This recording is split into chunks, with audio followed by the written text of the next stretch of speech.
Here we go. Welcome back, gamers. Welcome back to day 7 of Expedition 33. Welcome in Ghosts, welcome in Uphill, Vera, Dampen, Gaucho, Mark, Rem, Vimian, Lenin, welcome back. Frick, thank you so much for the 40 streak. Thank you.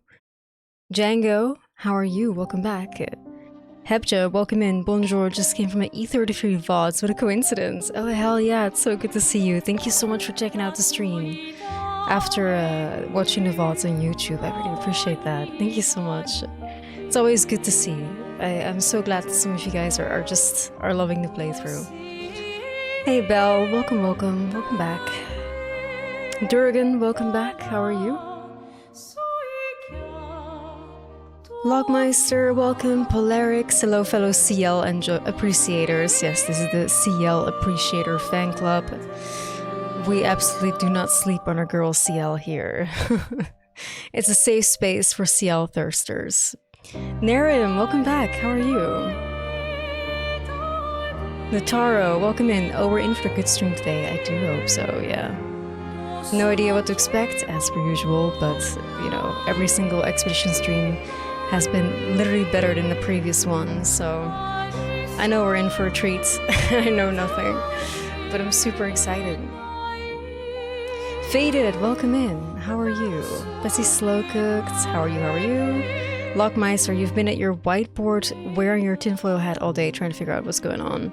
That's basically been me. Yeah, I was literally considering, can I get a whiteboard into this room on red thread and shit like that for this game, but I can't. It's like literally, my bench is like right behind me, guys, and there is no space to walk in between. I wish I could have a conspiracy board, but I don't.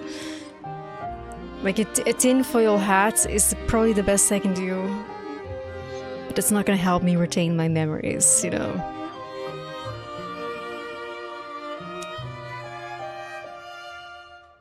Bessie Slowcook with a 205 stream streak. 205 streams in a row. Bessie Slowcooked, thank you so much. The greatest streak to ever streak. PXL Killer, great game. How long till start? Well, first of all, welcome in.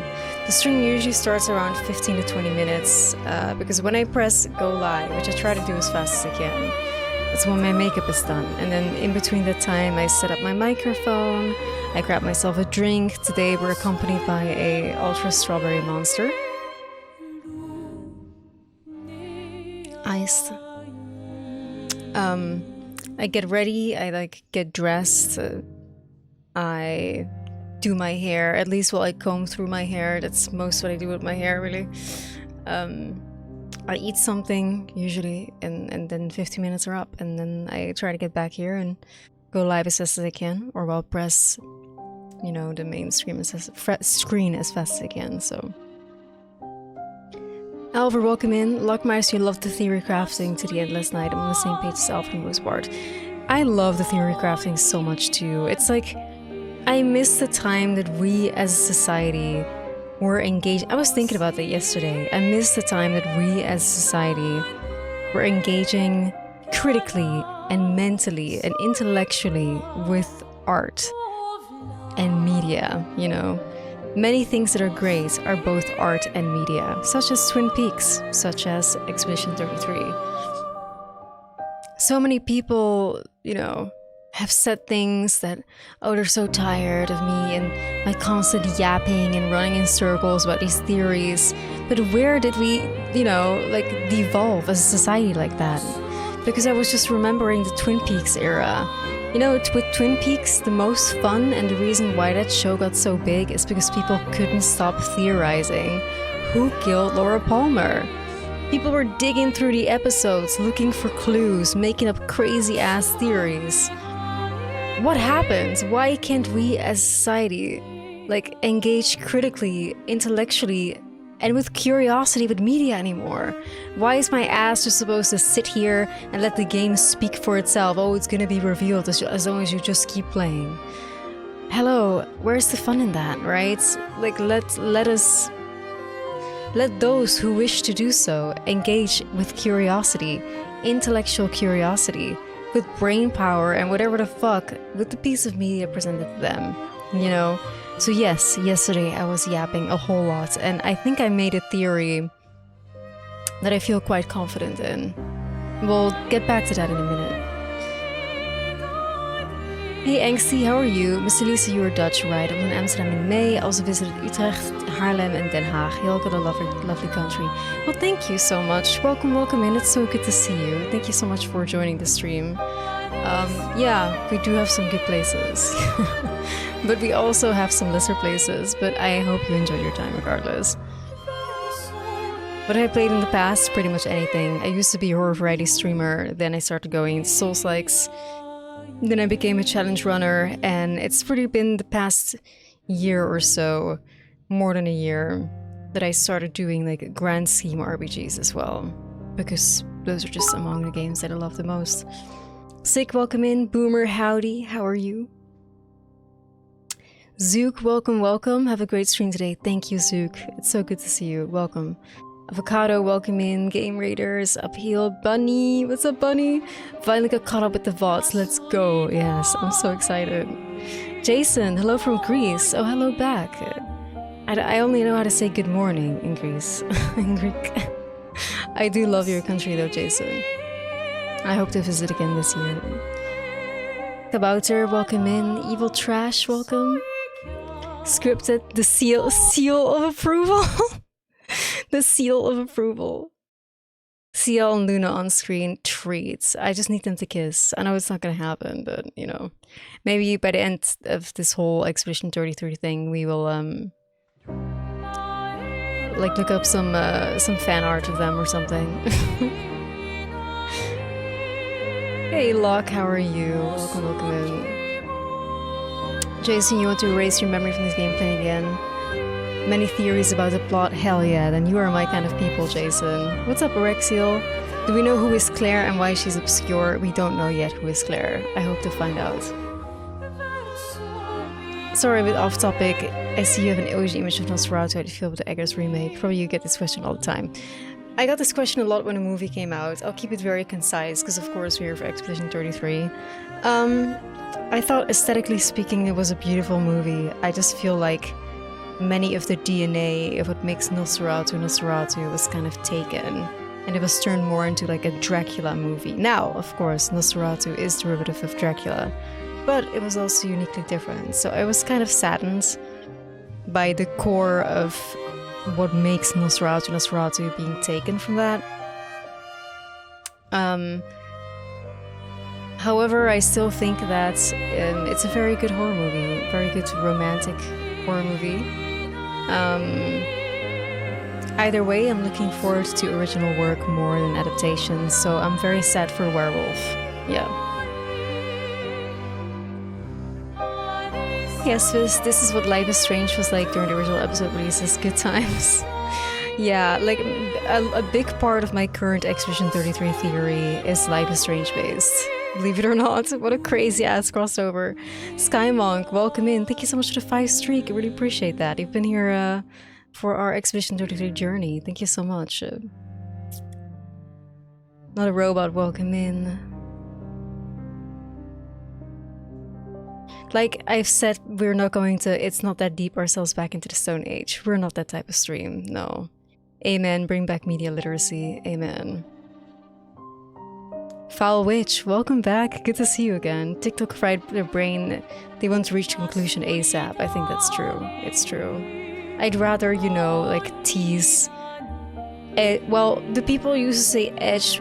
These days it's goon my way into like enjoying the conclusion more, you know, by theorizing. Having a stake in the game, if you will. Hello gamers, hello Endro, welcome back. Jaichu, thank you so much for the 500 biddies. I'm catching up with your chats, gamers. Beefy Meats, what's my understanding of the story so far? I will do a proper recap. I recap every time before we get started, so give it a few seconds. My voice sounds quiet compared to the music. Well, I did nothing. It's just the menu music, I suppose. So we'll just get into the game real quick. Hey Twinkling, so happy you're streaming tonight. More of the great game. It's been very interesting hearing your thoughts and theories so far. Thank you, bestie. Yeah, the main menu is just loud. But I mean, I thought it was beautiful, so you know, whatever. Whatever.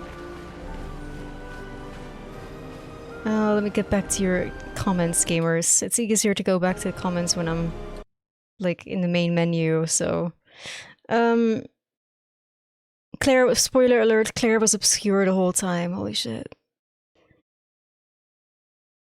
Game Raiders, thanks so much for the 7th streak.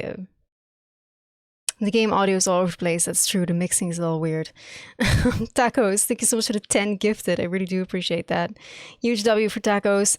Shiver, welcome back, and now we are all caught up. So, allez, des croissant et baguettes. Okay, what's up, Bessie Tacos? How are you? You couldn't hear what I was saying very clearly. Oh boy. Well, I don't know how that's possible since I didn't change anything, but you know, you never know, right? Maybe I need to be closer to the mic or something, but I don't know. It seems like my volumes are looking good, so either way. Guten Abend, what's up, Cerberus? How are you?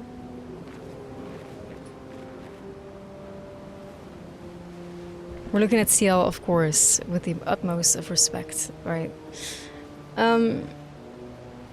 Anyway, so my understanding of the game so far, that's quite a big question, but what did we do yesterday?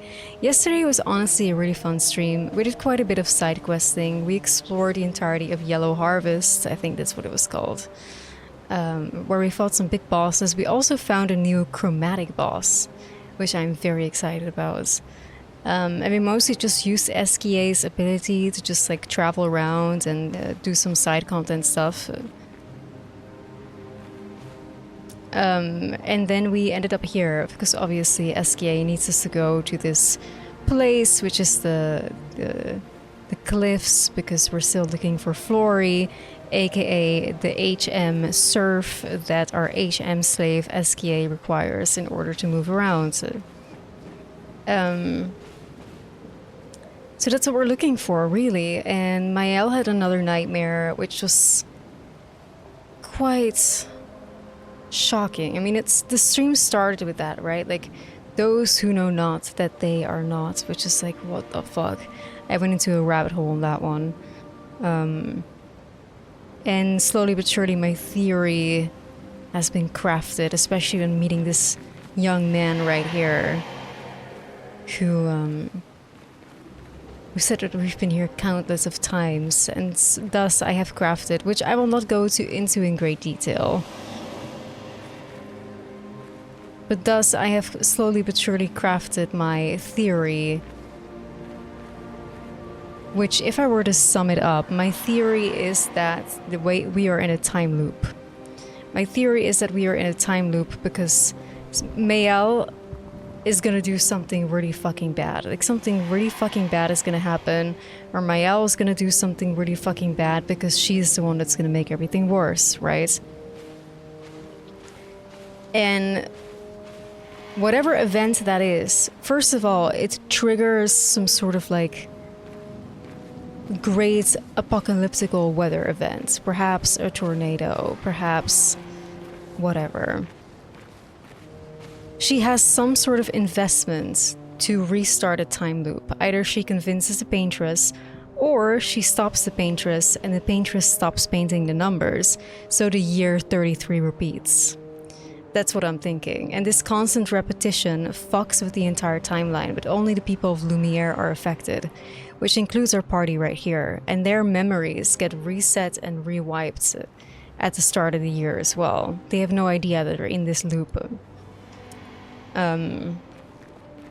Which is why, you know, the white-haired girl, which I think was called Alicia in one of the first nightmares, the white-haired girl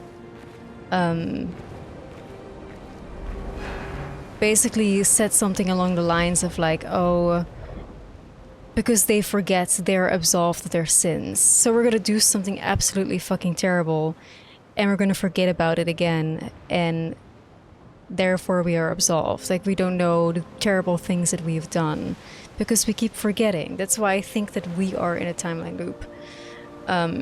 But the people that are not from Lumiere are not affected. That is why SKA remembers CL passing countless of times and being a terrible swimmer.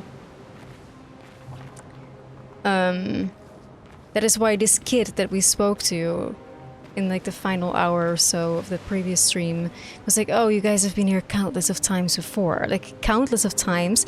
It really took him saying countless for me to realize that there's like a time loop going on. Because at first my theory was more like a past life kind of thing, or like an alternate timeline situation is what I thought. Where, you know, Mael's nightmares and deja vus could be explained because, you know, the whole Bioshock Infinite's 1000 lighthouses, somehow like a timeline shifted or whatever. But now I'm thinking it's just because they're in a timeline loop and Mael's mind is just not effectively being wiped anymore. So she has these remembrances, these echoes into the past. And you know, when we were at one of the very first streams where we saw one of those Nevrons, and Mael got like really close to them because Mael knew that it was friendly, and she said like, oh, this feels so familiar, or something along those lines, right? Mael is having remnants of memories of the timeline loops. Somehow it is sticking with her. Maybe it's because of her age. I don't know why. Maybe because she's special. What is special about her? I have no damn clue. None. But Mael is the key to all of this, for sure. She's gonna be the one that's gonna make everything worse. And I think what that makes everything worse thing means is that Mael is the one that either forces the paintress to repaint the year 33 or stops the paintress so that the paintress won't keep painting, and that keeps the timeline stuck and relooping. I don't know. Why? I'm guessing that probably something really bad is gonna happen. That Mael is like, no, I cannot deal with this. We need to do a do-over. It needs to be redone. She's unhappy with what she's gonna find at the end of this story, and she's just like, I need a do-over. Or killing the paintress is basically like the biggest sin that you can do, or stopping the paintress, because that keeps the loop stuck. But as much as the lives of the people in Lumiere are resetting, because they are affected by the gommage, they are affected by the paintings, the rest of the world is unaffected. So I think the consistent repetition of this year and the cataclysm or horrible events that happened this year is why the world looks like this. All distorted, all fucked up, because whatever great, you know, weather event gets triggered keeps happening over and over and over. And this is also where my Life is Strange theory comes in, because in Life is Strange, Max Caulfield fucks so much with the timelines because she has powers to basically rewind time and redo things. But as she does that, she basically creates like fucked up alternate universes in which everything is like distorted as hell, but obviously every version of yourself lives in those universes.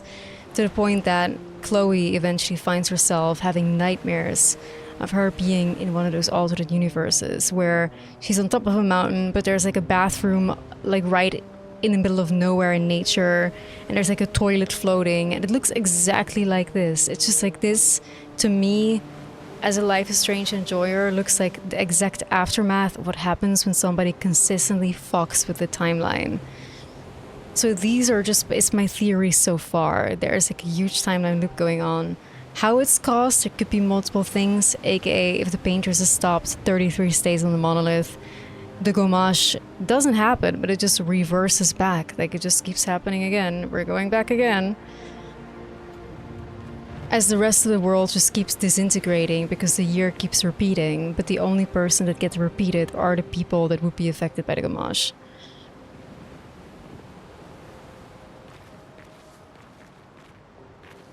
And, well, considering that Mael is the one that's going to make everything worse, I'm thinking that Mael is the one that, you know, has an incentive to redo this year. Why? I don't know. Like, maybe something happens to Gustav, because it's obviously the character that she loves the most. I feel like if something were to happen to him, she would not be able to cope or something. Or maybe it's something else entirely. Like, that I don't know yet. You know, we've seen some really terrible things in her nightmares, such as her being impaled, like she's getting killed by her sword, or her killing someone. She's crying, she's in distress, and this all happens like at the bottom of the monolith, right? And those two people in her minds, the white-haired man and the white-haired woman. We know the white-haired woman is called Alicia. They are consistently showing up, but they also said that they're basically shadows, they're basically memories. Somehow they are not part of that loop, so I'm assuming they existed on this continent. And they're just stuck in her mind as like entities of some sort, which I don't know how to explain. Maybe she consumed their chroma or their souls or whatever the fuck. Or maybe they're just past memories haunting her that somehow became sentient. I don't know, dude. Like, they're kind of like a little bit vague still as to like how they're able to essentially communicate with her. But it doesn't even have to be actual communications. It could just be that she's having some sort of like psychotic episode and she is imagining these people talking to her, and those people have existed and she does remember them. But she's just imagining that that's what they would say, and it's some sort of like psychotic thing or whatever. Either way, this is my theory so far. I think it's my strongest theory, is the timeline loop. We're gonna see though, right? Like, we're gonna see, which is the most exciting part. Like, it's all the more so rewarding to see where the story is gonna go if you have like your own stakes in it, you know. The code, thank you so much for the 5 streak.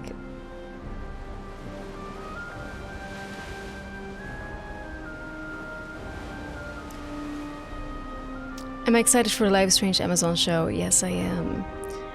Although, like, the casting choices are a bit like, you know, but that's always how I feel when one of my favorite pieces of media get like translated into film. I'm very invested, absolutely. Yeah, like this game is shaping up to be quite the masterpiece, so I'm super excited to see where it's gonna go. And yeah, I'm very excited to continue. I just hope that my excitement is received better here than on YouTube. But thank you, Rem, for working over hours moderating YouTube. It's like my mods have been... I want to just shout out my mods real quick for having been absolute champions. Like, most of the content that I've been doing on this stream, my, you know, mods have just been able to chill for the most part. It's not something that has to be taken extremely serious. But with this game, my mods have to be on high alert, to the point that they're literally in my Discord, like, notifying the others whether they're going to go asleep, making sure somebody stays behind and stuff like that. It's insane dedication to ensuring that this playthrough won't be ruined for me, nor for anybody else watching. So huge shout outs to the mods. Maybe I'll do like some mod appreciation stream after the stream. I'll be sure to get all my mods a nice gift after Expedition 33 is over, because the hard work, and it is hard work, is so appreciated, and obviously it is voluntary and it means the whole world. And the fact that Rem is also taking on YouTube, I'm doing YouTube as well, like moderating my YouTube, but Rem also helping is such a relief mentally, because having to read those mean comments is just so killer. So yeah, huge shoutouts to the mods for their hard work and being present on just dealing with the situation and the hype that Expedition 33 brings. Like, I understand that many people, you know, obviously want to talk about the plot or are mad at me and want to spoil the plot or whatever the fuck, but the mods are doing such a good job. So yeah, shout out to the mods. Their hard work, obviously, you know, does not go unseen. And instead of saying the mods, I would like to shout out specifically Moonlight Ghost, Rembro, Dampin, Mark. These are the champions of the streams, so... But yeah, if you're... before we get started here, because we're gonna dig right in, I would like to reiterate, state, beg, ask, whatever. Please, no spoilers, no backseating, no hinting, no foreshadowing, no discussing plot points, characters, game mechanics, or anything beyond the point at which I am at.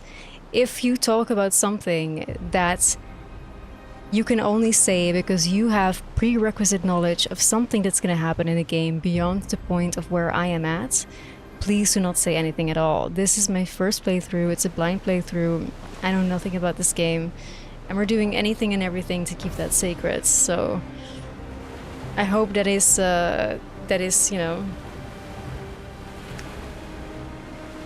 that is loud and clear. If your message does get deleted, please do not take it personally.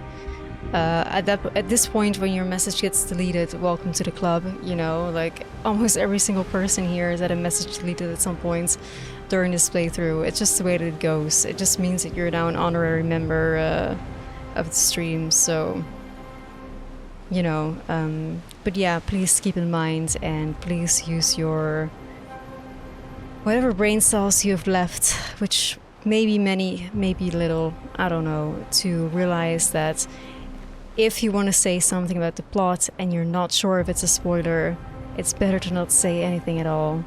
You don't want to be on that line of could this be a spoiler, but maybe not really, because if that's true, if there is that vagueness, your comment is 100% going to be deleted, you know, so spare yourself the pain, spare yourself the effort of typing, and just comment on what is happening right now, you know, comment on the game, comment on what's happening, stay in and now, give your reactions, and that's it, yeah. But I would also, to come back on an event that happened yesterday, which was pretty big, would like to say that in the spoiler category, the vague posting, the hinting, the foreshadowing, under that umbrella, to me it's very obvious, but I have to state it because of what happened yesterday. Under that umbrella also falls the fact that if you are confirming or denying something, or making comparisons, like this game is like X, or this game is not like X, you are also spoiling, right? To me it is, because I immediately start thinking, so, oh, it's not like X, that means that it could be like this or that, right? So even that kind of stuff, like, just don't get into it, right? Like, don't get into it. Don't get into it, because your comment is going to be deleted, and I know that for some people they cannot take that well. So just try to not be getting into that situation.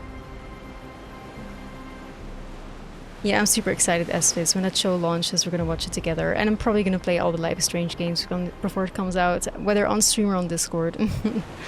You know. Yeah, if you need to say something because you feel the urge and you don't know what to say, just say that CL is hot, and we will all agree with you, and you're beloved.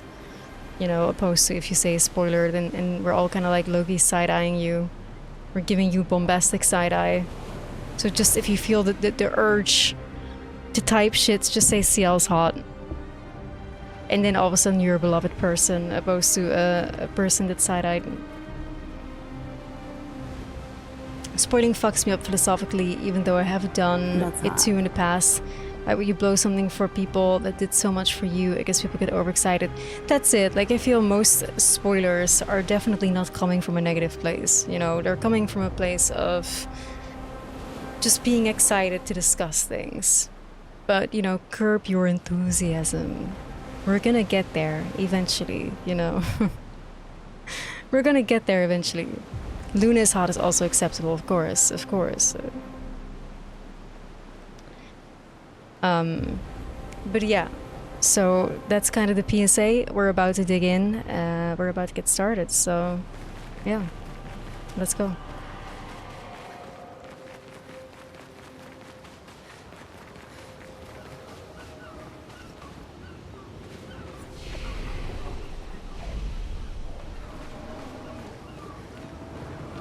CL reminds you of your ex. Oh god, if you let a baddie like CL go, I can understand why you're not over that.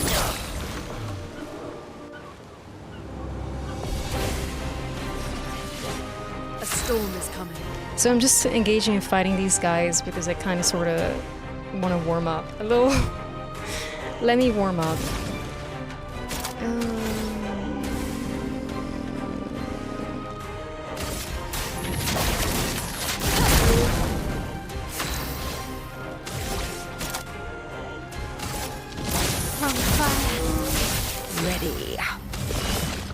She's so hot, guys. Like, the way she said ready, like, are you fucking kidding me? Okay. Anyway.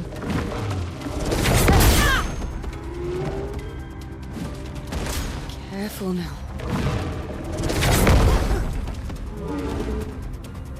A storm is coming.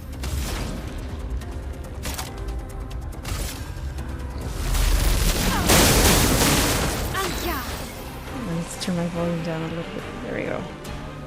Also, we have a new weapon for CL finally, but it's a pretty fucking like, I don't know how I feel about it kind of weapon. She takes like 200% extra damage or something, which really fucking sucks.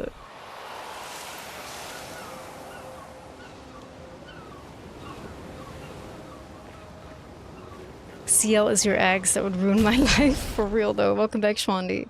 Good to see you again.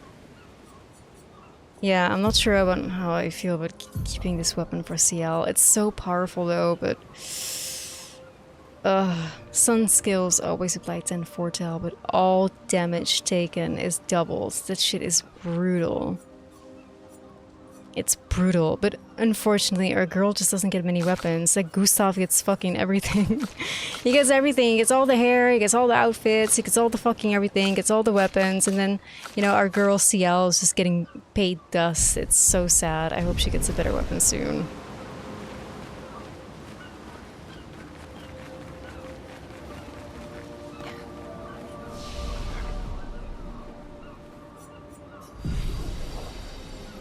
CL gets the appreciation of chat, that's at least something. They love Gustav is clearly, you know, the beloved golden boy from the depths. Yeah. He gets everything.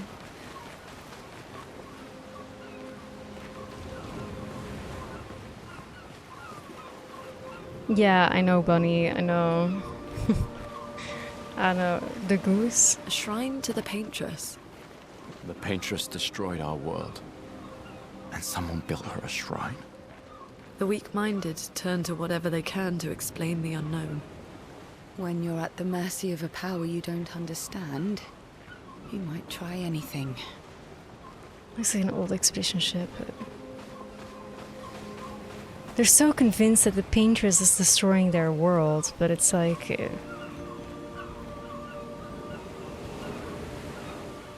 I don't know, man. Like, what if she is actually trying to fix it, you know? Because she made a lot of beautiful things too, like the gestrels, some of the nevrons. If this is the shrine to the paintress, it's like she looks so sad though. This is what this was one of my big theories from the beginning, is that the paintress does not want to do this. She does not want to go mage. But she's forced to do so by the curator. I think the curator is like the big evil bad guy. I really think he is. I think he is a really big evil bad guy because, like, a paintress, especially one that doesn't want to paint, she doesn't look like she wants to paint, might be forced to do so by a curator, you know? Because that's what a curator does. They curate the art, they decide what gets painted. They decide what gets into museums and shit like that, right? And if this is a fucking shrine to the paintress, she looks damn fucking sad, bro. She looks really fucking sad. Yeah, I think that confirms pretty much my theory that she doesn't want to paint at all. She doesn't want to paint those numbers. But she is forced to do so. That is so sad. Like, what a devastating statue. Imagine this being like a shrine. Like, this doesn't seem like a shrine to me. She just looks really sad.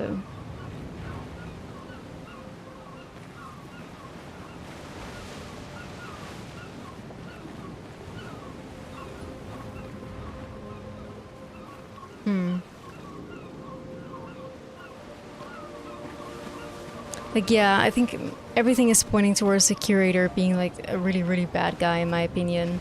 Because somebody snatched Mael out of the beach situation to make sure that she would survive. And then it was the fucking curator that taught her Pictos in order for her to advance. So whatever terrible thing is going to happen that makes everything worse, the curator was there to ensure that Mael would live and succeed to make everything worse. I feel like he is the main bad guy. I really think he is. And he might just be the one that keeps this, like... the paintress just stuck. I don't think that she's bad. I don't know. Look how sad she is. Why does she do this? It's like a big question at the beginning of the game. Also asked about main characters. I think she's just forced. I don't know, dude. She looks fucking sad.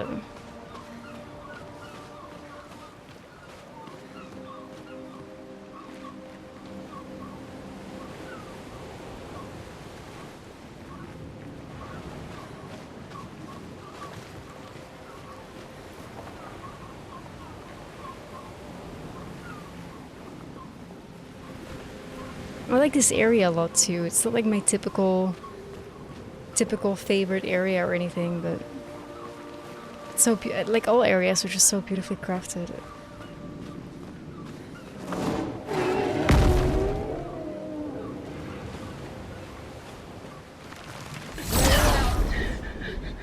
Tacos. Thank you for the biddies. The scream and the timing, beautiful.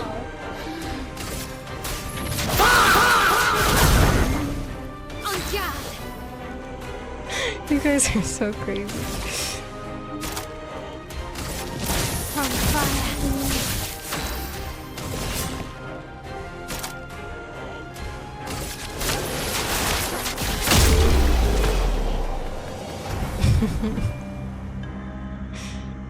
Yeah, this landscape with this like rock formation is in so many games. I think it was also in Hellblade: Senua's Sacrifice. So it's been in Hellblade, it's been in Dragon Age. There's somebody else like naming another game. It's cool, yeah, it's a really cool, very strange, like unique, original, natural rock formation, I might add. Oh my god. Wait, I thought I just heard a child crying. I was like, I'm not ready for this. In Crimson Desert, there's a beach like that too.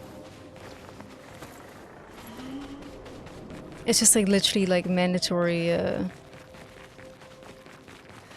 mandatory addition like, to your grand RPG to have an area like this. Thank you, Ghost. I appreciate that. The Giant's Causeway in Ireland. Yeah, it does exist. How nature makes mathematical shapes. There is this one particular gemstone. I forgot the name of it, but if you ever see it, you're just shocked. It's like basically, it looks like it's sci-fi. It's like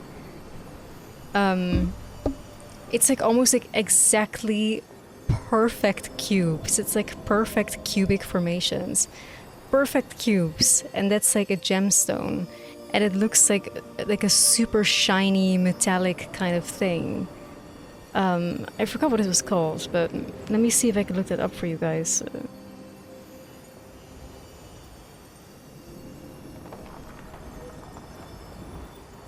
I think you might be right. I think it might be pyrite. Yeah. I'll have to have a look to confirm.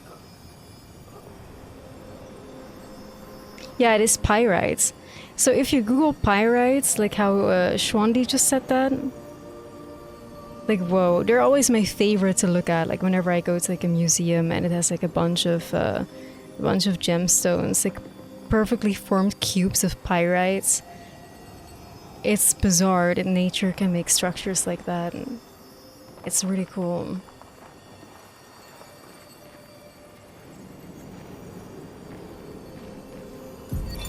Lucia 50. of the 50th. Our beautiful wheel. Wedged upon the rocks. A casualty of the massive serpent of the sea.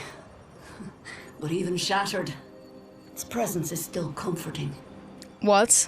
Adrian and Gabriel are doing their best to sustain morale, but with no food, no clean water, no way to fix the wheel, Our fate is quite clear.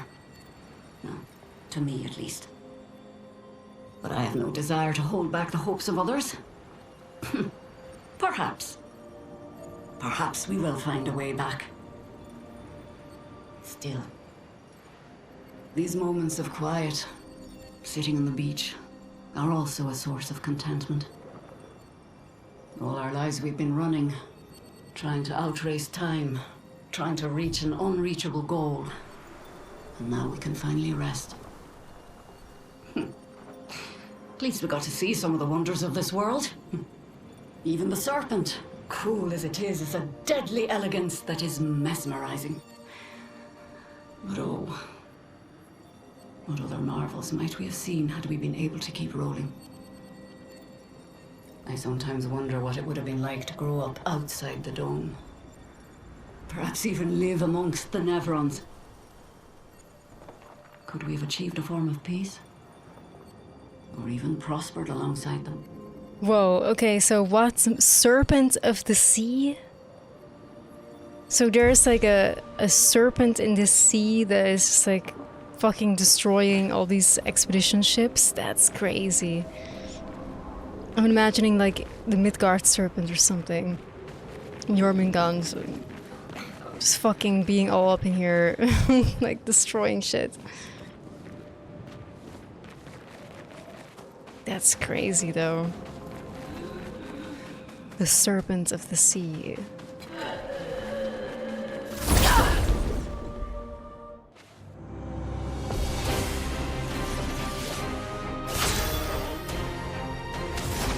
First strike. Let's go, divas. Let's go, girl bosses. Feel the burn.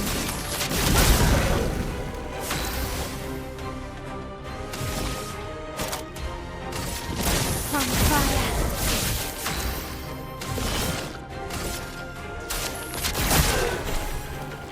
Harry! Rooney, watch out!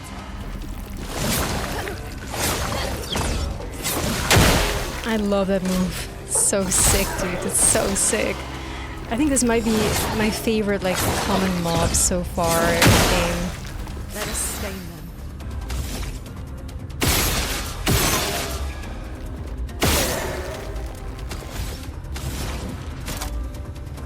them. Shit, that I cannot cast Mayhem anymore. That's fine.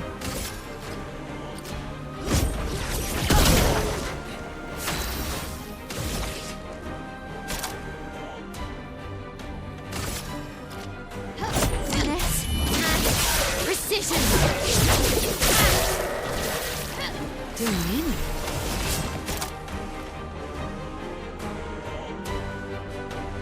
Eyes don't lie. Hell yeah!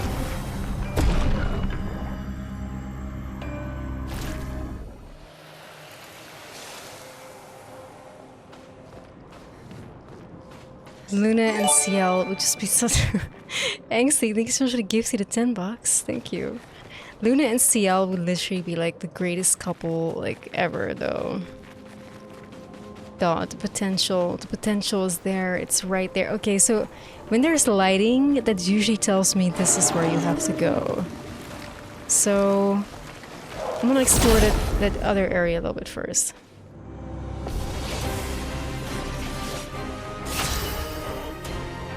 But first we have to deal with these motherfuckers.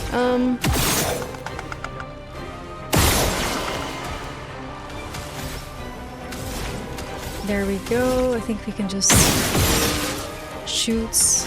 And then we still have enough for Mayhem.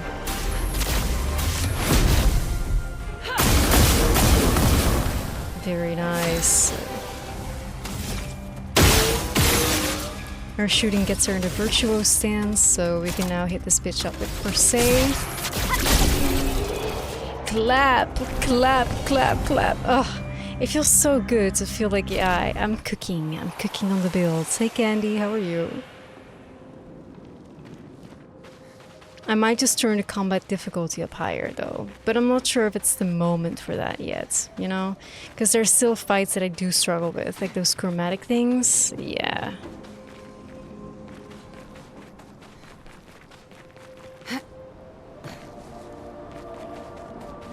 Hey Holly, how are you? Yeah, unfortunately CL is insisting on visiting Gustav, which I don't agree with, but you know. Good for him, I guess. He gets everything, including the hot girls. Gee, I wonder if there's a favorite. Ahaha. Nice.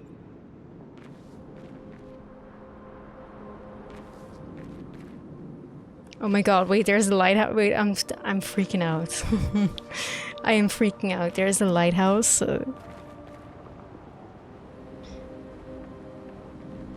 You know, I kept mentioning lighthouses because of BioShock Infinite. Oh my god. Oh my god. Like, guys, lighthouses and time travel, they're literally connected. It's just like the lighthouse in Life is Strange 1. Okay, the lighthouse was always like the pinnacle. It was always like the thing that was kept showing up in Max's nightmares. It was always the lighthouse. The lighthouse was the location where everything was going to go down. And then throughout the series, the lighthouse kept returning.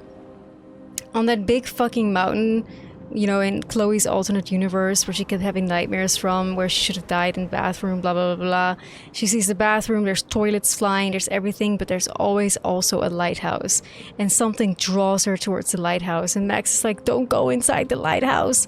And then there's like the fucking lighthouse in BioShock Infinite. A lighthouse, when there might be time travel going on, like I'm suspecting in this fucking game, okay? Never a good thing. Never. Like, lighthouse plus time travel equals trouble. And that's like, there's at least 2 games that are about that.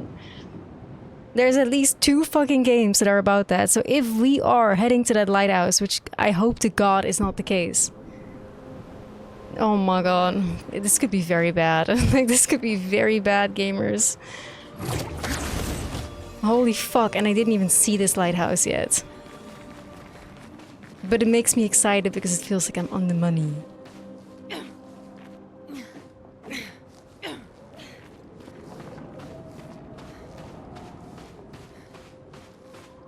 Robert Eggers, I liked The Lighthouse. I thought The Lighthouse is a really solid Robert Eggers movie. I think he's at his best when he makes original work opposed to adaptations. So I'm very excited for Werewolf. Like, I didn't like The Northman, which is obviously an adaptation of Hamlet, but more like the original Hamlet. Amlodi, which is the original Hamlet, like the story that Shakespeare based Hamlet on. It's Amlo the saga of like Amlodi, which is got like anglicized, this is how you say it, into Hamlet. And of course, Nosferatu, which is also an adaptation. I don't like his adaptive work, but his original work, like The Witch and The Lighthouse, mwah, excellent, love it. So I'm very sad for Werewolf. I like when he does historical research and then based on that research creates a movie of his own. That's what he did with The Witch. He like researched a lot of like witchcraft and folklore and, you know, the shenanigans that were happening in New England. So that's what he did with The Lighthouse. And I think it's what he's doing right now with Werewolves, so pretty fucking cool.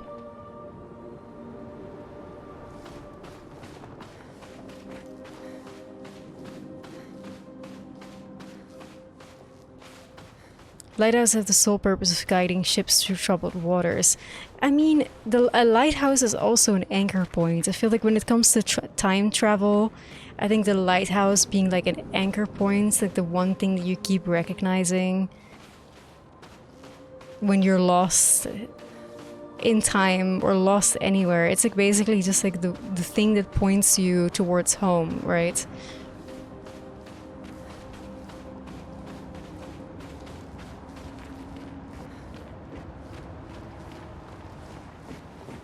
Yeah, I really hope we're not going towards that lighthouse, but I don't know, guys. Kinda looks like we're going there. That's really scary. I hope we don't have to go in. Oh my god.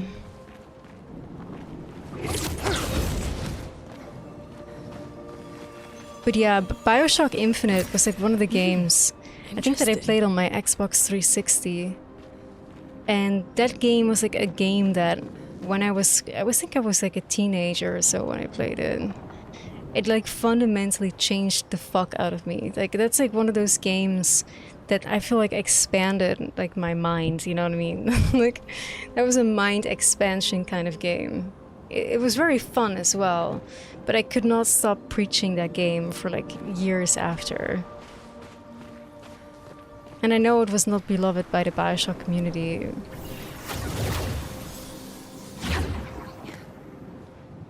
But I thought, for me, it was just so mind-blowing, you know.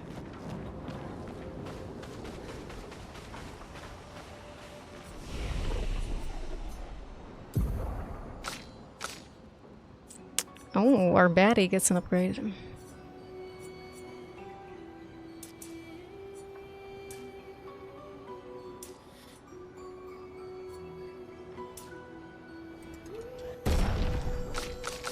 And Mael, the baby girl, she also gets updates.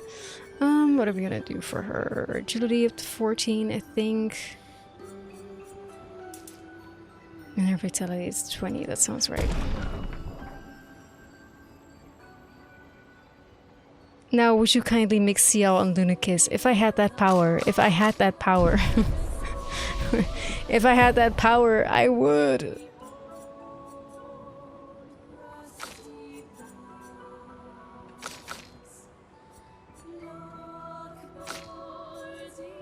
Oh, the music here, though. Wow.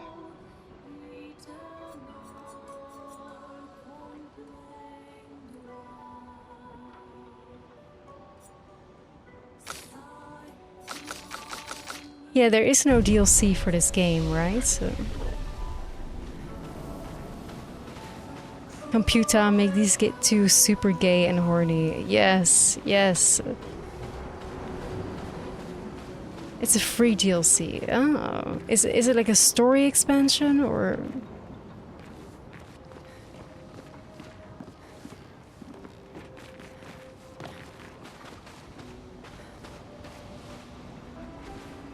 Or at least a DLC, but yeah, is it like... Oh, side quests. Well, I hope you're gonna make you know, a CL and Luna are gay story DLC. Make it happen, guys. What are you doing? Looks like a farm. Like old times, eh?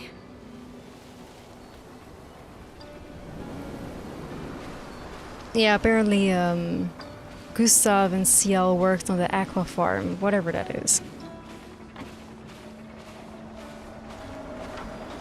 This looks quite cool. Unexpected from this area, but quite cool. What have we here?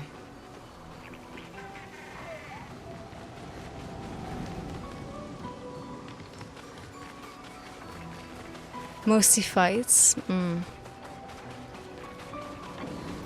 Yeah, that's what I thought as well. I thought like an aqua farm is like growing like, you know, like maybe salmon or something. Like, I don't know why I associated like an aqua farm with like salmon breeding or whatever.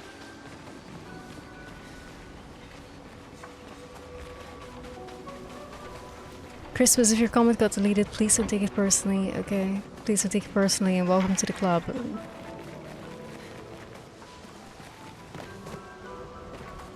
We're very, very careful of spoilers, hints, suggestions, confirmations, denials, anything of the sort, so...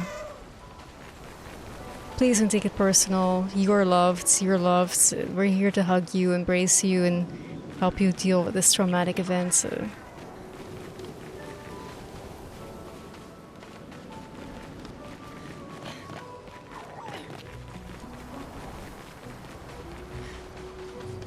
Yeah, sure, Schwandi. I would like to know what an echo farm is.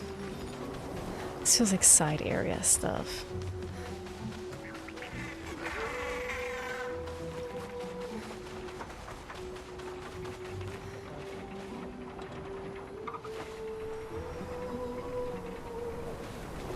Gomash comments.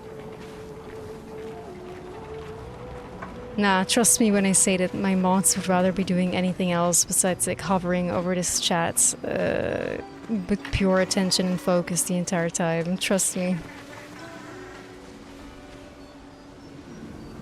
Basically rights they grow and raise water animals like plants, fish, shrimp. Oh.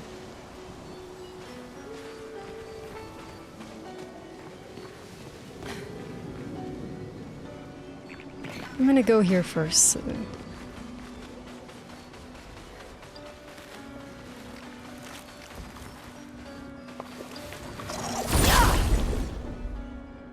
Krill.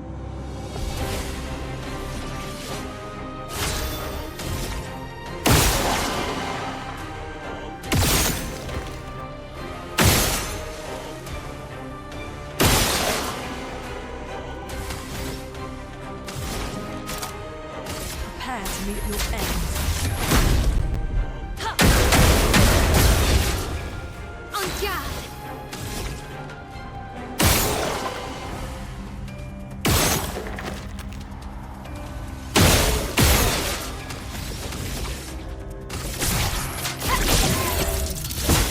Doing in.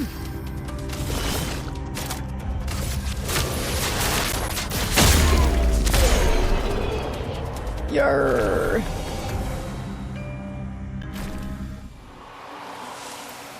This is just how we do it, guys. If we just kill them before they can attack me, then I never have to dodge or parry. Easy. Let's go. An advantage. That's the way to play.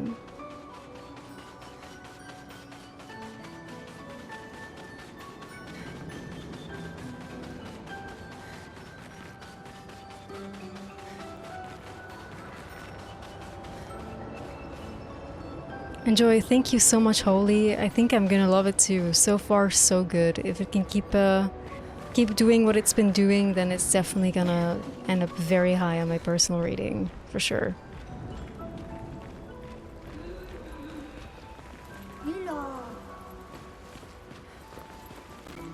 What is this? Oh. But I haven't yet been here. Also, things would be dead, so... Jerry, this place is as beautiful as it is unsettling. But now is not the time to dwell on nature's beauty. Now is the time to trade stuff. Sure.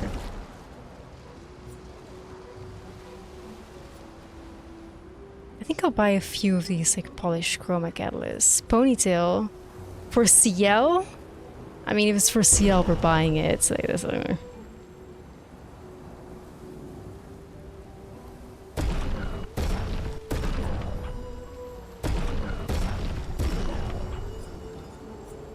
Ever fucking fighting this fucking merchant man? You already know.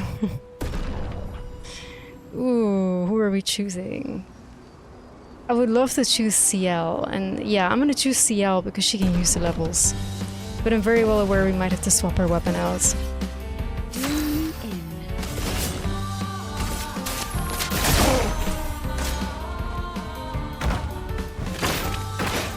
Oh, big boy.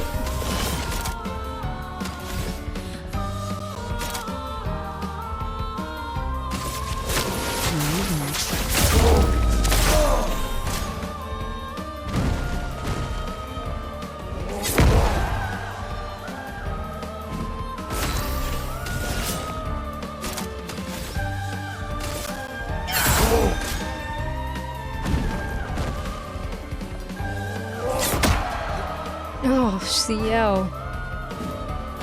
Or never. But he's fucked now. You're fucking cooked.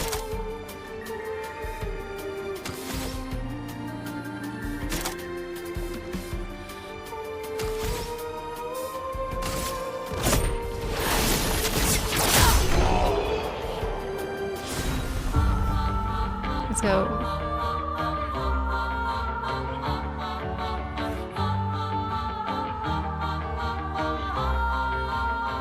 If anybody wants to give you tips, they can just whisper you, Angsty. It doesn't have to be said here in the main.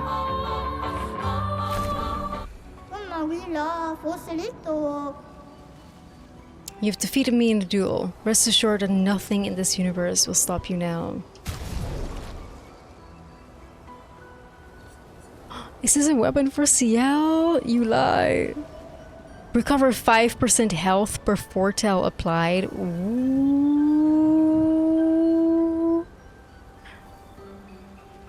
So this is really like the support CL weapon. That's sick.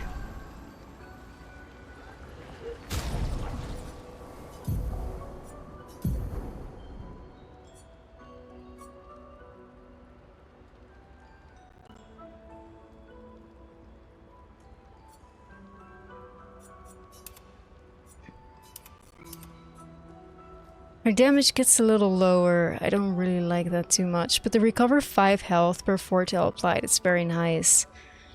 But I do like the fact that this one always applies 10 foretell though. But yeah, I mean, she will just die hella hard if all damage gets doubled. It just, as much as I like to use this, it's just not that viable, you know?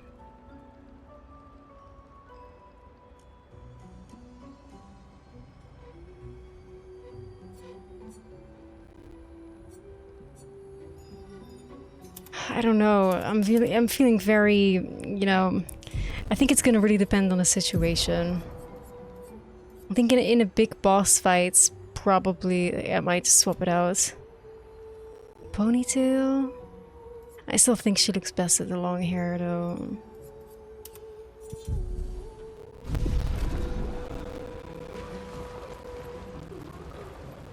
But it depends. It depends. Like if we're all of a sudden in need of like of healing or something, then well.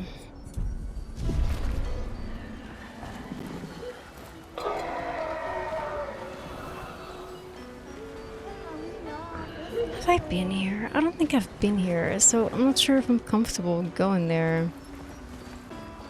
But we can always go up, so I guess I'll just go down.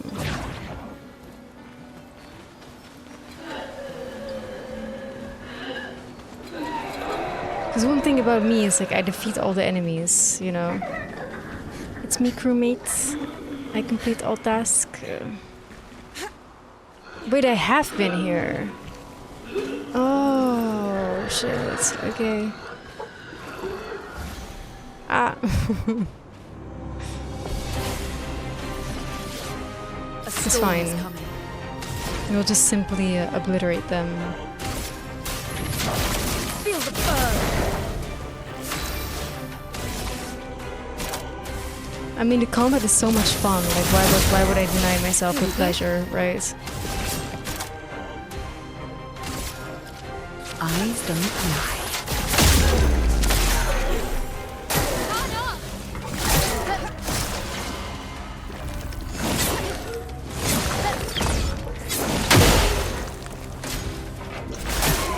Rune, watch out.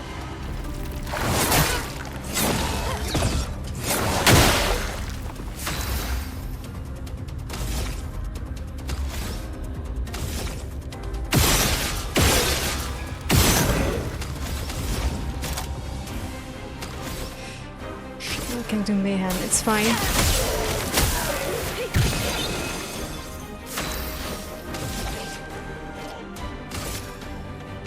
Precise. Strike. Ready. Ugh, the way she says that. CL, stop. Like, stop.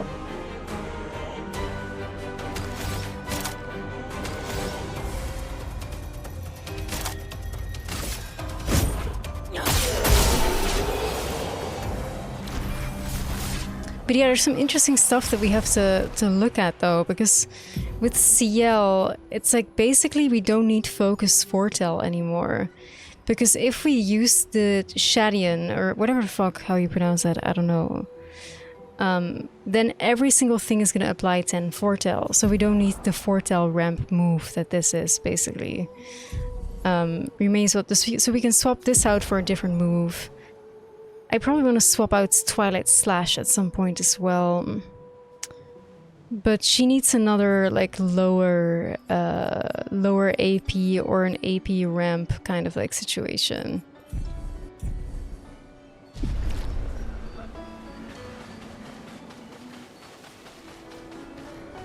Like I feel like I have pretty good AP ramping on Luna. I have pretty good AP ramping on Mael, I just need better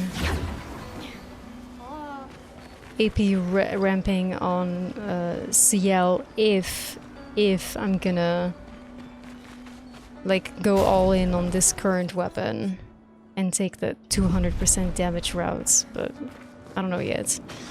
We'll see. We're still quite early in the game, so who knows what we might still find, like build-wise and shit like that, you know?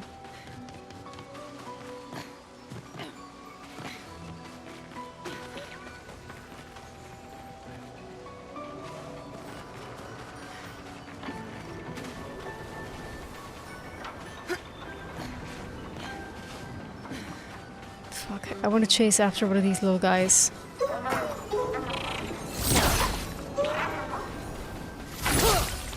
No, don't you fucking... Ah! Wait, where did he go? You lie. Oh my god, there he is.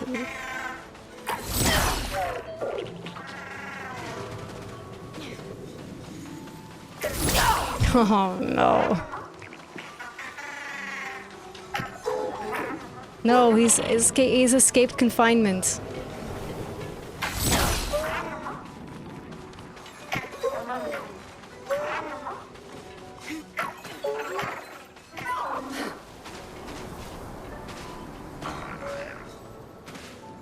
Oh my god.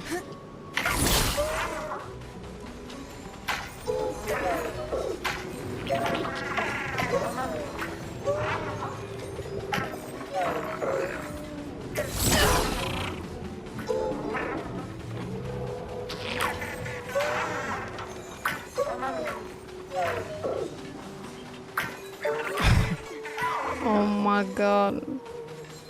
When I fucking get you. Fucking hell. Kind of a little embarrassing, guys.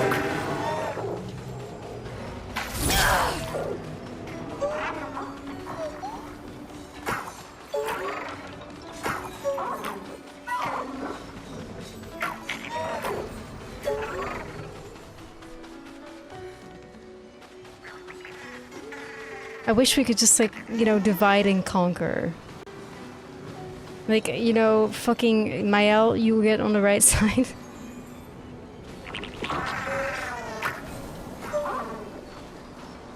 I wish we could sneak up on it or something. Why does Gustav randomly show up? Like, you're not in my party. Get out of here.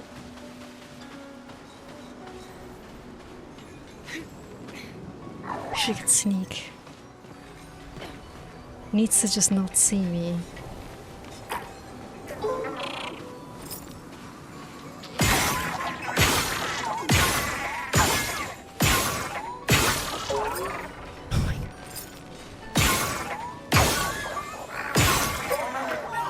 Bruh.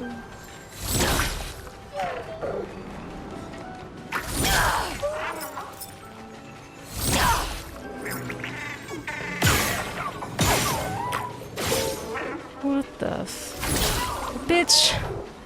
I've captured one before. I've succeeded once, guys.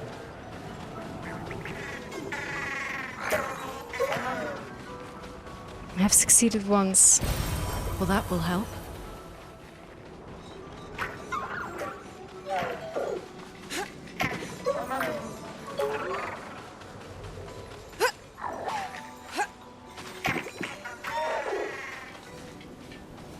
There's gotta be something we can do. Like we can't shoot him. That's annoying. Look, Luna, you are so close. Do it, girl. Do it.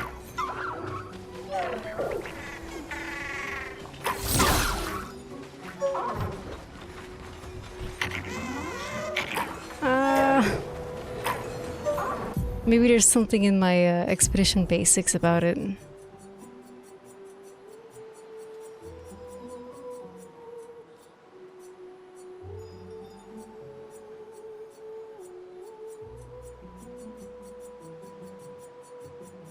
No. That should have been it though. Like, that's a lie. That's a lie. That should have been it.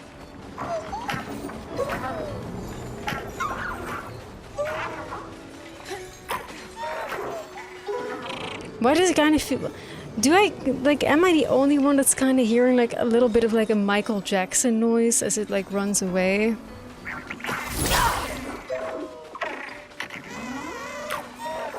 Like, do you... Woo! That's kind of like a Michael Jackson noise, bro.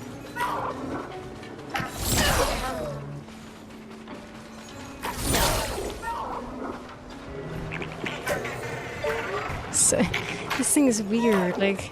It's like Michael Jackson rage bait, bro. Oh man. Do you hear it? It's like... It's right there.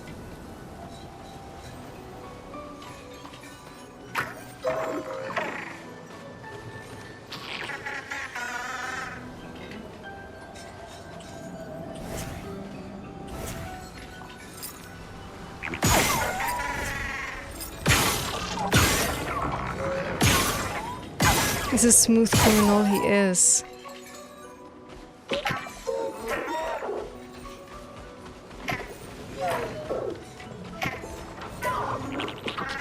Oh my god.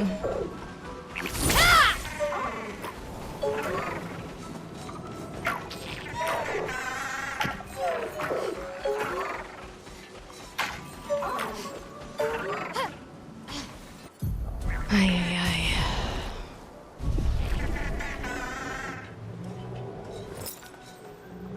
You would assume he could be shot, but he can't. Like, he has like a force field around him. I feel like we can only guide him to a place where he cannot escape.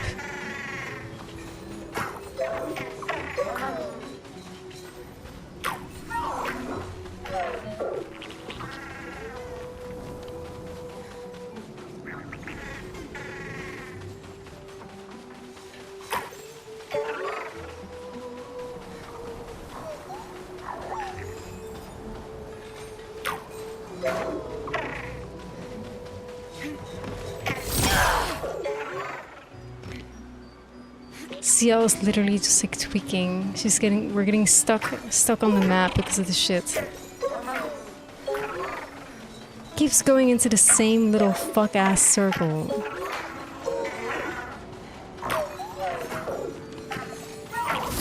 Whoa! Now how was that? How was that not a combat encounter right there? He literally walked right through me. There we go. Fucker.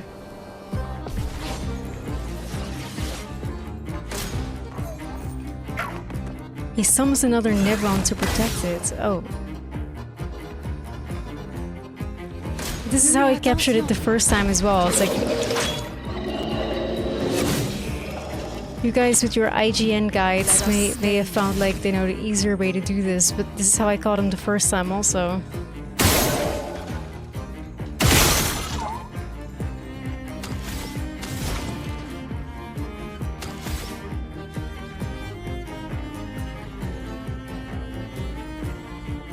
You think that bugs? No, that's literally how I did it the first time as well.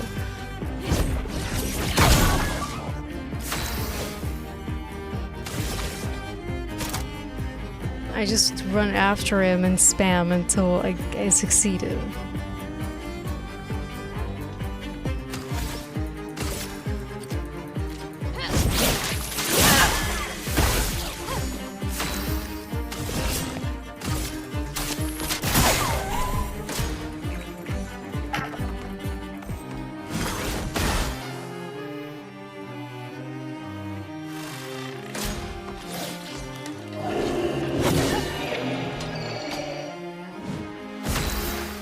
Well, if that was a bug, then that bug keeps happening to me every time I see a tank, so, you know, whatever.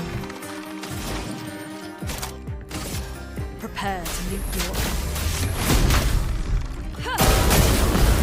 No way, you can go right back into the YouTube vaults the first time I saw it, and the exact same thing happened.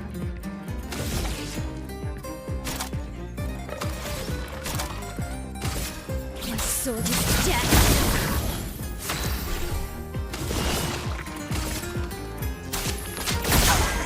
That's all now. Dear God, I'm ready. Fuck me, that thing is gonna kill us. He will flee in 2 turns. We're cooked. So.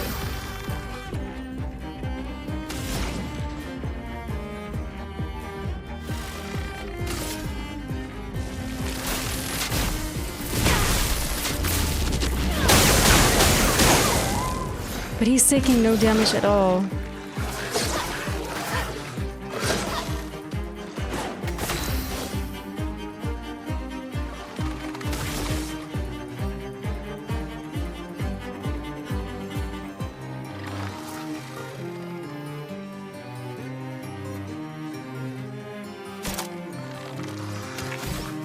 I think we're fucked, dude. None of it works. He's gonna escape again, and then I need to do it again. I die. So be it.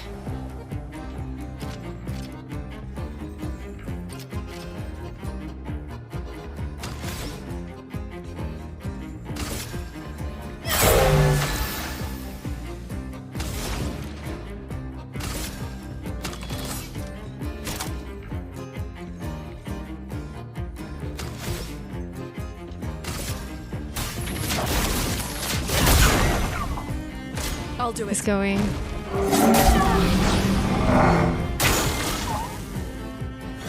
waiting. Ready to pass.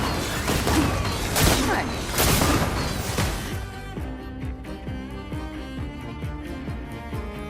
On guard.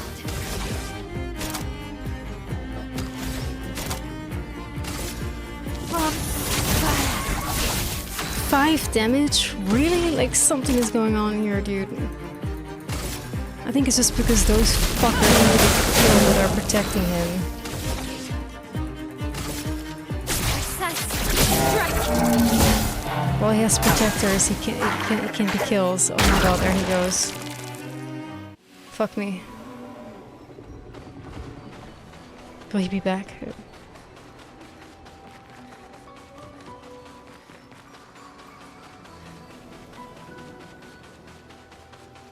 Shit, I think we need to find a flag.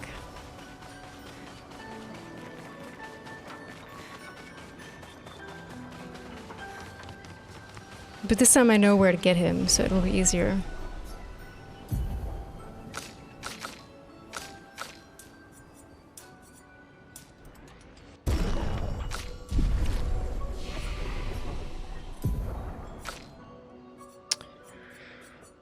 We do have the 6 points. Medium ice damage. I hate that. Very high single lightning damage. Lightning dance. I'll just unlock this one. I'm trying to build to the elemental genesis, so... You know, remove. Lightning dance.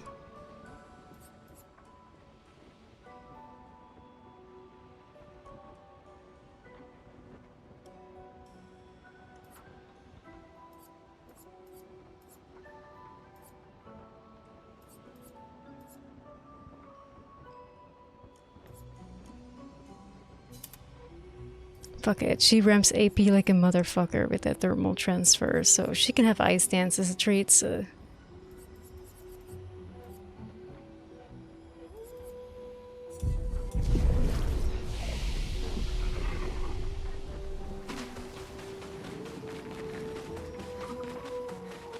Now, where is the son of a bitch? Oh, I don't think he's back. I think we lost him. No, no. That sucks. So once they flee, they're gone for real, huh?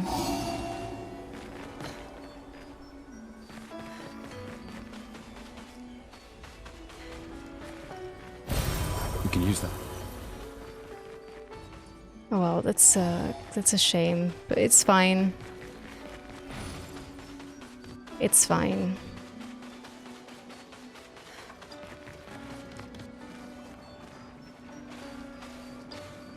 Good luck to him on all his endeavors.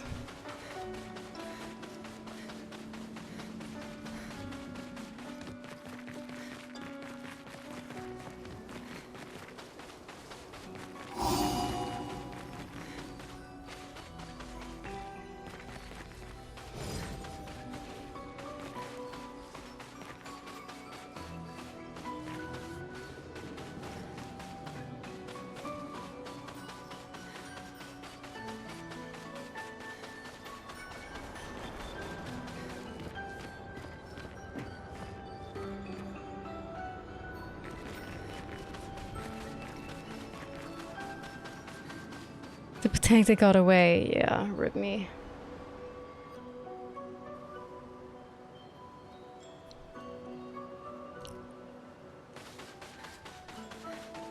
If there was a better way to kill it, guys, I don't remember, because I've only seen it once before, and that's been a bunch of streams now.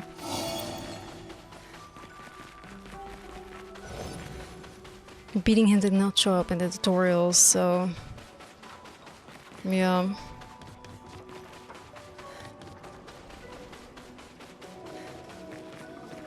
Can't remember everything, no matter how hard I try.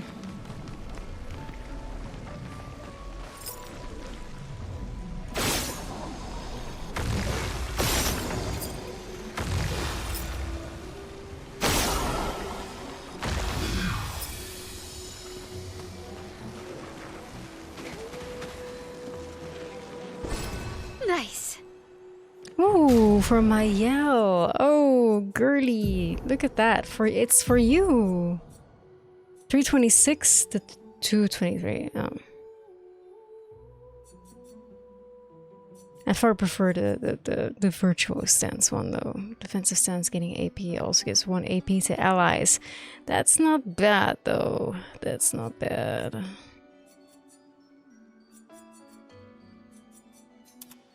Looks like a really cool weapon at least. Looks kind of crazy. Like a little bit of like a lightsaber vibe.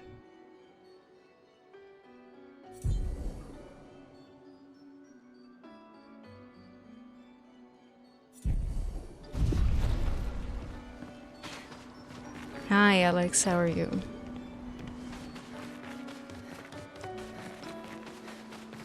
It's kind of like a lightsaber. She's like a little lightsaber of her own. I wish we could give it to her, but it's just not as good as the virtual stance thing.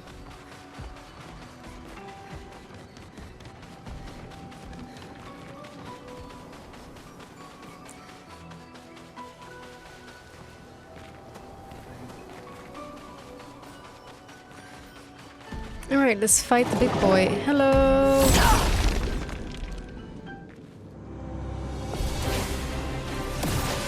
Big boys. Ink flow.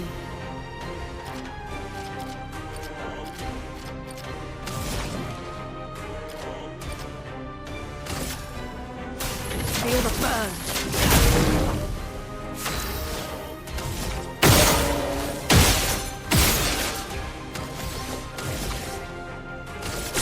No, I did not mean to. Oh, target that one. Damn it. Risks. It's fine.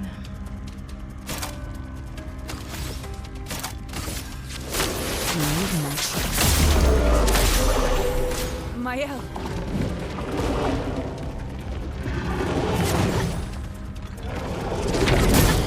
Ah!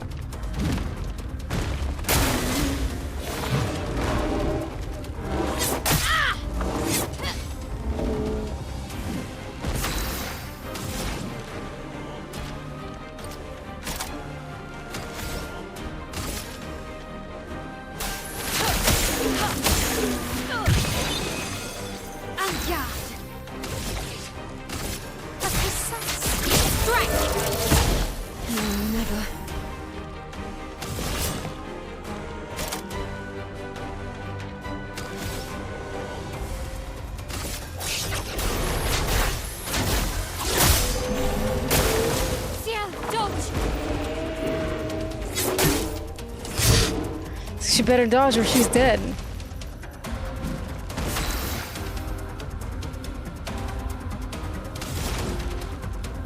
Oh, Mael, right?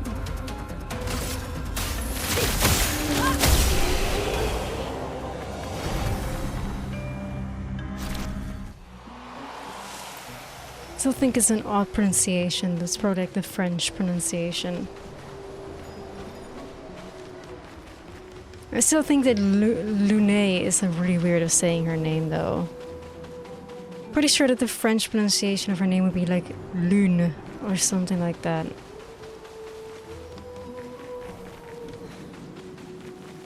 Not Lune.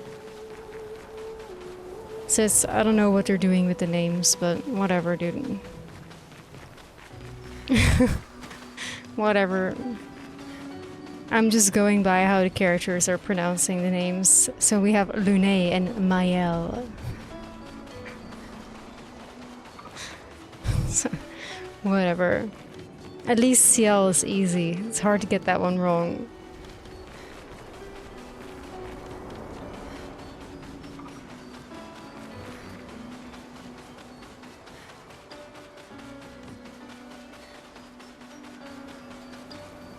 You know Lune in French? My French pronunciation is pretty good, but I feel like that's because French pronunciation, like the Dutch way of speaking, has like natural... Like Dutch, I wouldn't say Dutch and French pronunciation is similar, not at all, but certain vowels and how they're spoken in Dutch, I think kind of get close to French. Because we have a lot of weird throat sounds in our language.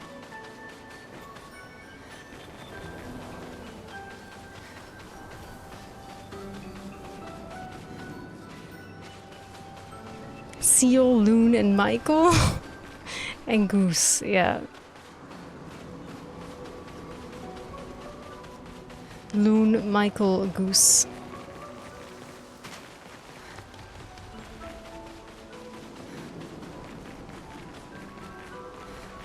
Okay, I guess we're gonna have to go from the top. So, the lights are guiding us. Who would have thought? I hope the lights are not guiding us towards the lighthouse. Haha.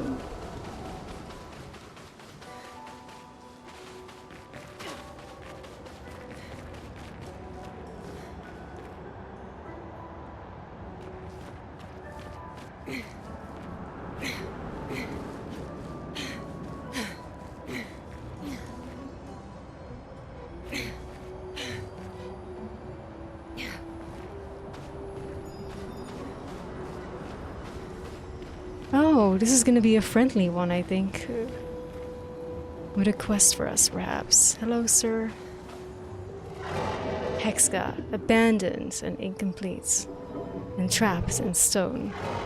Quite the situation I'm in, right? If you don't say something in the next few seconds, I shall knock myself to sleep. Oh shit. Good night then. Good night. It's like, okay, drama queen, good night. Fuck you. No, how did this happen? I do not exactly know. But I can certainly guess. It has to do with the mistress. It's interesting how the white Nevrons refer to the paintress as the mistress. And they kind of just want to find their way home to her. Perhaps you could tell us a little bit more. Oh, you want to know more? Just a moment. I'm wondering what I could ask in exchange. You're not really in a position of power here.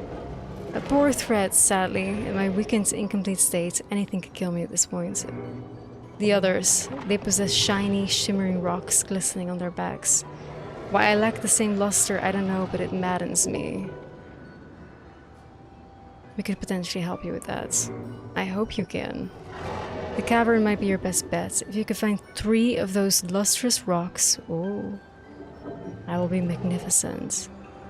Alright guys, we're gonna write that in our quest journal, which is just my notes app on my phone.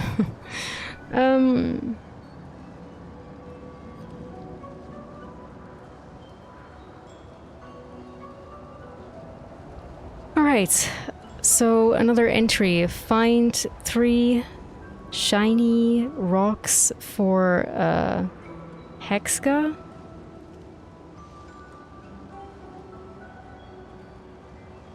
So far our notes of things I have to do: fight Golgra, the Redwoods Fountain requires at this point 25k chroma, what the fuck, and we have the Yellow Harvest chromatic boss at the pits down there. Now we need to find 3 shiny rocks for Hexka. Alright.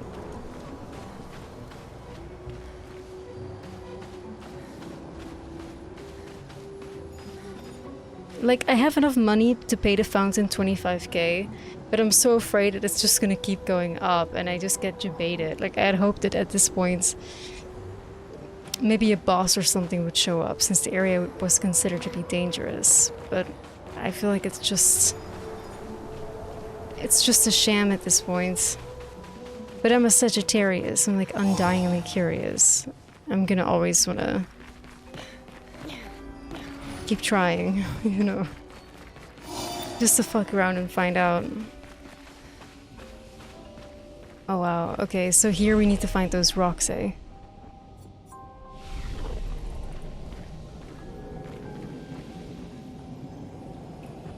I think we just need to beat those enemies, and then we take the rocks from them.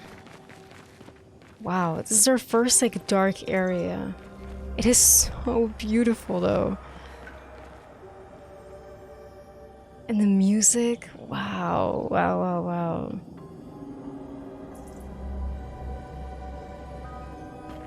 Wow, this is just magical, gamers.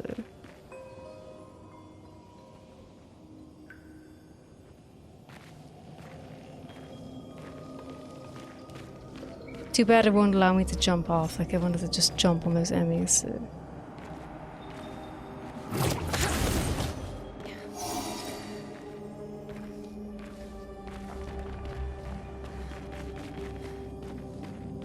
Ciel, my dearest, turn the light off so we can enjoy the vibe.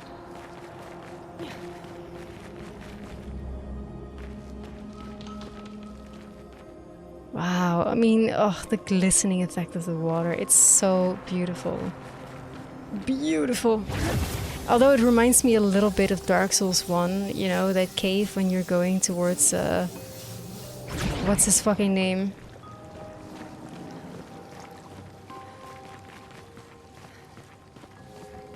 Nito? Gravelord Nito? Yeah. Gravelord Nito. I'm expecting Patches to show up and like shove me down a hole.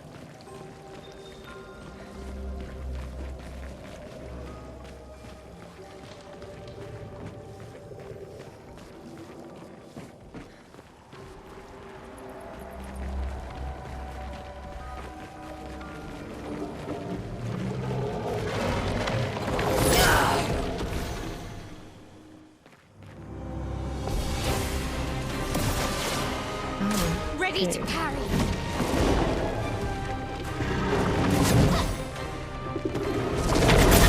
Fuck, I didn't hit that one.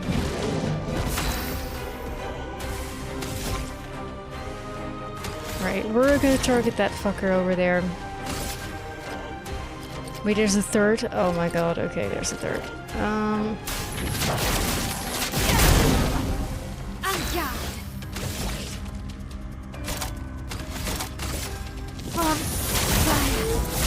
If I die, so be it.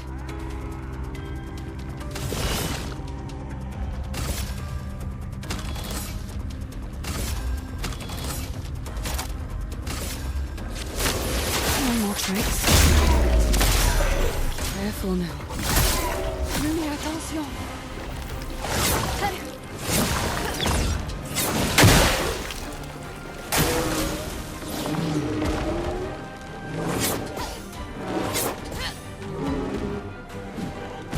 Careful now.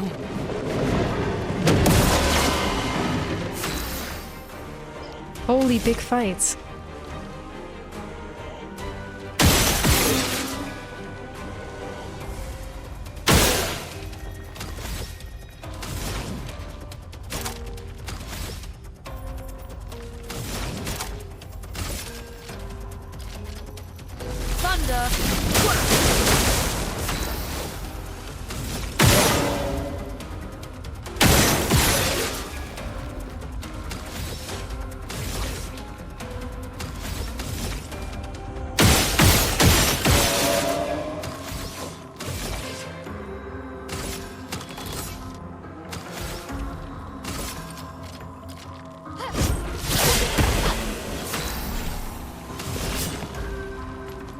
Here's your card. Uh-oh. Yep. I knew it. Rip CL.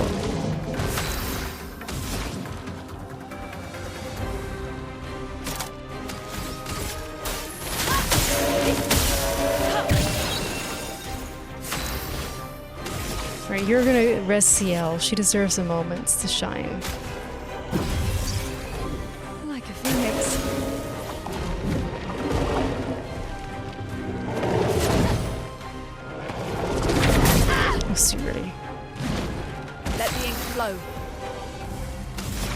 Here we go. We're gonna use lightning dance, but we don't have the rights.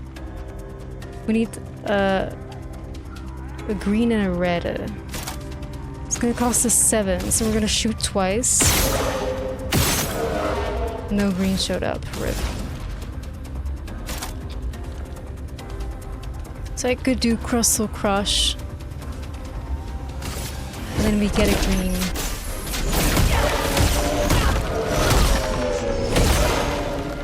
If I die, so be it. You're fit to see.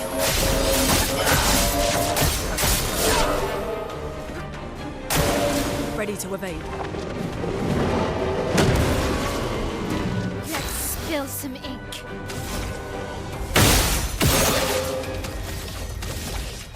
Precise strike. There we go. CL levels up. She's slowly but surely catching up with the rest of the squad. We love to see it. Good for her. Good for her. So that did not do what I thought it would. I thought, you know, one of those that we get the crystals from them, but okay.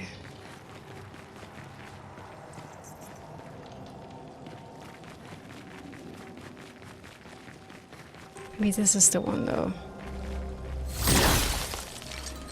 Aha, there we go. Great. Perfect. We gotta just keep an eye out for that one.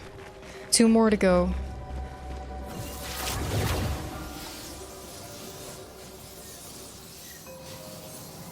Jesus Christ.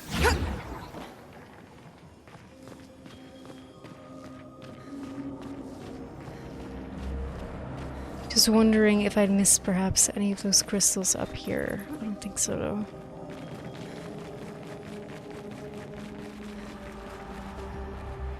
That one ladder, the Elden Ring.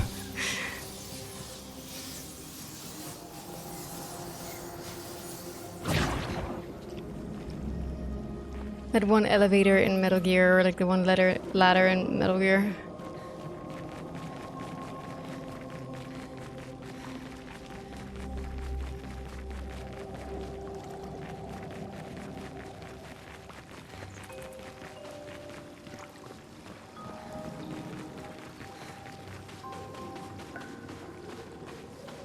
Oh, it looks so spooky.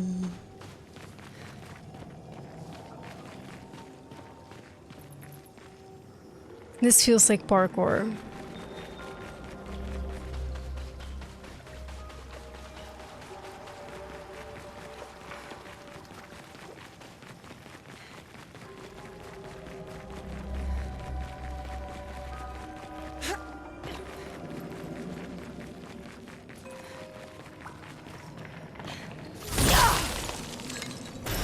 That's 2, gamers. 1 more to go. I see it. I see it.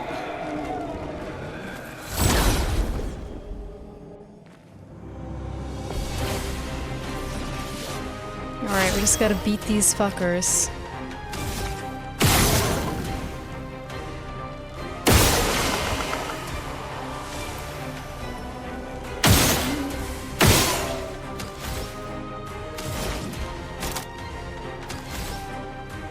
Oh my god, we have what we need for lightning dance. Oh my god, oh my god, oh my god.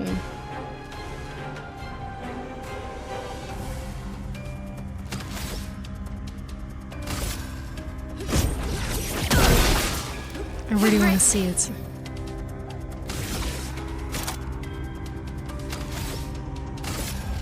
Blades. On me.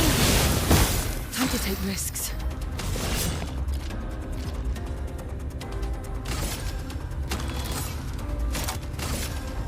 I feel like I'm not fighting at my true potential, like trying to like... No.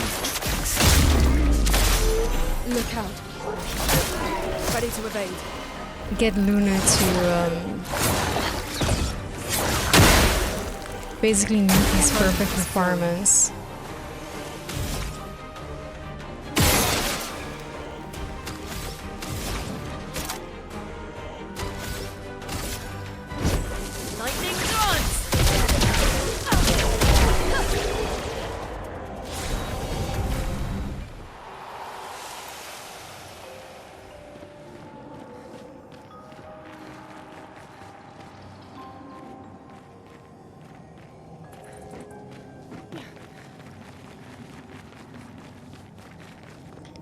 This place is a little bit of a maze, as they all are though.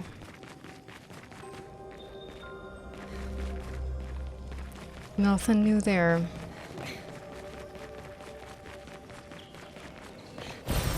Oh, lovely.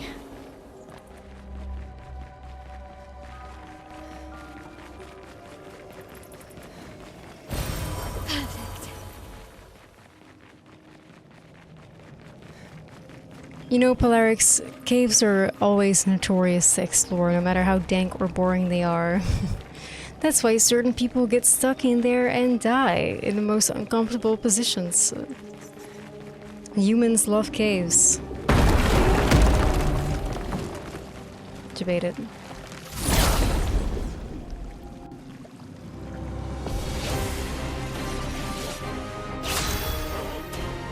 Rocher, oh my god, it's, do you know Ferrero?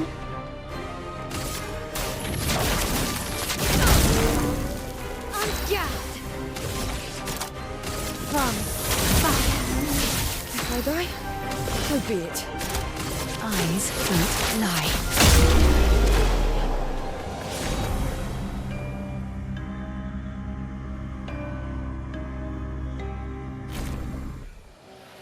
Nice, there we go. Oh, fuck me. Wait, why are we going down? What is this? No! No, no, no. No, no, no. No, no. No.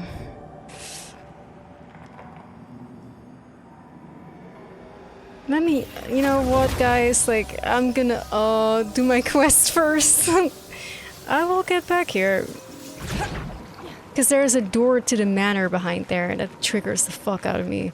I feel like it's not progression, I feel like that's like side area. Because I'm thinking the progression is where the lights are pointing, so that must be like over here. That's like this big pathway. Like this is progress, I think. Following the streetlights of Lumiere has always been progression. So this seems like it's optional, and the manor thing is usually optional in general, so we're gonna go there. But I think I might swap out CL's weapons before I go fuck around there though. But for now, let's complete the quest real quick.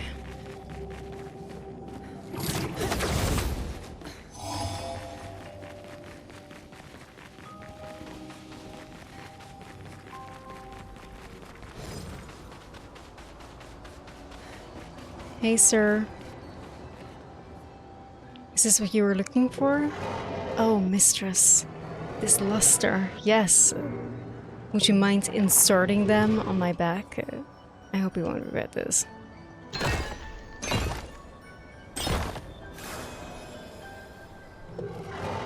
Growl. Oh, the ecstasy. Look at me, I am perfect. And your end of the bargain? Of course, I have not forgotten. But surely you can let me... First let me enjoy this. Ah, the bliss. Bro is gooning over having some rocks in his back.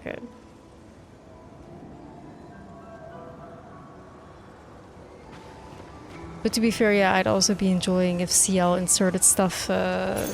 Great.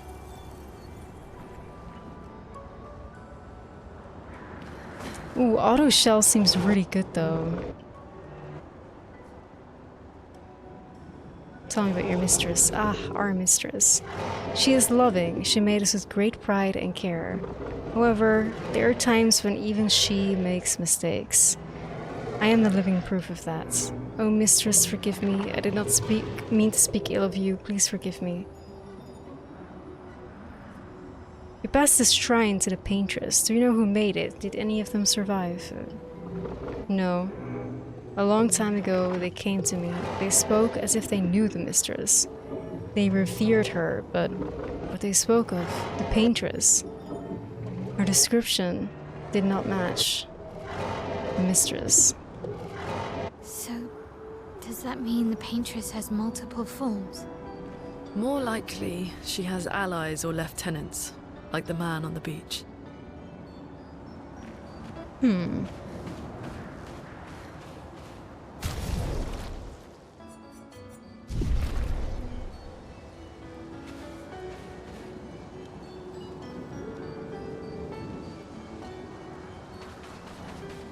Multiple forms? Well, I don't think so though. I think she's pretty much just like trapped at the monolith. I don't think that she's like this shapeshifter. I could be wrong though, but it seems like a bit of a stretch to me.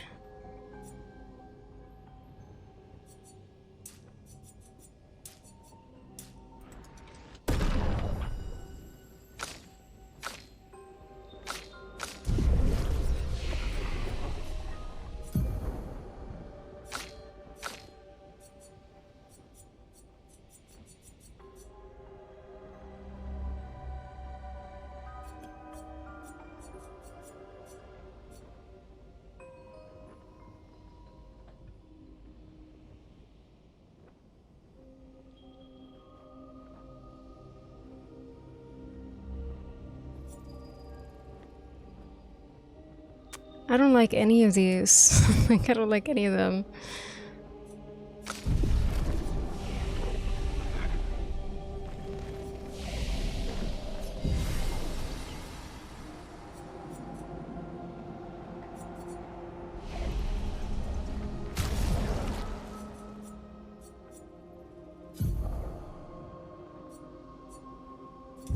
Okay, but we need to give somebody that, like,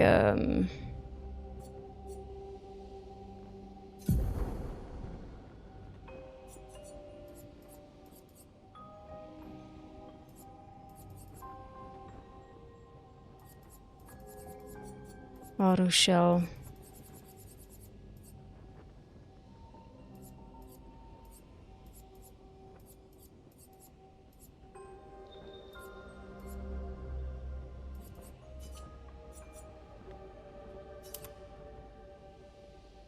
And see if we can get augmented first strike for her.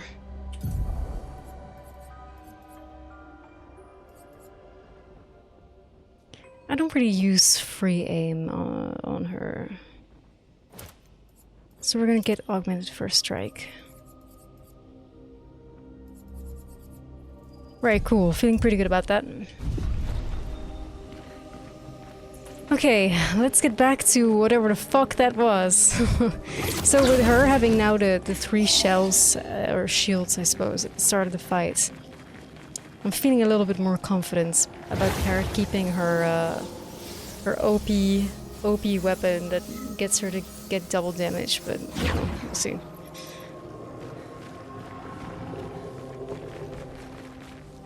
We shall see how it goes.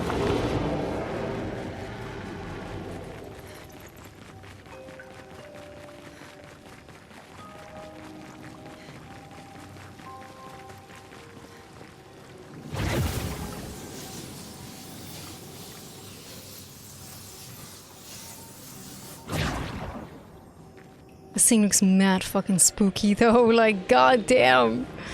Okay, we're in for it. But that's a manor door right there, and considering I'm chasing after the manor secrets, I must do this. Let's go. I hope it won't be too bad. Oh, it looks a lot smaller now. Thank God. We're gonna start with some immolation. Oh, this is doable. Swift stride. Our girl's gonna ramp. Here, Gamer, what's up? How are you? I'll do it.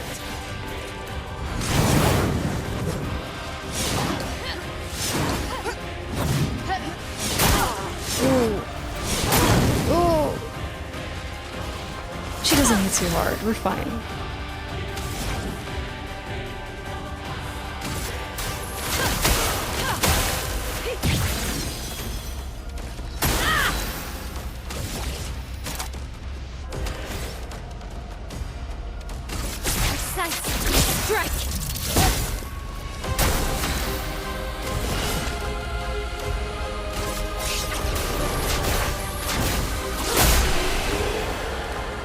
We always have Mael.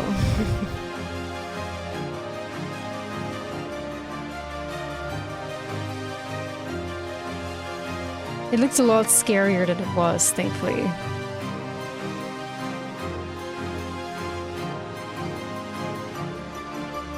Battle loots perilous parry. 1 AP or on parry. Yeah, bye. That's not for me. That's not for this playthrough. This is a pussy playthrough. Useful. Ooh, a manor door, guys. Am I excited? Here we go. Another secret door. Yes. Yes. Let's hope we can find all the switches. Oh, wow. It's a bedroom. Oh. Okay, so we found this upper door here. Okay.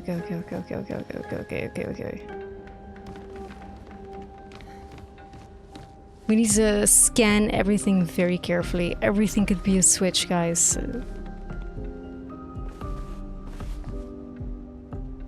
Mael? Examine. Oh.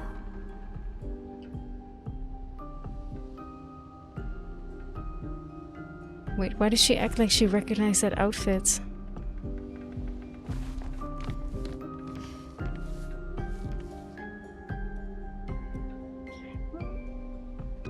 Why does Mael act like she's I mean...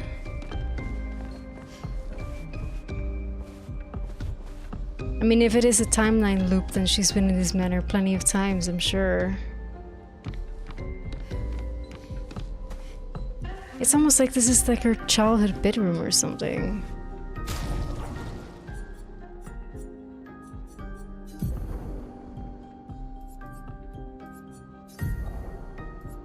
Skirt. Like, I can totally see her wear this as a kiddo.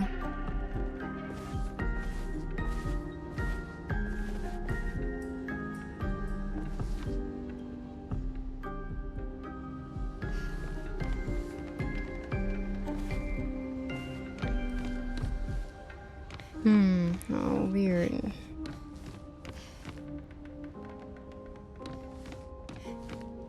But if it is a timeline loop, and if she does get like put into the manor every single time, then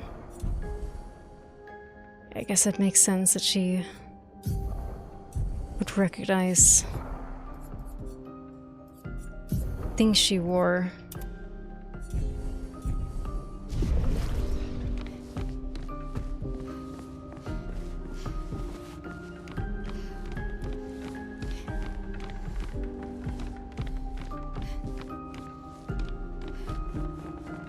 Right, I don't think there's any switches in this room. Like, I'm looking but not finding. Alright, that's one door of the manor unlocked, so... I'm sure all the others are still closed, but... it's always worth having a look, you know? Wait, what the fuck? The frame is empty? Wait, what? What? Huh? Eh? Why? Oh my god, I cannot remember what was in that frame. Oh, that's so weird. That's so strange. That is so fucking freaky, guys. That is quite fucking freaky. Oh look, the door to the kitchen has remained open.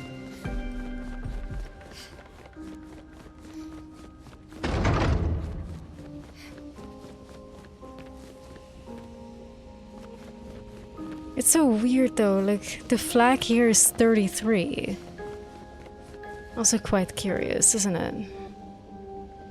Like that's like our expedition flag is the manor.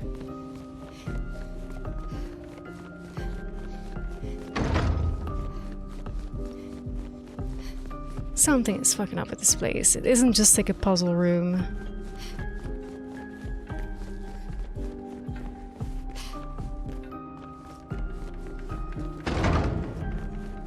The numbers.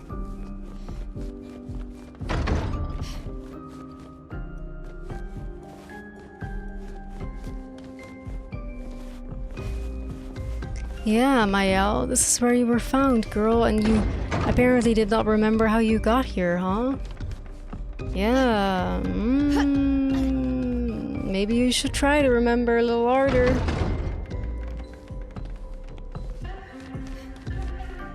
I think you really should try. I want to know what's in that fucking painting. Where's the photo mode?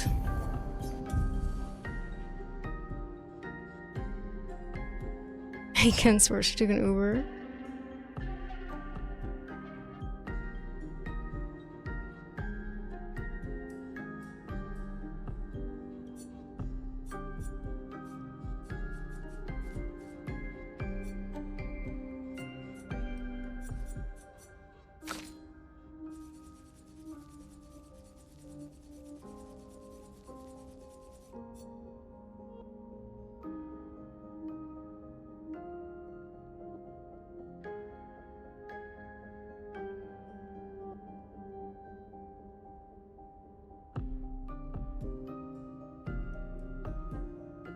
Who is this?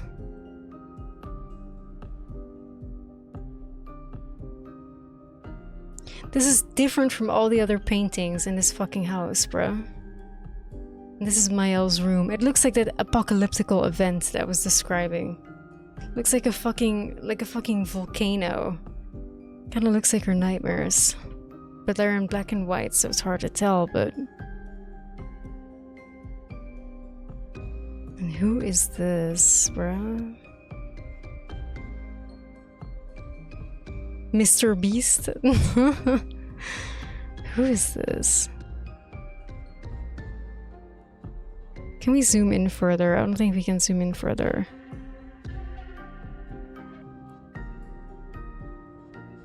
What we're seeing is somebody with a saber. Somebody with a saber. Somebody whose like arm is like bandaged. That reminds me immediately of Gustav, because he has like a prosthetic arm, right? How did he lose that? Because this is exactly... Gustav's is also on the right hand. And it's like cut off at the exact parts where we see the bandages here, so that's quite weird. Maybe I'm digging deep into conspiracy town here, but...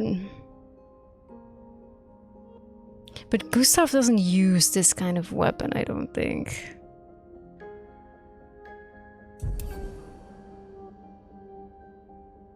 Get Goose. Goose. Goose.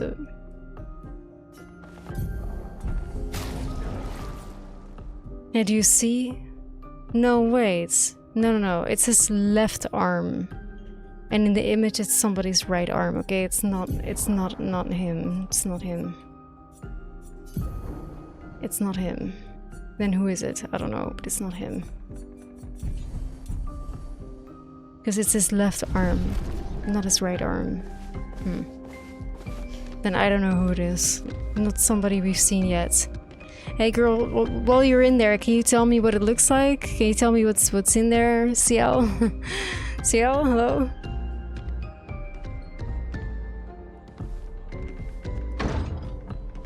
CL, oh, she fully went in. She fully went in, you guys. CL!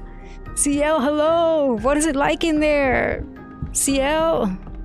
Are you still with us?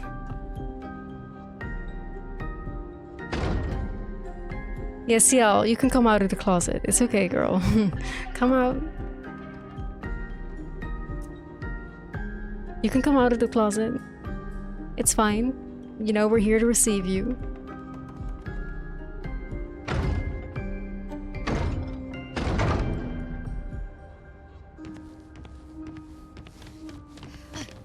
Anyway.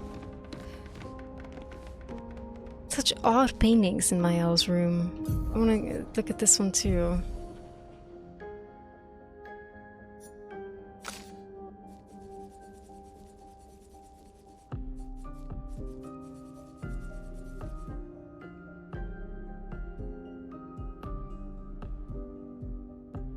This kind of looks like inside the cave, doesn't it?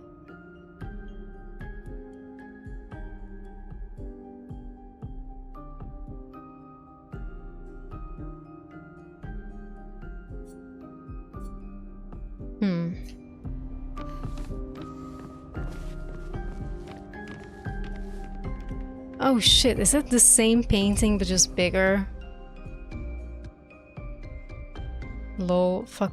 Well, it means it's important, isn't it? If they fucking just copy paste that shit twice. Must be important then.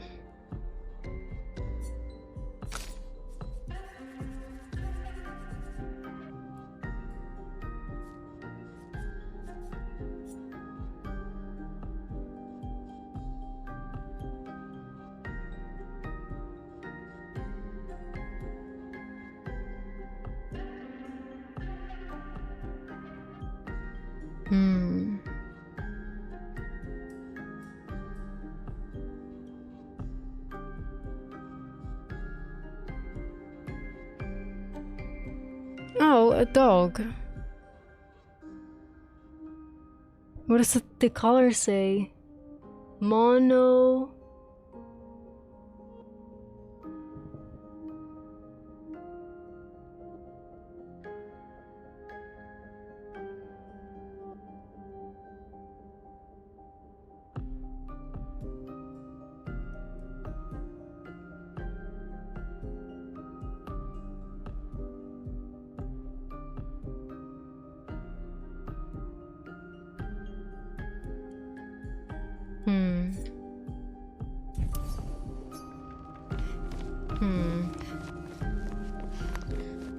Curious, guys. Very curious. Very strange.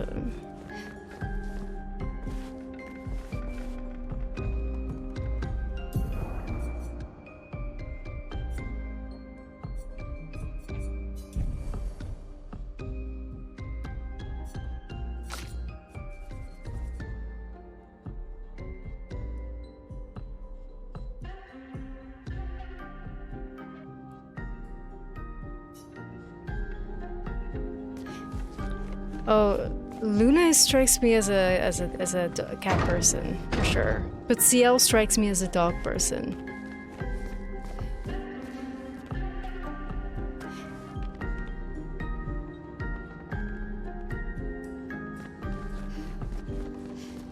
Yo, Dane, are you enjoying BG3? I hope you are.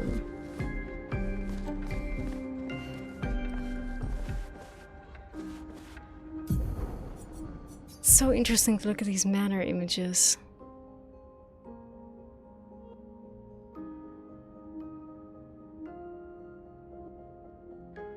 Oh, it's like huge faces.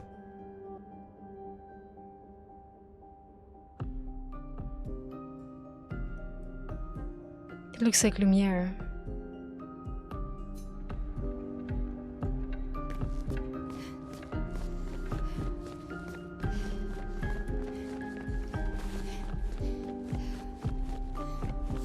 That's so weird though, because obviously I did not pay attention to what painting was removed here. I wish I did.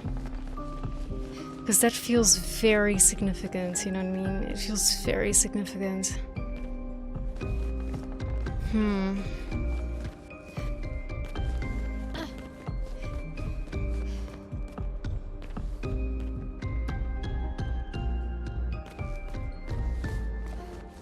Thank you, Scripted. I'm glad you're enjoying. Whoa. What?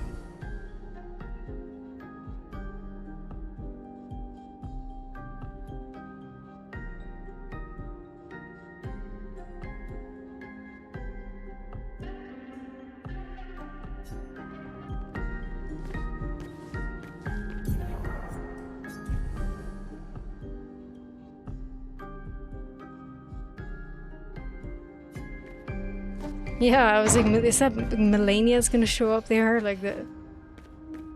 Oh girl, are you stuck?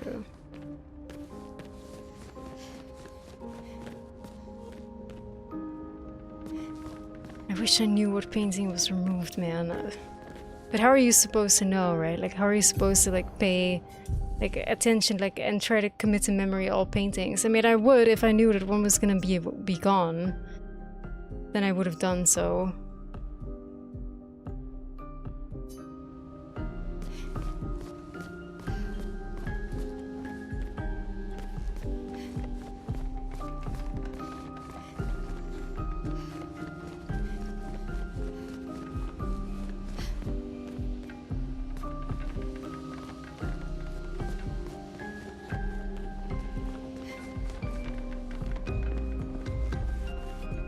That's the White Harvest sphere. We went to that area. The Yellow Harvest.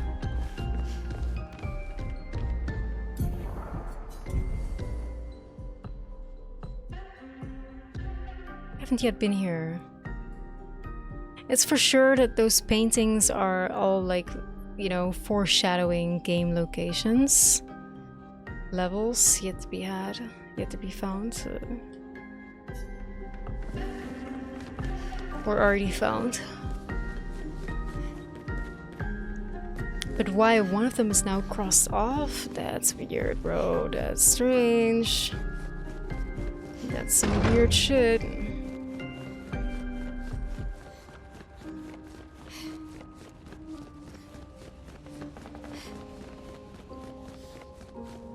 I wonder if anything's changed here as well. I think we pretty much solved the secret of this area by opening the little hatch there.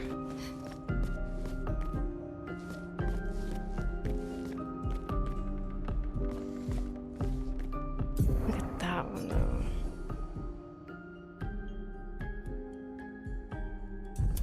This looks like the monolith or something. Not really, no.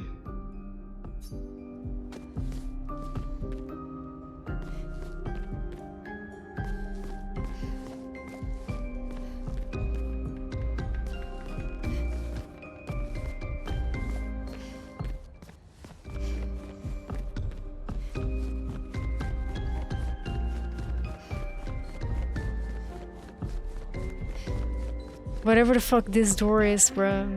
Whatever this door is that you cannot interact with is gonna be a big fucking secret. So.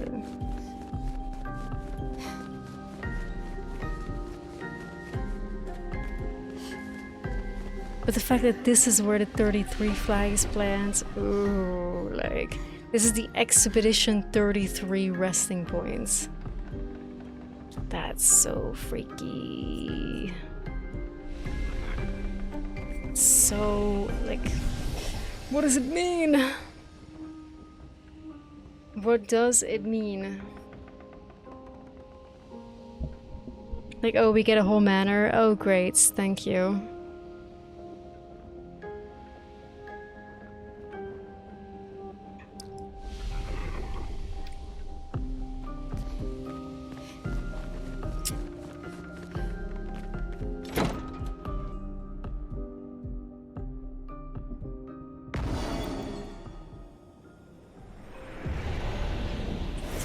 Weird guys.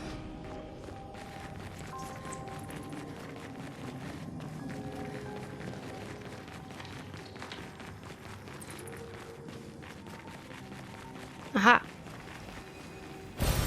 What have we here? Alright, we proceed, gamers. It's a pretty big level, but I like it. I don't mind it at all. Like, the levels are just so much fun because they're all so unique. Like, I would like to praise this game real quick. Take a moment to praise this game for how unique every single level is. Like, a game is so exciting when the level design changes so drastically.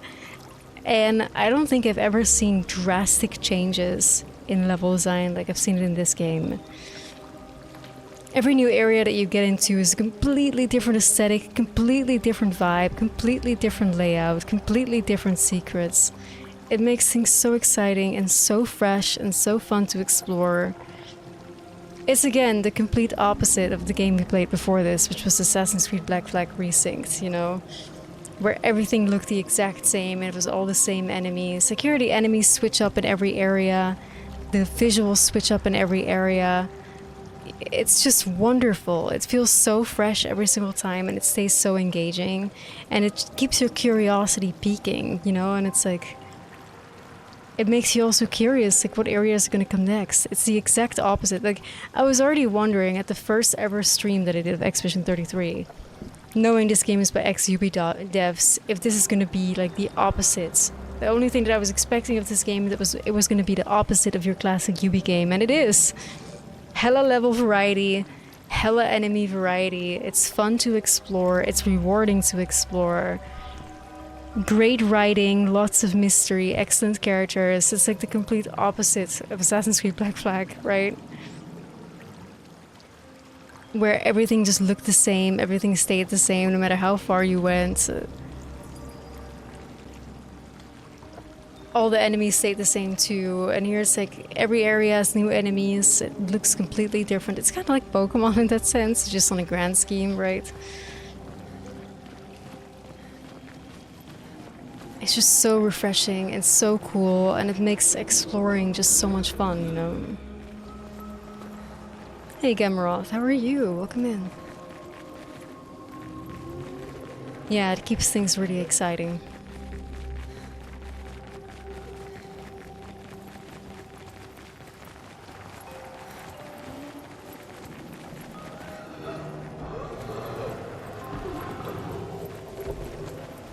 Oh, Big Boy wants to fight. I'm not sure if I want to fight Big Boy. Wait, your favorite playthrough of mine? Really? Not my Baldur's Gate one? You have it on good authority that I hate this game. YouTube said so. Yeah, people on YouTube are having a whole hate crusade against me. Well, not people. Some people. Not everybody. I hate the generalization. Because there's been nice people too. And some really awesome folks that stepped by the stream because of the YouTube videos. But there's definitely a small minority in the YouTube comments that are convinced that I hate this game.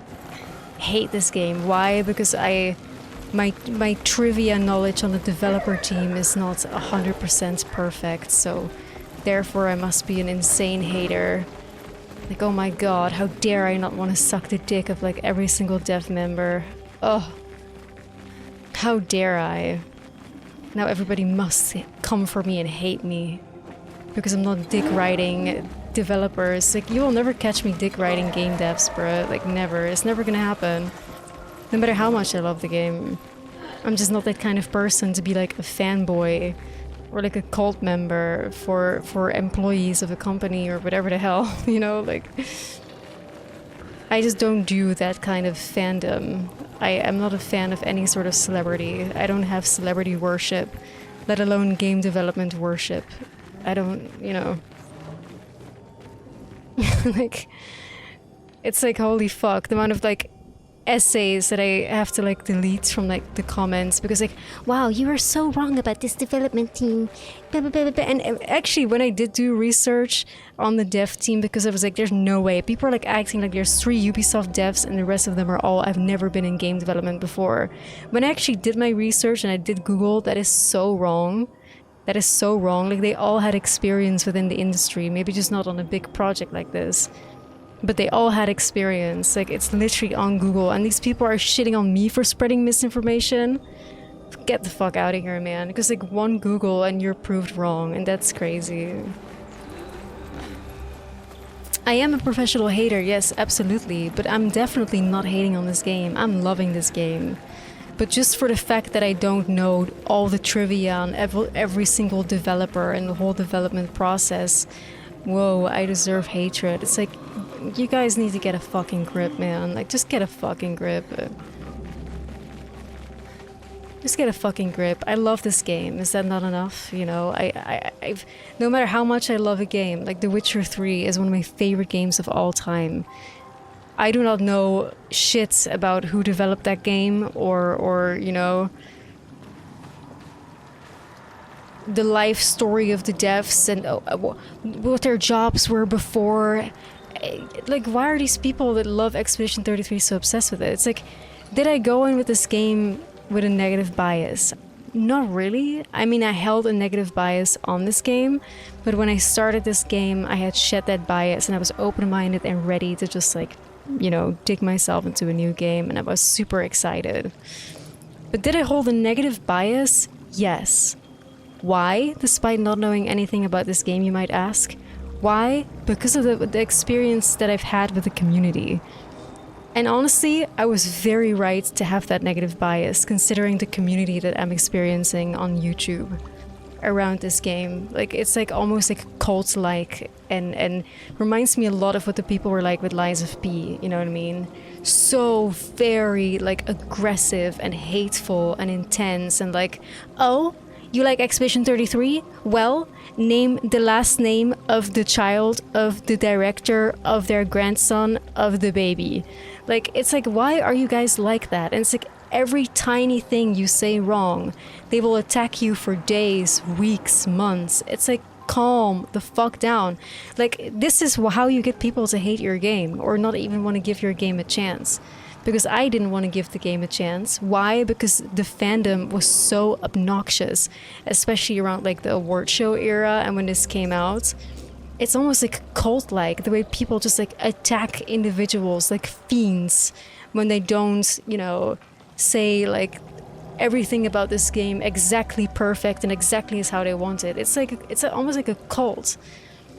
So I honestly was well within my rights to hold a negative bias towards this game, 100%. Not because of anything about this game or about the devs, but because about the fuck-ass, like, cult brainwashed community. The side of the community that is like that. The side of the community that is still attacking me in my comment section for everything. Oh, I don't love Gustav to the point that I want to suck his dick 24/7. Oh, she must hate him. Just like she hates this game because she says one negative thing about it. It's like, calm the fuck down. Like, y'all are crazy. Y'all are crazy as hell. Like, holy shit. Y'all are crazy as hell, you know? Like, I have never experienced a community this intensely aggressive about any game than Expedition 33. And this is what puts people off. So it's like what are you trying to do? Do you want people to experience your game, or do you want to gatekeep the game and basically aggressively bully anyone out of even trying by the attitudes that you are approaching first-time players with? It's absolutely crazy. People get so mad at me for spreading misinformation about this game because I don't know the whole life and backstory of all the devs that they will literally come into the stream and spoil major plot points. It happened like 2 streams ago. They come in here and they spoil a major plot point just because they're angry at me. It's like so bizarre. It's so absolutely bizarre, and people call me the worst things and people call me despicable. Just because, I mean, I said what I said at the beginning. I said what I said. I said that I, you know, at this very moment that I started playing, I hold no bias, but there was a time that I held a negative bias because of the community, because of the intensity of the community, that I just mostly ignored everything Expedition 33 related because I was so annoyed by it, you know? Thankfully, I didn't read it. My mods are thankfully very much on it. But it's like, yeah, these people, it's just like, come on now, bro. I would assume that this game is full of haters. Absolutely, I can imagine. I'm definitely not one of them. I feel like I love this game. I've said nothing but positive things from the moment that I started playing. And still, that is not good enough to get me from the, you know, the evil side of the community to absolutely hate me for everything that I am. But just crazy. It's like, if y'all cannot even be nice towards people that love your game, then what the fuck? It's like, what are you doing? I really don't get it.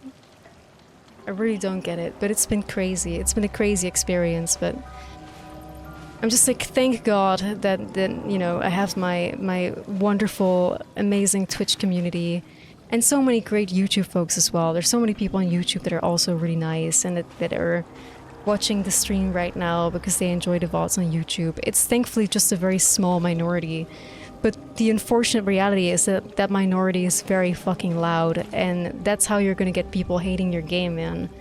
It's like, if you're gonna be the toxic voice of such a great game that so many people should play, you are the one that's ruining this game for people before they even get started, you know?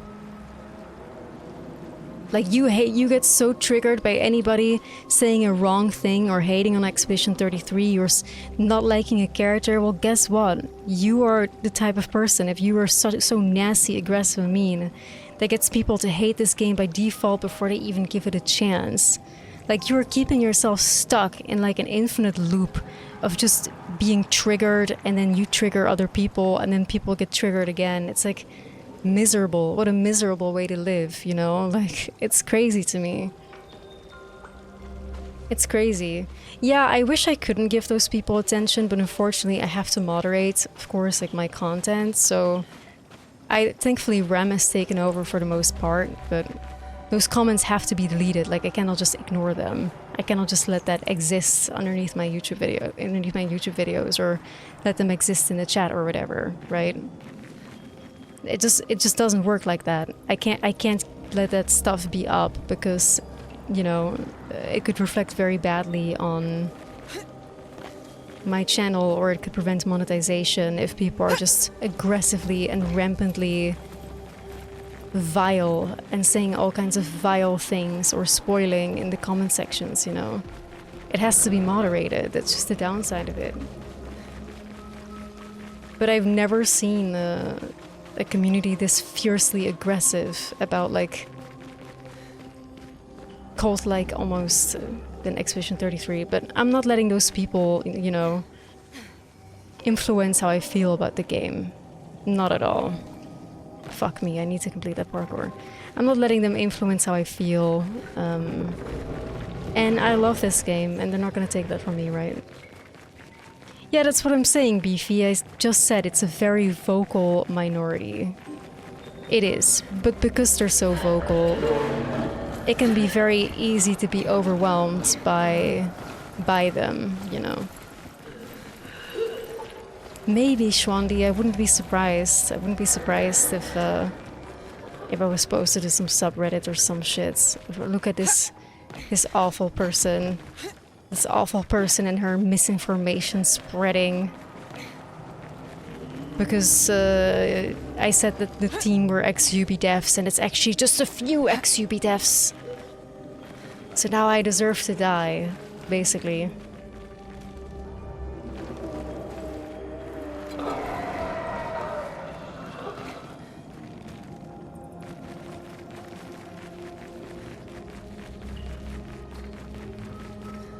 Yeah, no, people are actually convinced that I hate Gustav, and it's like I always say I think he's a great man. I think he's very nice, he's very kind. I just don't really agree with his parenting style, you know, but that's enough to get me hated. It's just so insane. It's so insane, but, you know.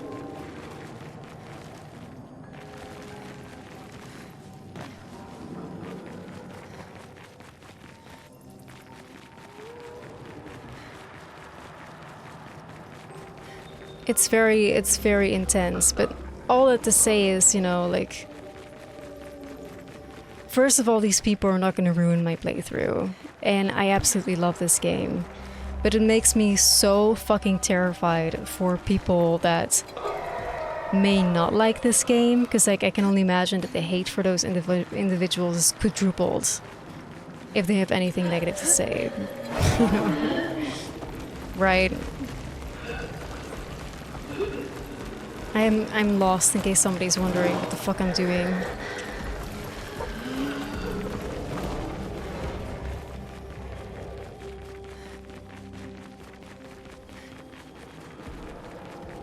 Oh, I need to go over there.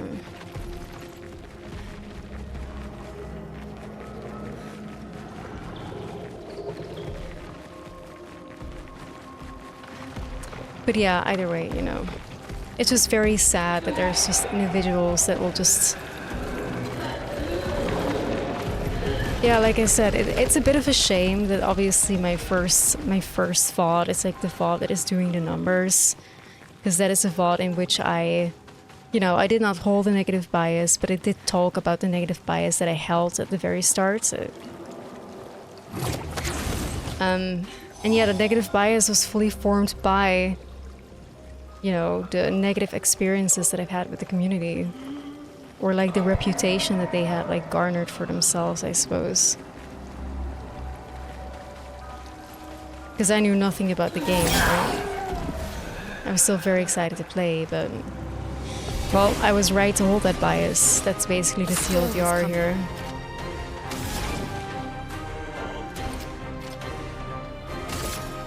Feel the burn.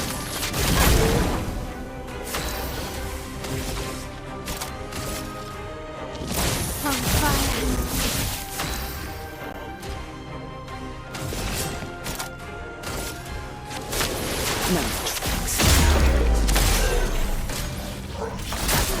I'm ready.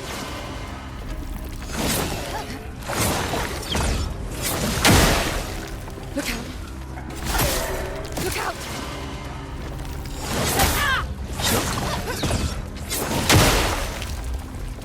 Let us stain them.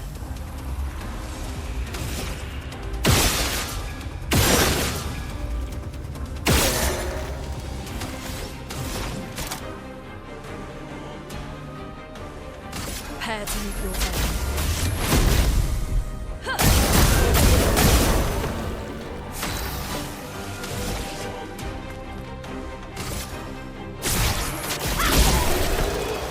Noise. My favorite part, everything. Like, I don't even have a favorite part. Like, everything is my favorite part so far. The music is excellent, the characters are excellent, the level design is excellent, the combat is excellent. It would be very hard for me to choose my favorite part. But if I had to choose, I would say my favorite part is just like the mystery of like the main story, the writing, I think. The world building and just how mysterious it all is, I think. Oh my god, there's a lever here. What the hell? It opened the door. Fuck. Okay. Do I go in?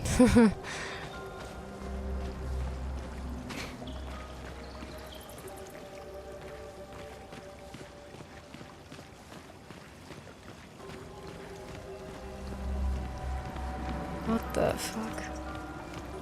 But I love everything, man. The level design, the explorations, like it's just all so cool.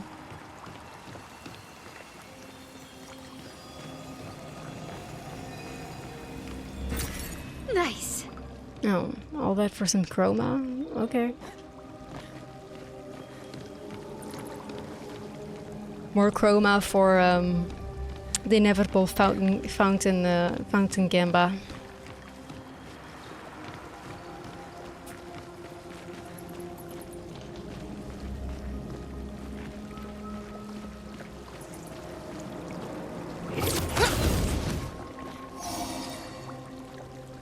Fountain for the fountain god.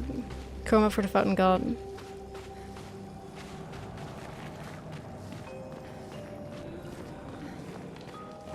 Wow, I can't believe I missed that as I was trying to parkour onto this thing.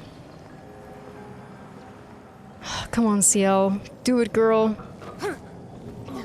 Okay.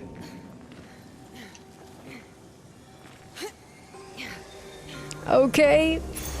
Nice.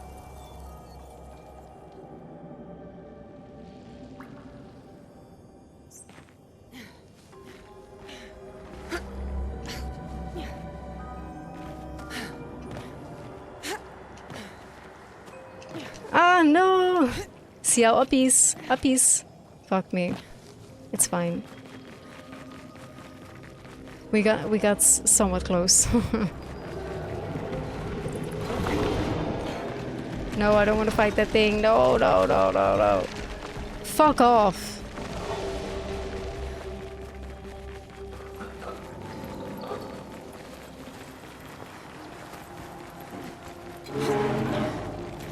Ah. Ah.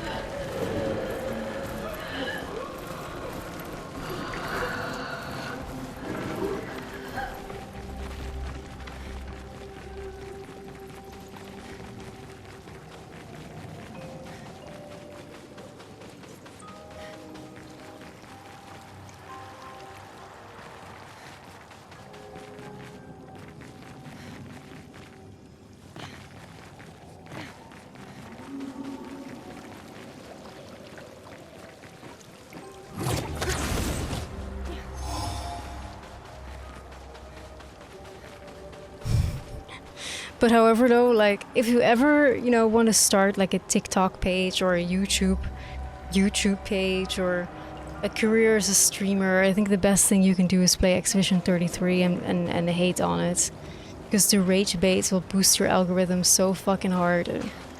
Because these people get triggered by fucking everything, bro. You'll get like a never-ending stream of comments. Instant fame hack. just hate on Expedition 33 and the cult is gonna come out and just spam the ever-living shit with like hateful comments, and An advantage. your algorithm gets boosted. If you can mentally handle it, that is. Instant hack. Thank me later, guys. Oh, SKA! Over there. No, SKA, don't go to the lighthouse! But I sense something scary. Oh no, he senses something scary. Oh, fuck me.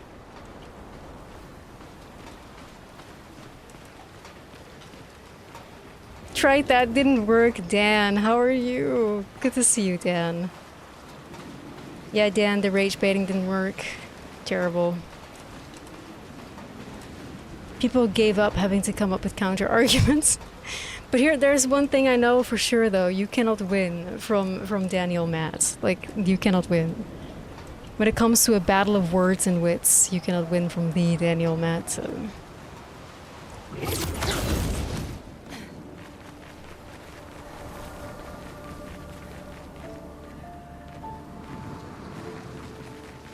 Can we get a shout out for Dan, please? Dan, what have you been up to? I saw you were playing all kinds of silly games like My Summer Car and whatnot. Is this a new era?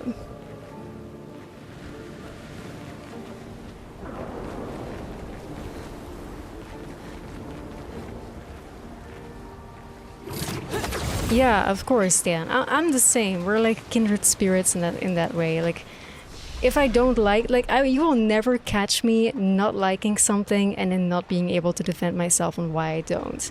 There's so many people that don't like something and are like, oh well, it's just because, right? And they don't have arguments. And it's like, how intellectually incurious, you know? How boring, how lazy. Like, if you're gonna be a hater, be a good hater and have your arguments ready and be able to just win an argument, right? So,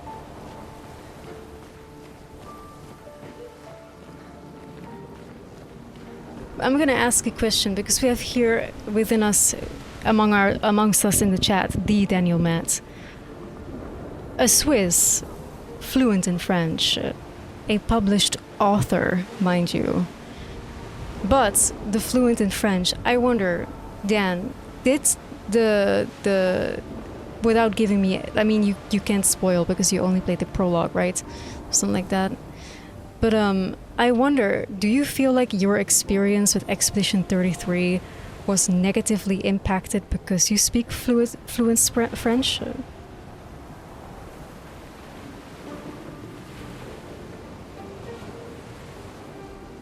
Do you feel certain words or certain dialogue or certain lyrics in songs or whatever like gave you too much, like revealed too much about the plot to you? You don't need to give details, obviously. This is a spoiler-free stream. But do you feel like it negatively impacts your experience because you got like prerequisite knowledge that most of us do not have that don't speak French?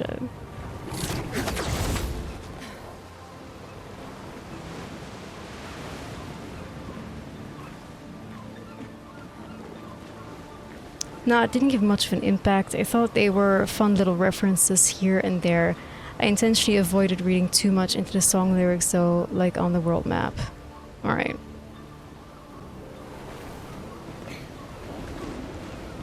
I am quite curious though, obviously, because I'm always curious, and I always am interested in what Dan has to say, if you don't mind. Like, I'm assuming you're busy or, you know, whatever, but if you don't mind, if you could give a little bit of like spoiler-free review why you didn't like the game and why you stopped playing, because I'm assuming you didn't finish.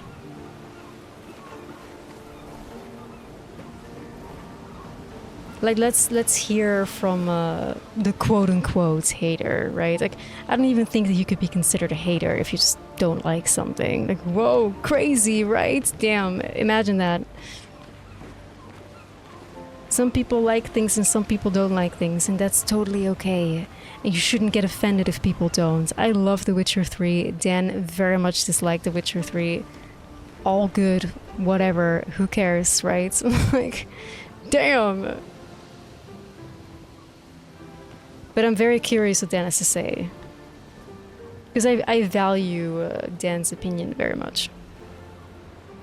And like Dan said himself as well, like if he's gonna dislike something, he's gonna know exactly, he's gonna tell you exactly why. And it's hard to argue with usually. Expedition 56, flooded buildings. I feel like this is like a little side area, because this is not where SK is going. But I feel like we're headed to the lighthouse, and that's terrifying. That's terrifying. Lighthouse trauma.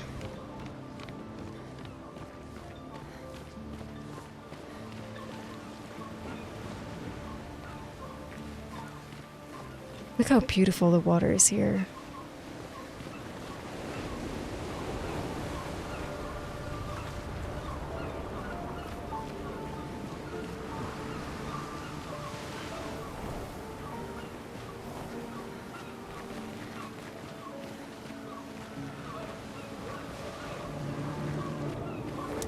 Yeah, mostly beefy. I've heard mixed opinions, I would say. I've heard people say, I love this game, but I have certain issues with it. So far, I haven't yet found those issues. I haven't yet found them.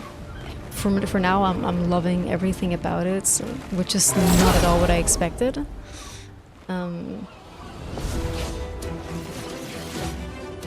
So I'd be quite curious to hear the contrary opinion, and I also know that Dan will not spoil anything. Like, I trust Dan. Like, I would not just, if a random hater came in, a random chatter, and they're like, oh, I don't like this game, I would not ask them why, because A, I feel like I could not trust them not spoiling. B, they probably wouldn't be able to put it so eloquently as Dan is gonna put it. You know? So the only person on this world that I would ask why didn't you like it would be Dan.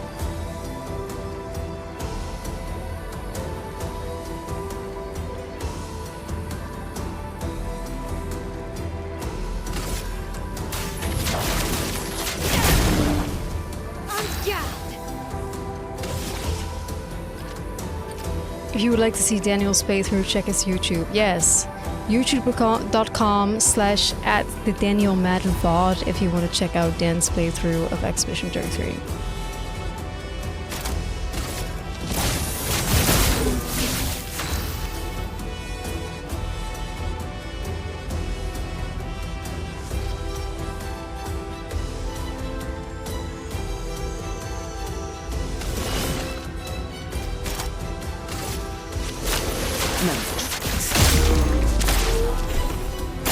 God, she hits like a truck.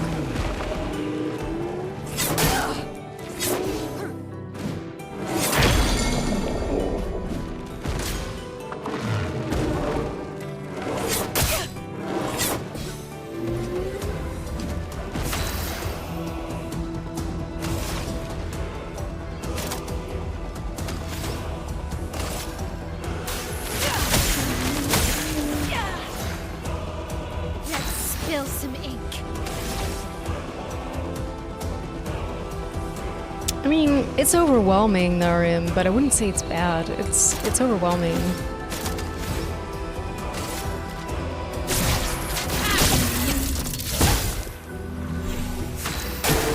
Careful now.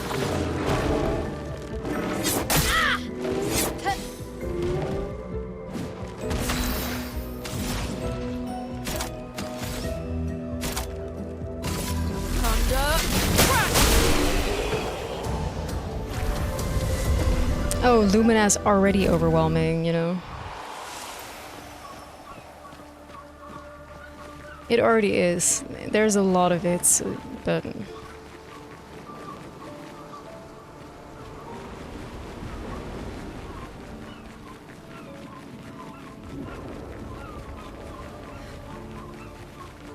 Whenever I judge a game, like, UI is usually very low on why I hate something. And regardless of that, it's like, for me, the worst UI to ever UI is always Rockstar Games UI. Like, but that's just like, Rockstar Games UI is like miserable throughout the whole thing. Whether it's like the menu, whether it's like everything, it just fucking sucks. Like, I don't see any UI issues here. Like, there's an overwhelming amount of things. But I still feel like the UI is far more intuitive to me than anything Rockstar ever makes. So it's like, you know.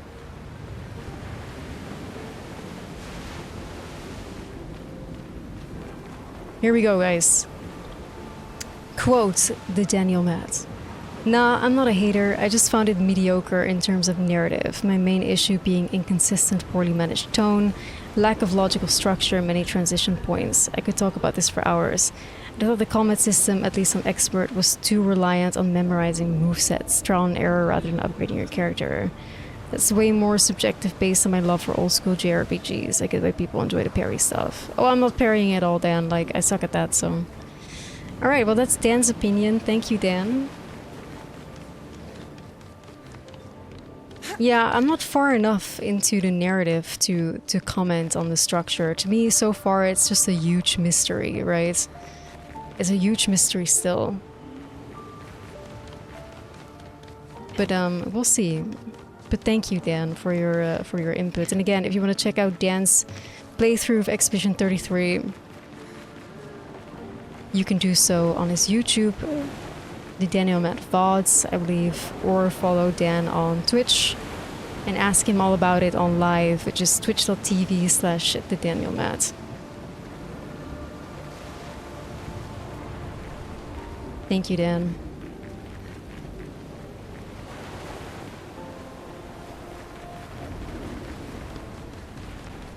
And if you are French and you're interested in some really good literature and a good new book to read, well, I don't know the exact title, but if you want to plug your book, Dan, you can do that as well. Because there's plenty of French people that are watching, especially from YouTube. But I assume if you don't want to, because it might dox you or something. Boy, where should I go?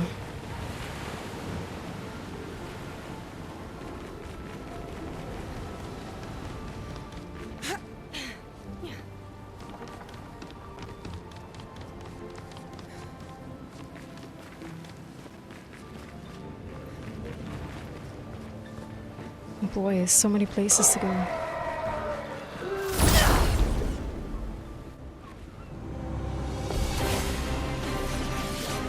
Chroma is flowing.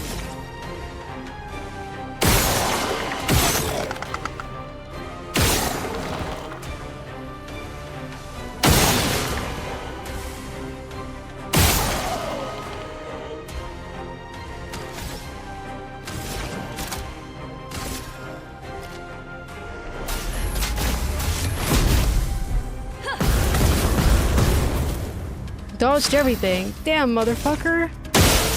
Heck.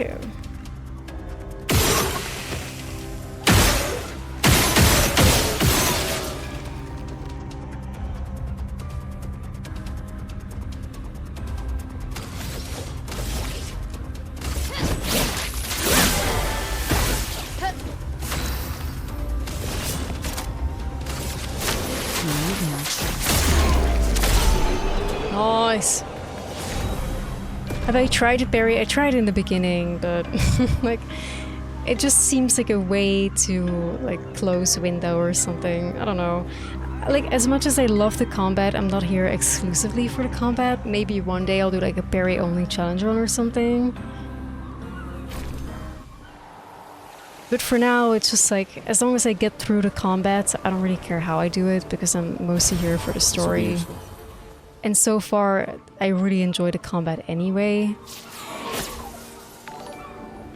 So as long as I enjoy it, that's good enough for me, you know?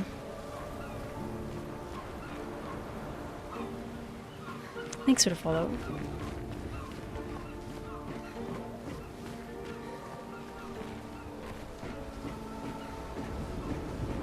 As long as I have a good time, that's all that matters to me.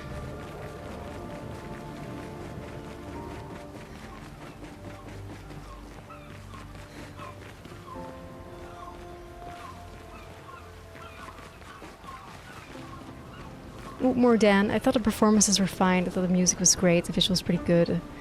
But that wasn't enough, and for the record, after giving up on this game, I did see a friend playing the rest of the game, and it didn't do anything to improve my opinion on the narrative. I see. Yeah, I'm curious to watch it all unfold, for sure.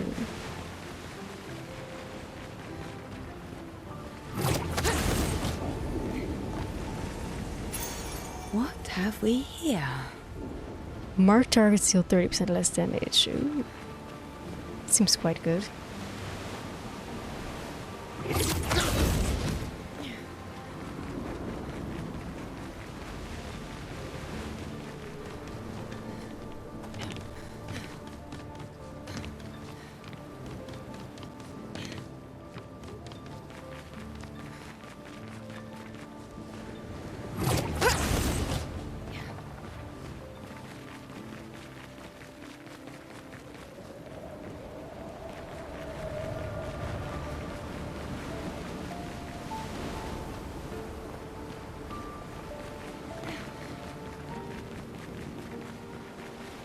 Yeah, I'll see, Dan. I'll see. All I know is that I love it so far, and I hope I'll keep loving it, because obviously playing a good game is a lot of fun, you know?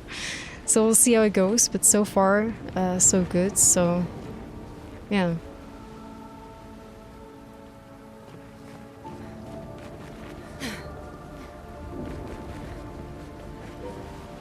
But it'll definitely be very interesting to have a dialogue then after I finish. Depending on how I feel, of course.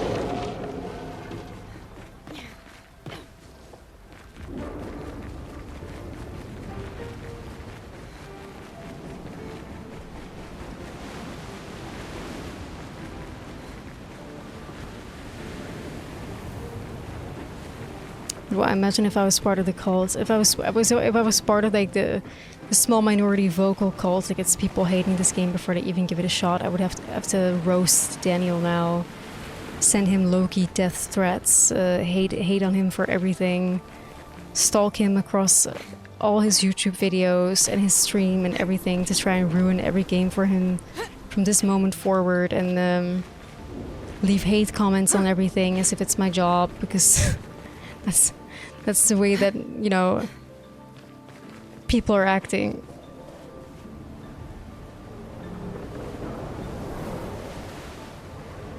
Holy, here's what we're not gonna do, okay? Here's what we're not gonna do. Let people have their own opinions, okay? So, if somebody could remove that comment from Holy, I would appreciate that. What we're not gonna do is fight people for their own well-formed opinions. We're not gonna try to convince people otherwise. That's not this kind of stream, that's not this kind of community. I don't like that behavior. We don't do that here. Let people have their own opinions. It's totally okay for people to have their own opinions. If somebody has a different opinion from you, it's not your immediate job to try and change their minds. Like, let people have their own feelings. It's like, if you think that you are going to be capable of changing somebody's mind just because of what you say, after they have experienced the whole media on their own and formed their own opinion, you're A, stupid, and B, wasting your time. Don't engage in that behavior, you know what I mean? Like, don't engage, because it's like, you are never going to change people's minds after they've made up their own, after spending I don't know how many hours creating that opinion. Just what you say is never going to change people's minds. Let people in their dignity and also retain your own, you know, like, let people retain their own. Let people have their opinions, whether good, whether bad. It's just like, let people just live. Let people live and let people just make up their own minds on things. And, you know, if somebody's opinions differs from yours, just let it go and let it be. Let it be. Instead of wasting your time trying to convince somebody otherwise, you know. There's so many people that type these fucking, like, almost like book-length essays in my YouTube comments, like, with bullet points and everything, trying to correct me on everything that I'm saying, and it's like... like... the moment you start realizing that that is not a good way to live, to constantly try to correct people on anything and everything that they're saying, and to not let people have their own opinions. It's like the moment you realize that that's not a way to live, the moment you're one step closer to happiness, you know? Like, how miserable must it be to get triggered over people having different opinions than you? Like, oh my god, grow up. Like, grow up. Let it go.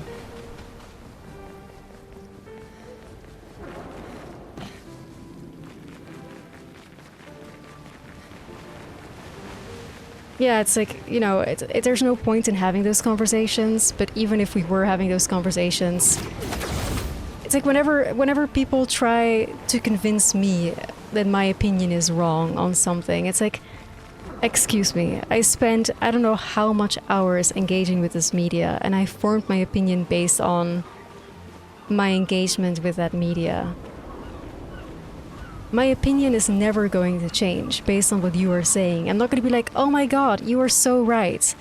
Yeah, you know, those 40 hours of gameplay that I experienced and my opinion that was shaped because of it, just because of what you're saying, all of a sudden I think totally different now. Like, you are so right. Like, do you really think that's ever going to happen? Like, when has that ever happened in the history of mankind? You know, it's like, be fucking for real. You know what I mean? Like, be for real. Such crazy behavior.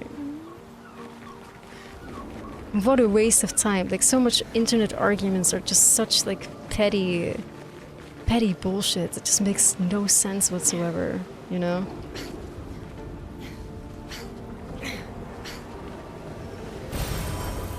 Nice, let's go.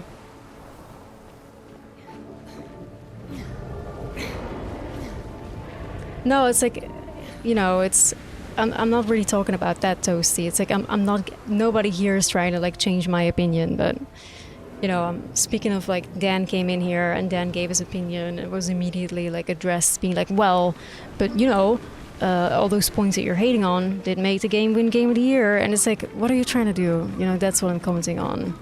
This is not me being triggered by somebody in chat because I was attacked or whatever. I'm just speaking on like a general observation that is not something I'm experiencing right now, but it's something that I'm seeing all the time, all over the internet, in other people's streams, in YouTube comment sections. Outside of myself, it's just something that you observe all the time on like social media discourse, game communities, Reddit threads, and it's like, my god, you know?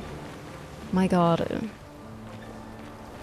I'm just making an observation as I'm lost in this area trying to find my way through. Like...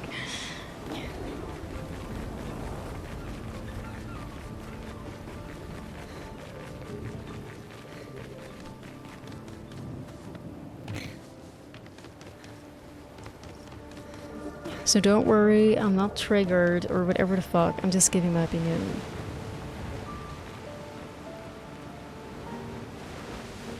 It was seen as an attack. Like, I don't even know what to say to that, man. Like, I don't even know what to say to that. Nobody's attacking anybody, okay? People having a different opinion from you is also not attacking you. But I think one of the worst things that's happened in the recent, like... the recent few years is that people have started, like, attaching media that they love as like part of their personalities. So if you then don't like that piece of media, it's like they're insulting your personality, and that's why it gets so personal and so mean and so vicious so very often, and why people cannot let go others having different opinions, because it's like, oh, you don't like Expedition 33, well, you must not like me, right? And it's like, it gets so crazy so fast, you know. And it happens all the time. You insult Taylor Swift to a Swiftie, oh god, you're gonna get it, you know? You're gonna get it. And it will not be cute.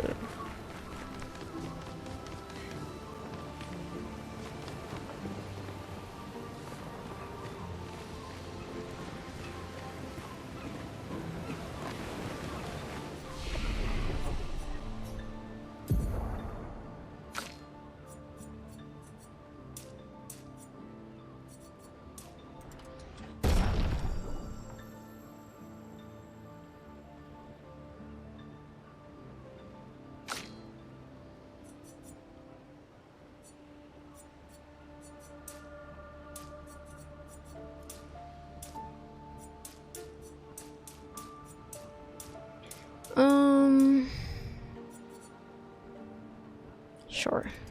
I'm gonna try not to like overthink the builds too much.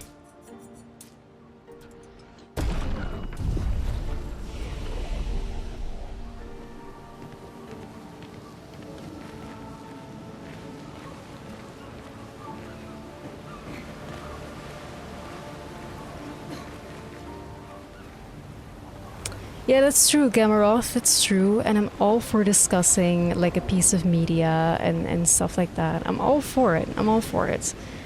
However, more often than not, I feel like the people that are engaging in this kind of discourse do not have the emotional maturity to discuss and argue a game without it getting heated, because people take it personally if you have a different opinion than them. Most people cannot be trusted with these, like, you know,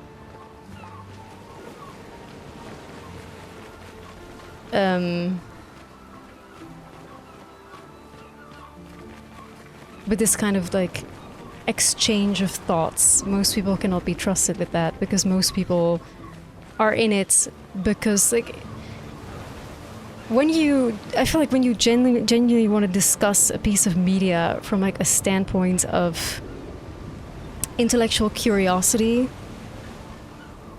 that's when two people can come together to have some really meaningful discussions. But I feel like most people, 99%, especially when it comes to games, especially when it comes to things like Expedition 33, people don't engage in discussions with people of opposing opinions because they're trying to intellectually engage in a discussion. It's because they're entering with the mindset, with the idea of trying to change somebody's mind. And it's that like initial, like the attitude that you have going in that just turns these kind of discussions like so vicious and so mean and nasty and so like, oh, this is an attack and this is an attack and this is an attack so quickly. Because these people are going in wanting to change somebody's mind. They're not going in wanting to learn or wanting to just like, you know, find somebody else's opinion out, you know. They're going in because they want to change somebody's mind. And if you go into a discussion about a piece of media going in wanting to change somebody's mind, it's like, give it 2 minutes before it turns into a fight where people are insulting one another, you know.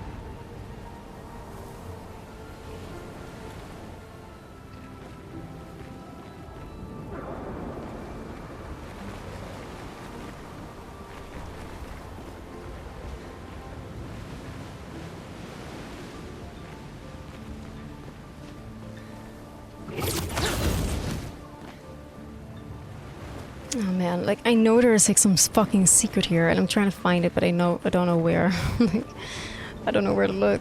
I don't know if I'm looking in the right place. Whatever, dude. I will keep looking.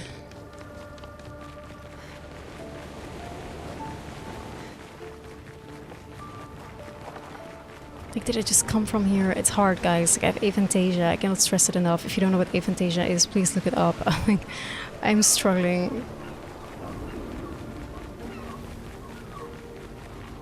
And I'm doing my best.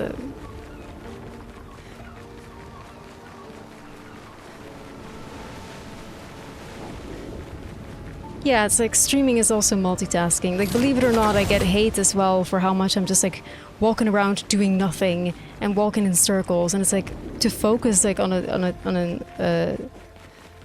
discussion and to give proper answers that are not brain dead or simple, and also try to like navigate through a game and remember where you've been and etc etc etc. Like, it's a lot, you know. Streaming is not easy. It's not easy.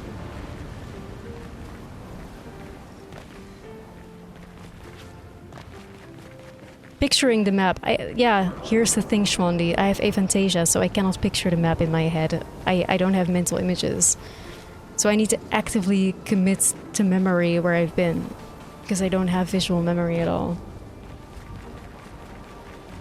So navigating places without like a map like this is even harder for me. Still trying my best though.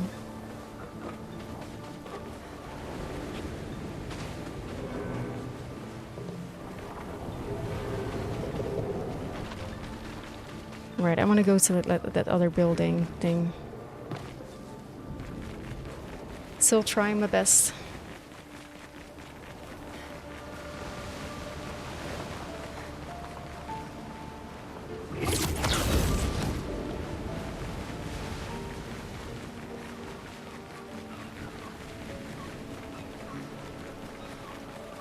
Alright, let's go here.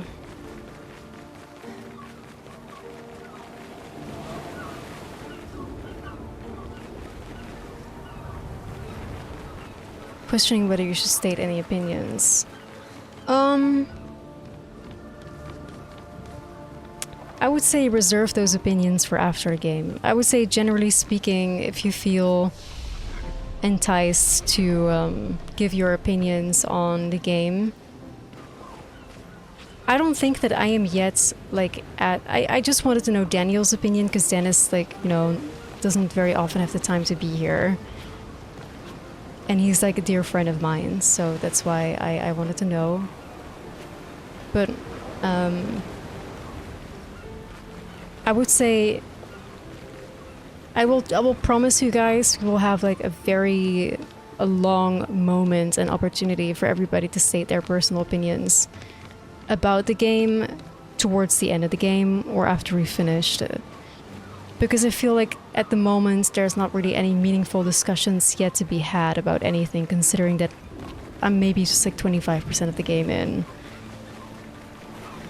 So I cannot contribute myself in a meaningful way to a discussion about the game itself and the plot, because, well, I'm only 25% in, you know? It's like, you cannot leave a review on a movie if you've only seen 20 minutes of it, right? Like, so whether you should give your opinion, to come back on that, I would say just hold it until I'm done with the game, and then there will be plenty of opportunities.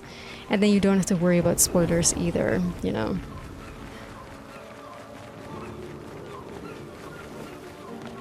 So respectfully, no opinions yet. I just made an exception for Dan, because Dan is a trusted friend of mine, and I know he wouldn't spoiler, and, you know.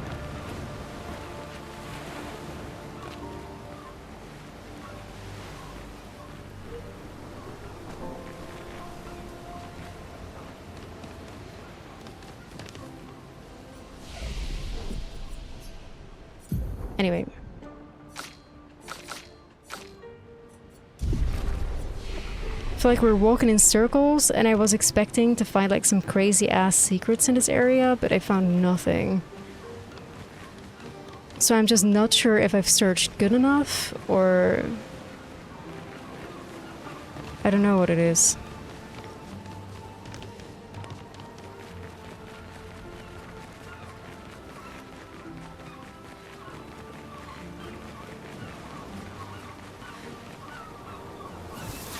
I do want to play Outer Wilds at some point, for sure.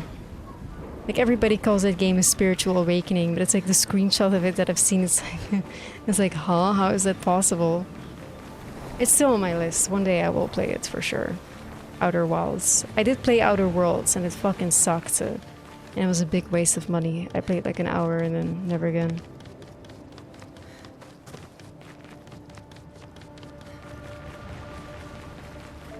Disco Elysium is also on my list. I have purchased it. It was like on the Steam summer sale.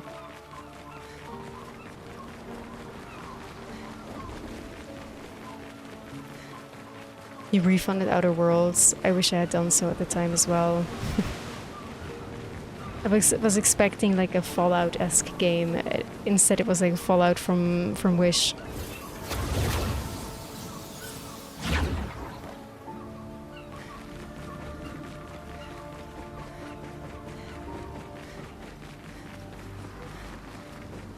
Man, how the fuck? I'm now just trying to wonder, like, how the hell did I get to those?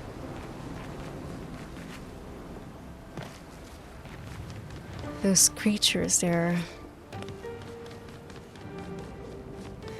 So sorry for how fucking lost I am, you guys. How did I get there, though? It's not like the game lets me jump, unfortunately. Ugh, damn it. I will find my way, guys. I will find it. I will find it, don't worry. I don't just give up. It's not me.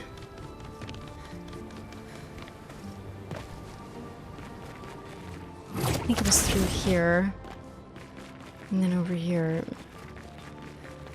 Aha! Breaking Bad. I also dropped Breaking Bad. I did not like Breaking Bad at all. I did not like it.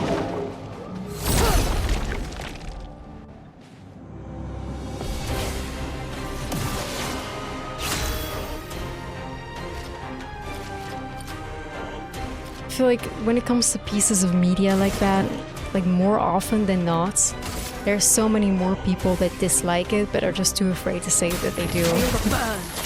Especially when there's like a lot of like hype going on.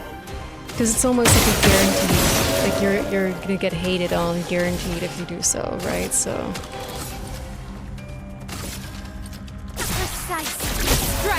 and I feel like many people, wow, 9,900, Jesus, Mael.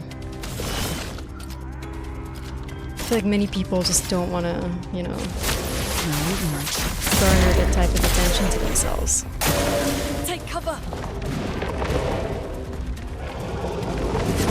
So it's only until after, like, the hype has died out that people will come forward saying, well, I actually didn't like it that much. I'm ready. But in the hype of the moment, absolutely not. Renee, attention.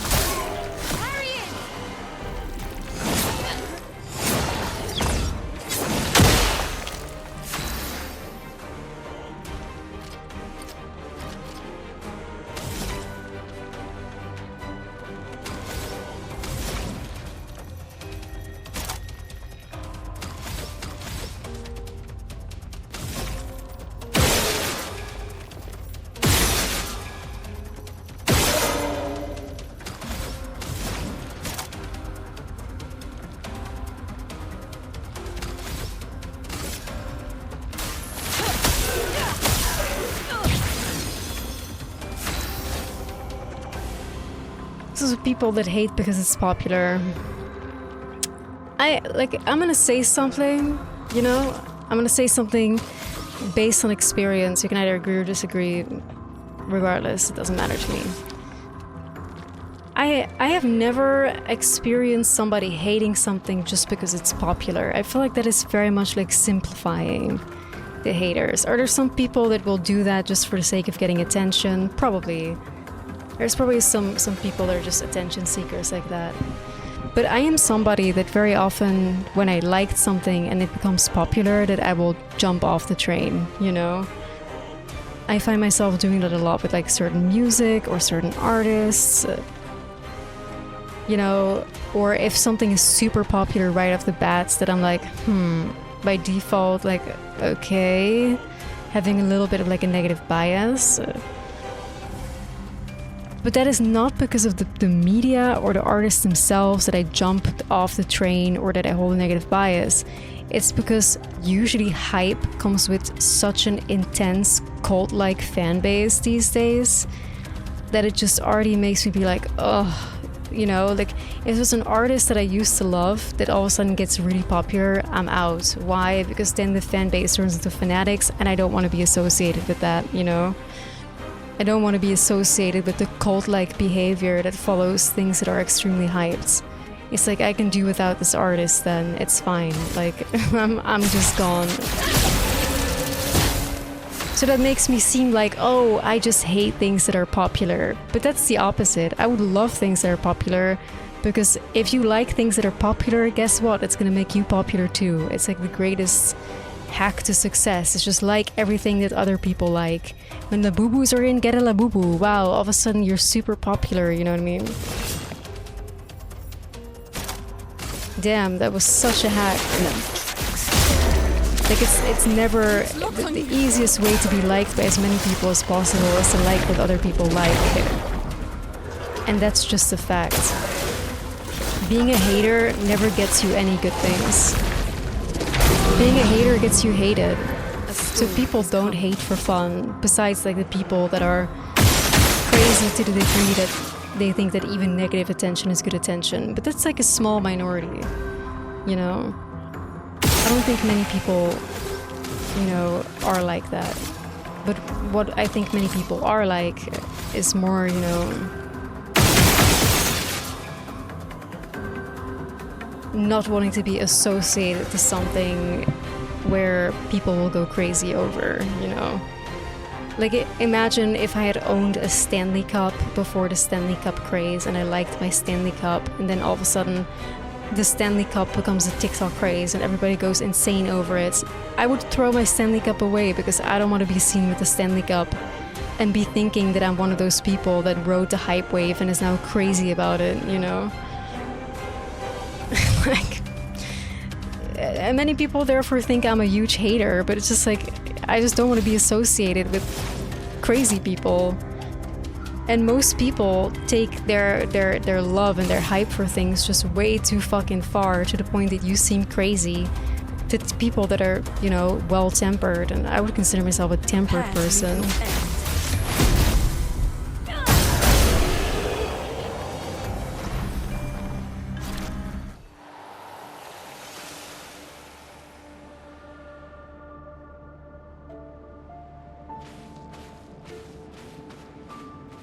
Yeah, I mean, popularity also, I agree with you as well. Popularity can definitely take away, like, a lot, because all of a sudden you cannot engage with the media in an honest way anymore without social pressure, right? Because the second something becomes super popular, you have to love it 100%, right? And it's like... Perfect. There's a lot of things, you know, why people would dip out from something the moment it becomes popular. Stanley Cup craze, oh boy, you have no idea how bad that got, yeah.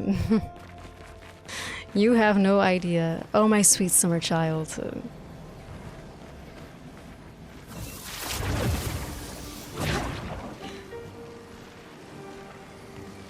But this is a hater safe space, though, because, you know, I appreciate opinions, and hating is an opinion, as long as you are a hater with a well-formed opinion. What I don't like is people hating something or loving something and not being able to back it up, you know? Well, that will help. Corlem, let's see. Like, if you're gonna be a hater, be a well-informed hater. At the very least. Ice skills was 1 less AP. Nah, thanks.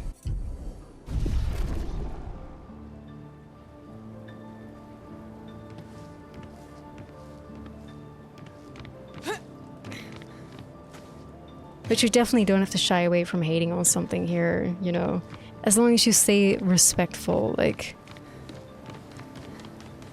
You can be a hater and not be a mean, vicious person at the same time, you know what I mean? Like, if I'm hating on something... You can hate in a way that's still respectful, if that makes sense, you know?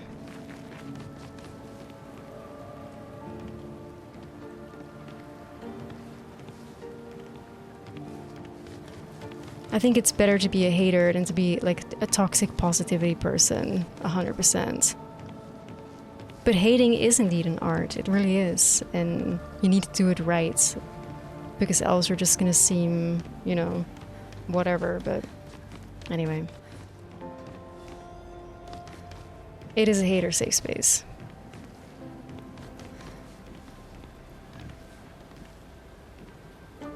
Of course it is, yeah, because like, you know, I know you're making a joke, Dernicle, but in general, it's like, if people hate things that I like, okay, whatever.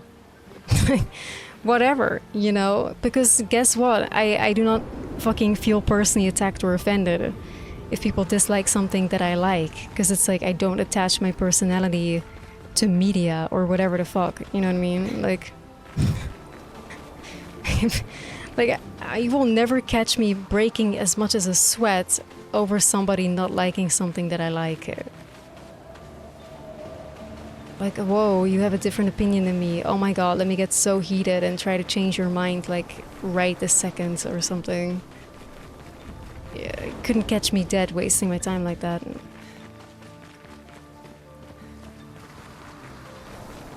I appreciate that, Gensworth.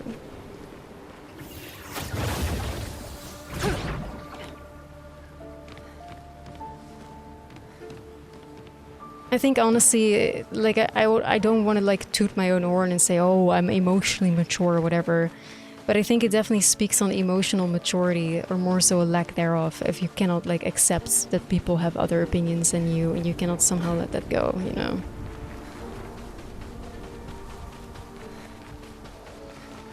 You cannot just hear somebody having a different opinion on a piece of media and not immediately want to fight or defend it. I think that's just like a lack of emotional maturity. That's what it all comes down to. I think a lack of emotional maturity and a lack of emotional regulation, because these people just get heated like immediately, right?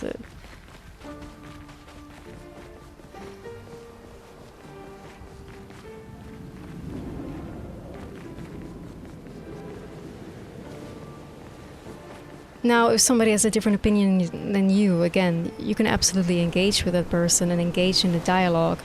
But if you're engaging from the standpoint of like, I want to change this person's mind, like, yeah, that's when the frustration is going to crop up, because it's not going to happen. And that's when anger and all this kind of shit is going to like start happening, and it just devolves into something that's just honestly a waste of time.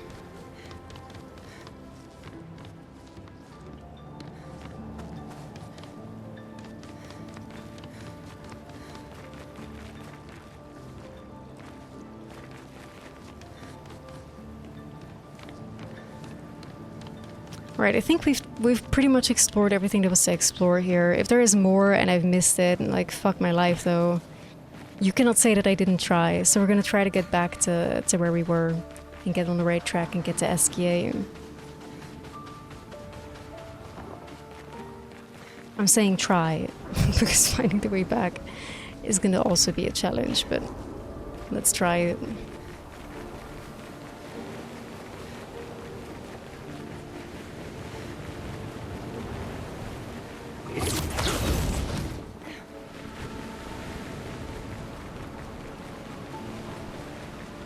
Such a beautiful area though, and the ambience and the sea sounds and the rain. It's very comfy, it's very cozy.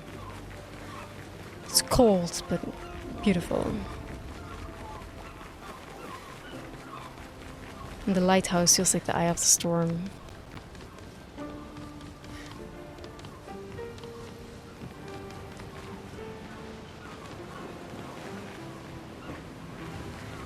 Here we go.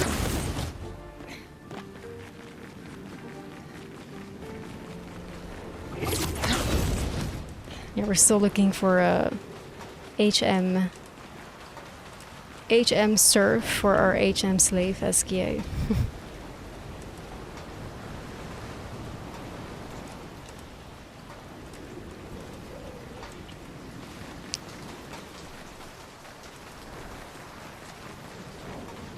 Alright, here we go. The fact that the music went quiet, like that's... You know, that's like one of those things, right? Like, that's one of those things that all get us like, oh...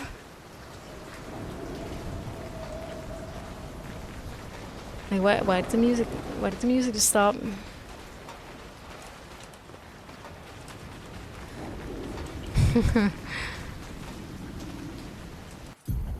Oh, we have a Dan opinion.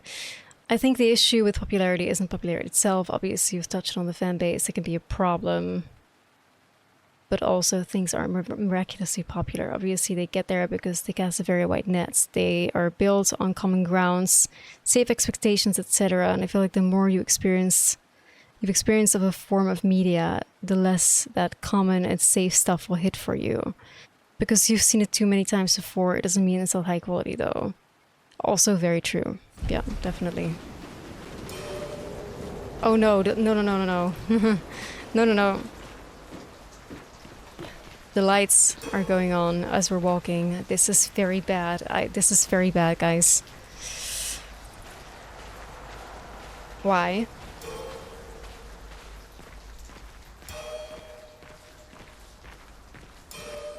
Why? Why? Why? Why?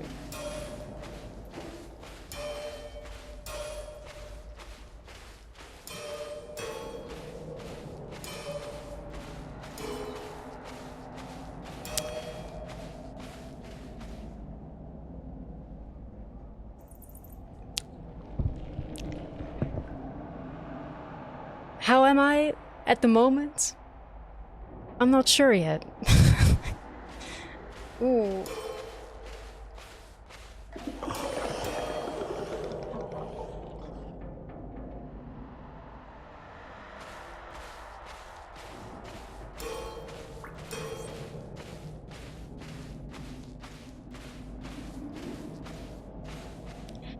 It's getting dark. Right.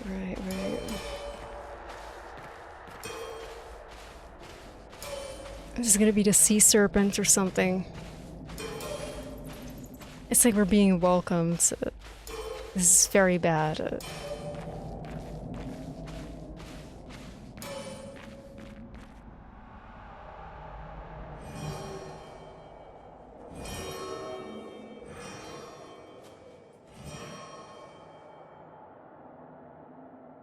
Oh, what the fuck is that?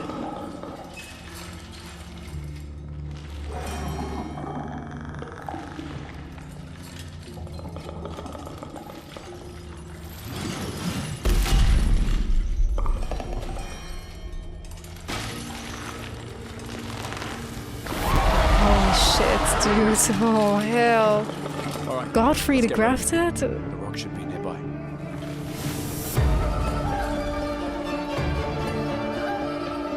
I think this is the first like big boss with like a song intro. He looks a little bit like Godfrey the Grafted, but also like Pinwheel. Fucking DS1 Pinwheel, dude. Welcome back, Pinwheel. Pinwheel also has like those lamps like all around him. The devs from Expedition 33 were like, oh my god, Pinwheel, we're gonna make you OP. You're gonna get your moment in the sun.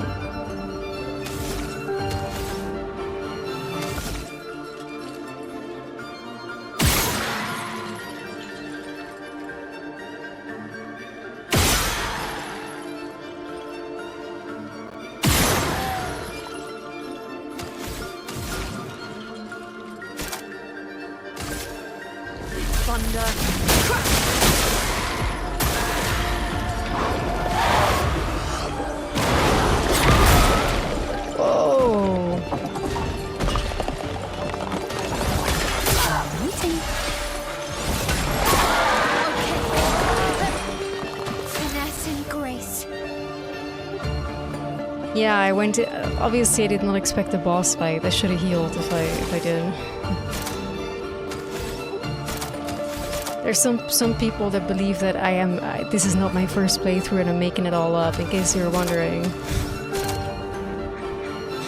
If this is not evidence enough, I don't know what is. No more tricks.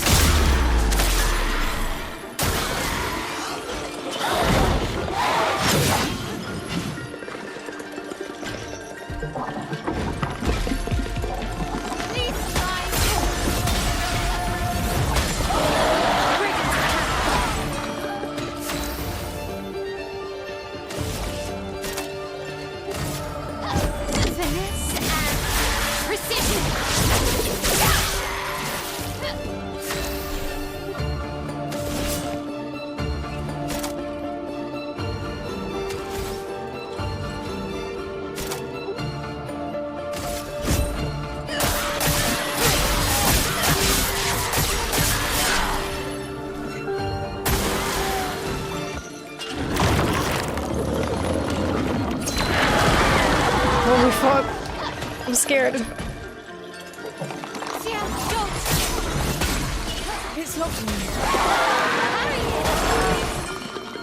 Right, Ciel needs to fucking heal. Holy shit. But she is still in Virtuose, so I'm gonna go with Persei. Oh, is he dead?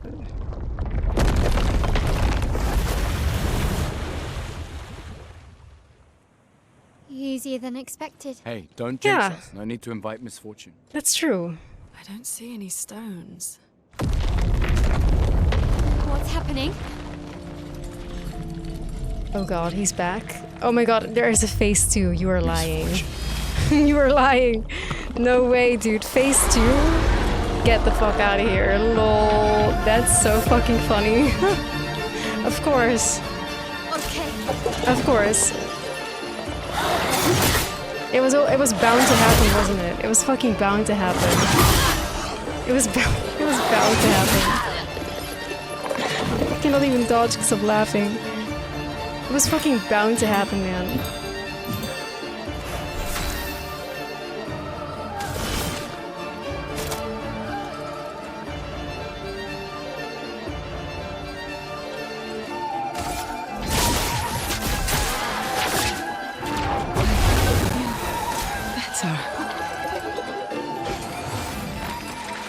That's sick though.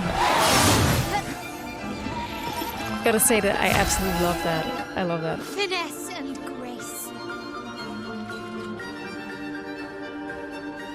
I do want to resurrect Luna, so...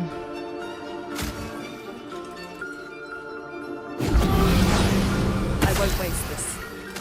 Considering that she's still in Twilight, I did not want to waste that opportunity, yeah, so...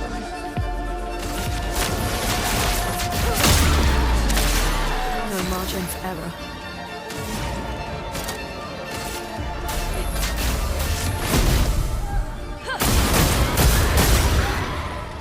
Let's dance. Oh, it was a jump. Fuck me. There goes Luna again.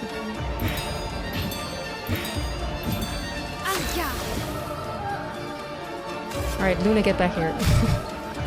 Get back, Luna. We're just gonna have to heal. Ciel's just gonna have to heal, but... She's silenced, I cannot use her skills. Fuck. Well, then I'll just give her... Oof, a risky energy tinsel. Wait, I gave that to fucking Mael. God damn it.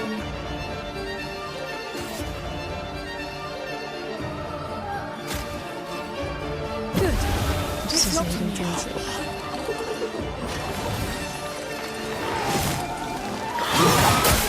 Fuck me, that's bad. Let's push forward.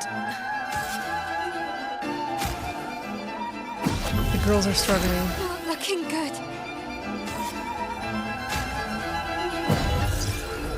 Still need your help.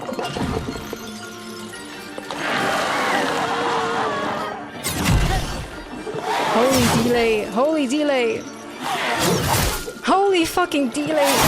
Fuck, fucking fuck, stop it. You fucking, oh.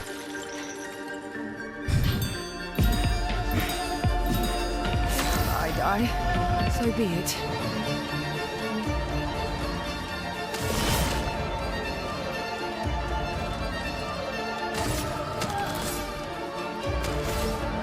Right, I gotta make sure that all the girls are healing. Okay. They need to heal first before we can Hurts. actually fucking get into this fight for real, for real. Okay. Hurry it.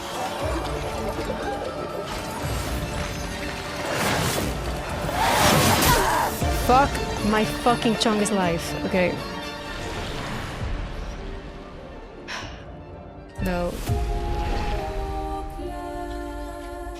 Let's retry it. Fucking hell. Sheesh.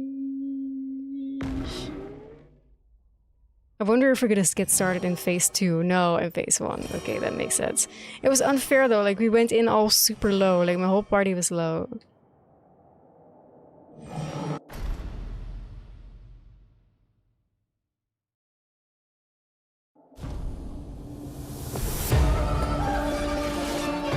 Look at how we're starting out with her having 133 health. That's not fair. That's not fair. That's not fair.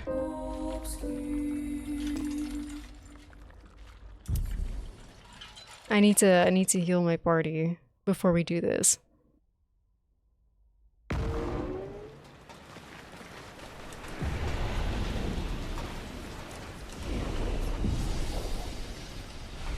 Alright gamers, I'm gonna take a really small break, and then we're gonna return with this crazy ass fucking fight.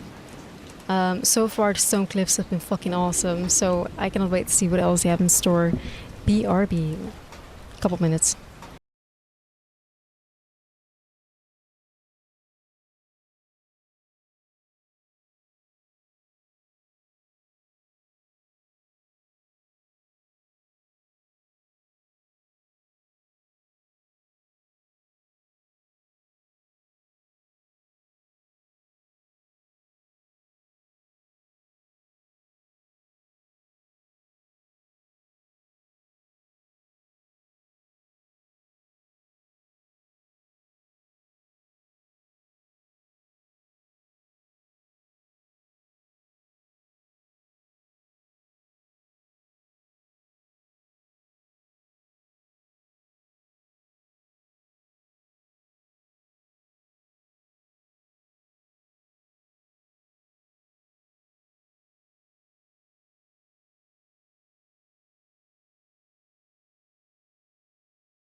Alrighty, I'm back. Thank you so much for waiting.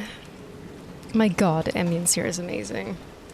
I know it's just rain, but it's like that really comfy rain sound that you'd find like in those like rain ASMR videos. Incredible. The calm before the storm, I'm sure. Although the storm is already here.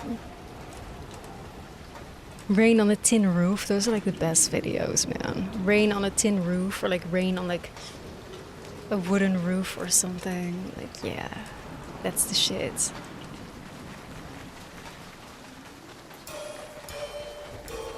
The storm before the storm. Anyway, we're now gonna have a fair shot at this boss with our party being at full health.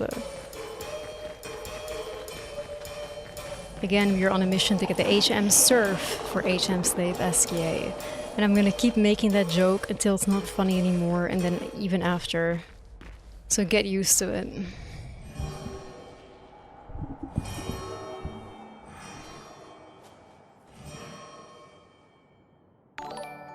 Thanks for the follow.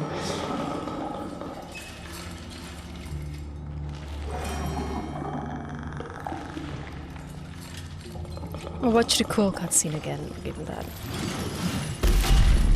Welcome back, Pinwheel.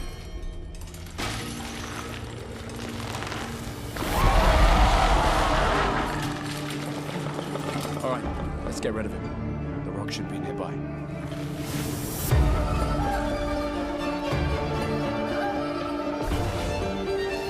Lamp Master. Master!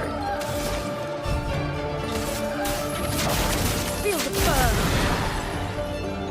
Ready to evade.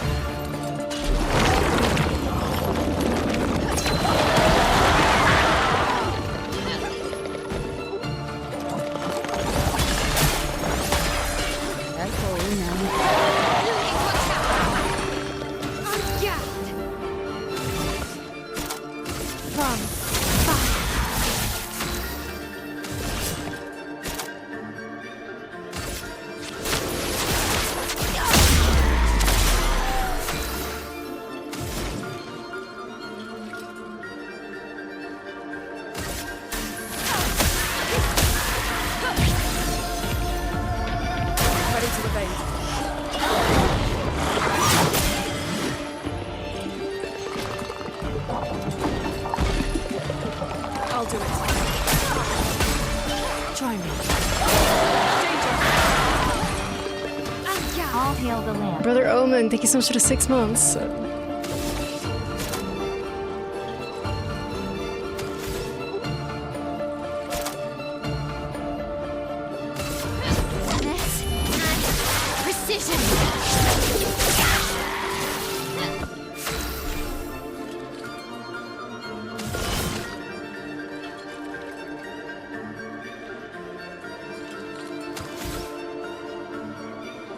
I wish I could somehow figure out a way to get her more AP. So ideally, I would love to do Grim Harvest right now and heal my party as well.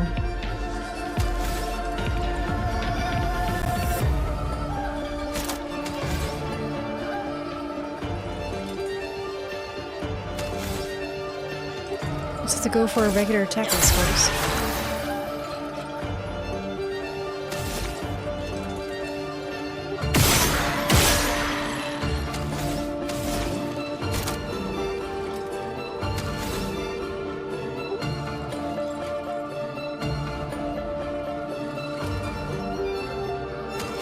I can try farming for like...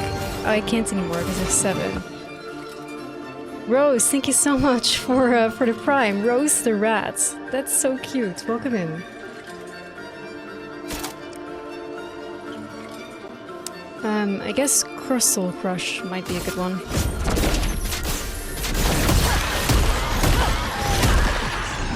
It's definitely a good one. Holy fuck. Damn, she hit for 8k? Okay. Luna is honestly my best character. Like, she hits like a fucking truck and she gets Hey, don't AP jinx like us. crazy. No need to invite misfortune. I don't see any stones. What's happening?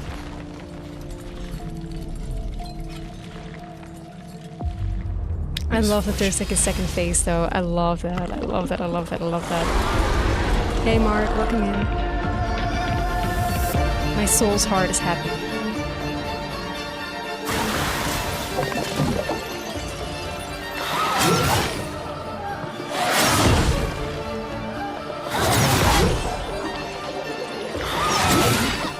Fucker!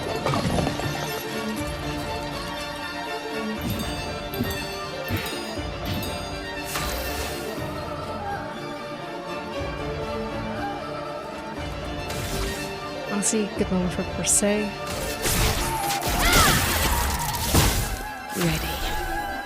Get into that nice defensive stance. I think we're gonna go for Grim Harvest, just make sure my party is all healed up.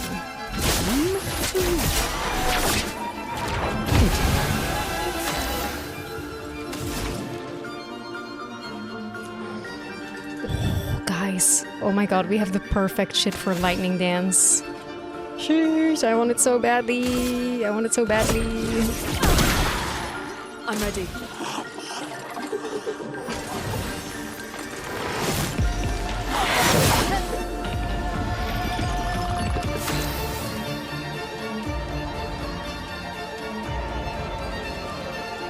Fun fact, CL.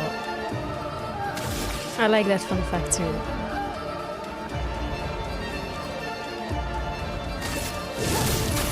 Place on me. Let's play.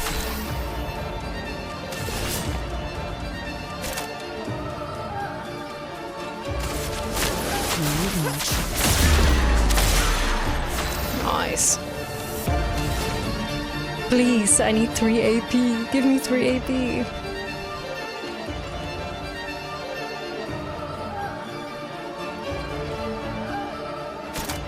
Please. I want to do lightning dance so bad. But it's not gonna happen. I need to just do mayhem and just focus on killing this thing no matter how.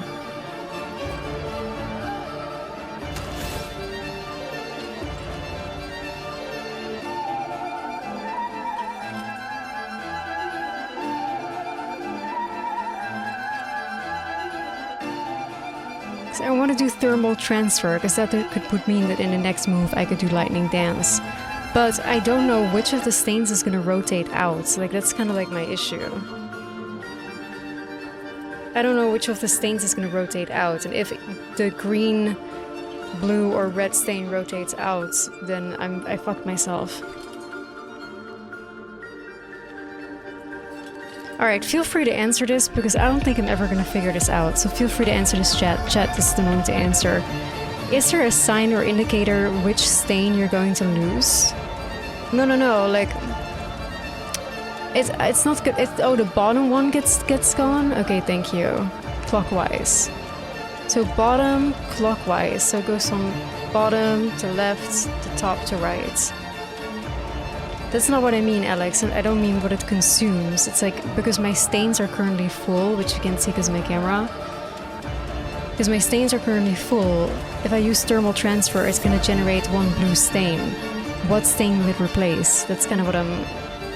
So it says the bottom one, which means I would lose fire, which means I cannot do lightning dance anyway. That's why I find those moves so tricky. Like, they're so much fun, but it's like... the conditions need to be so perfect, you know?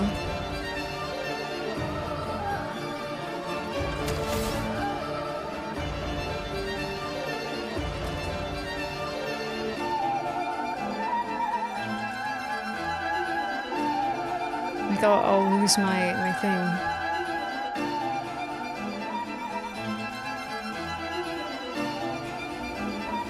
Anyway, thank you for answering. The spoily and backseating is now over. Left and rotate clockwise. Bottom, right. Yeah, thank you. Thank you. That's all I wanted to know. Thank you, gamers.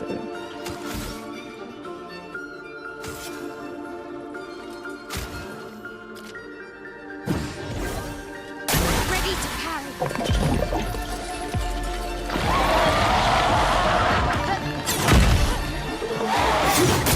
Fuck. Fuck. Fuck.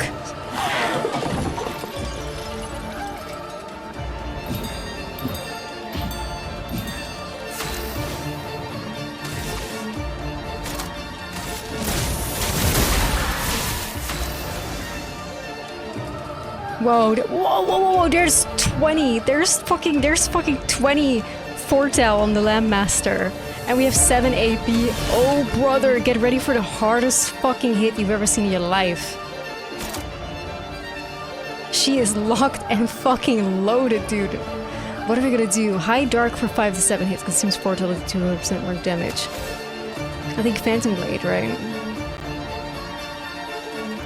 Consumes all foretell to deal additional damage. Here we go, guys. Phantom Blade. Period. Destroy this motherfucker. Let's go, CL. Oh, he's dead. There we go. Sheesh. Sheesh. That's the second attempt right there.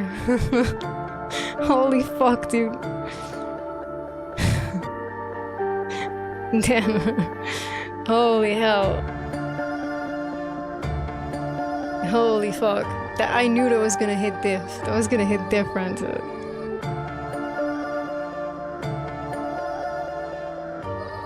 That was gonna hit different. Wow, that's the second attempt. But the first attempt doesn't really count, in my opinion, because my party was like basically half dead already. This is sick. Hell yeah. I do feel like probably I will turn up the combat difficulty at some point though. I'll probably turn it up at some point, because I feel like I'm getting too OP, probably. I don't think this was supposed to be a first try kind of boss. Hey Reed, how are you?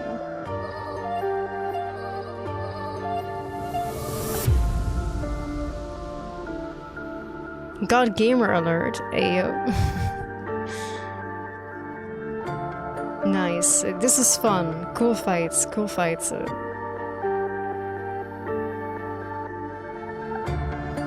Hell yeah.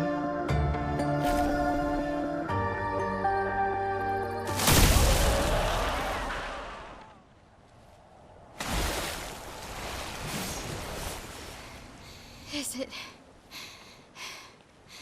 really dead? Looks like it. Is this it? Flory! Oh shit. Oh, Flory. All right.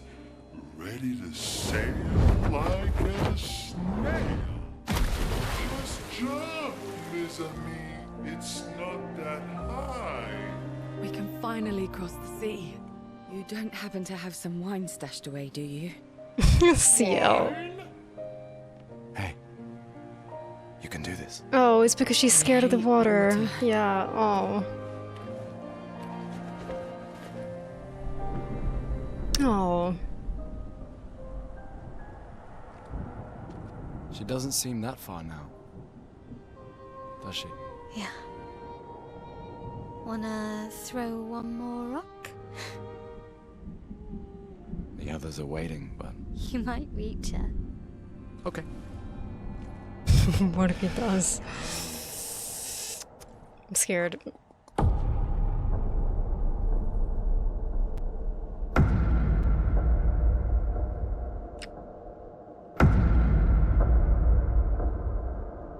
Ooh, what about that one? Oh, hell. Does it really matter?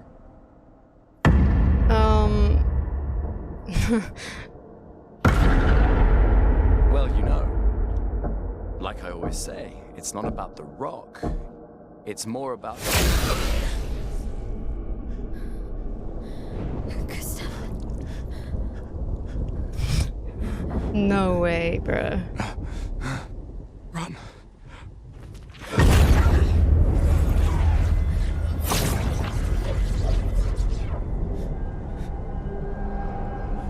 What the fuck is this guy's problem, though? Oh my god, it's the dude from the dream. From her visions? Run.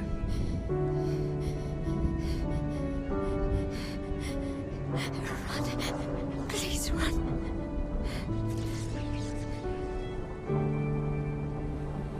No?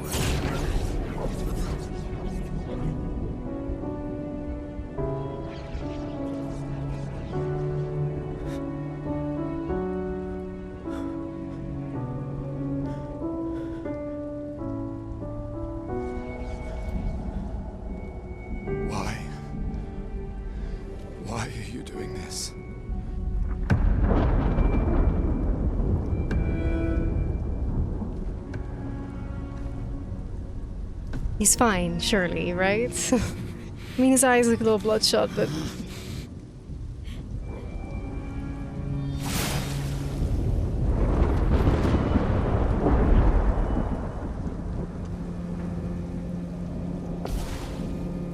Oh shit, dude. Oh shit. Oh hell. Oh fuck no. What the fuck? Why is he doing this? I mean, that's obvious, isn't it? Like, he knows that Mael is gonna make things worse. He's trying to stop her. He's trying to stop this whole expedition, right? But so far, I mean, he was probably the same dude as at the beginning on the beach, for sure. Just trying to stop them as they were to arrive. Somehow he's outside of the time loop. If my time loop theory is true, he's outside of the time loop. He's outside of the time loop somehow. Gustav has 1 HP. Let's heal you up, buddy. Can we heal you? Can we heal you up? Ahaha. Fucking hell, though. Jesus.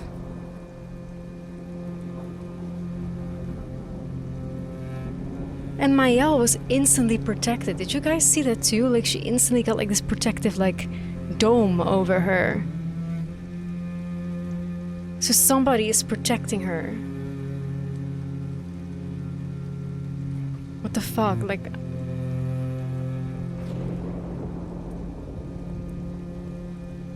I can't believe that he's actually here, though. But it makes sense that he's here. Because, of course, he's gonna, like... Mael was gonna remember him if he shows up every single time in this timeline loop, right? Bruh. I wonder if there's a point to healing him.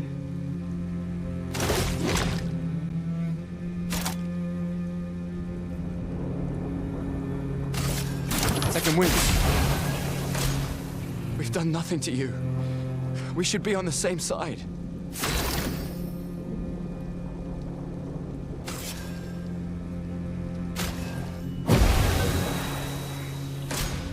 Let her go. Huh? He is not attacking me.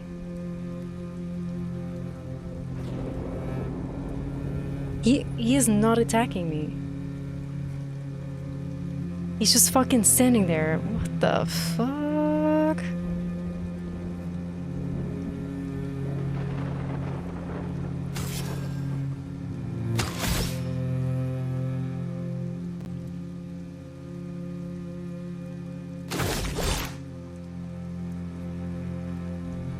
This music though, wow, just wow, dude.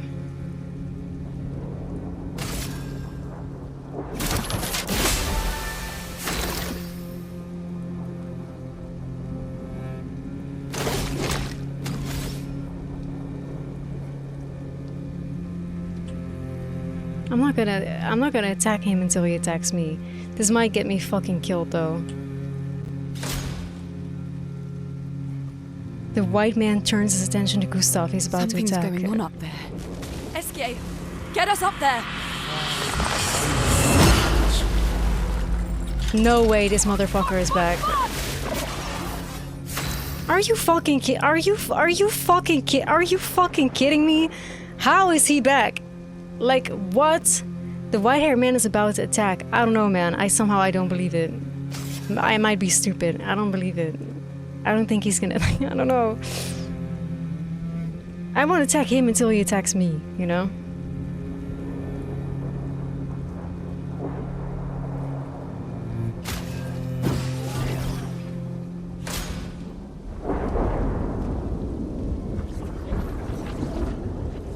Maybe I'm stupid, but...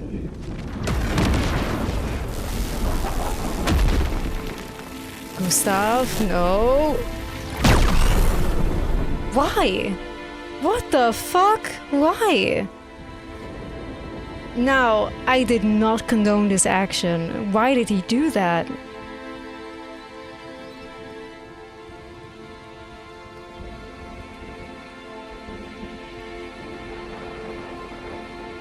Why, Gustav? Why?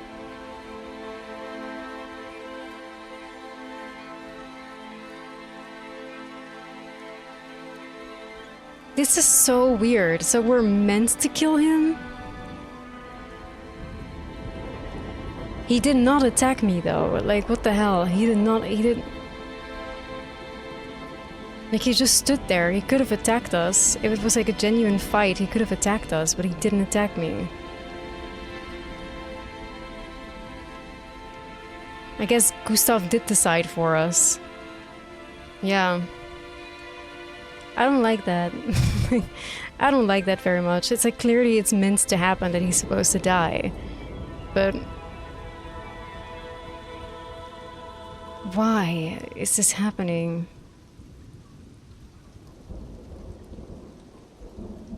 Yeah, but we could just heal, you know, Reed. Like, we could just heal up, and then after he didn't attack anymore.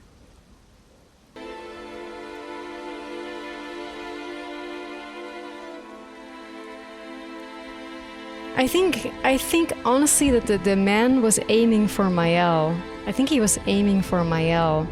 Because that thing went through Gustav, and then towards Mael, and then she got like the shield over her.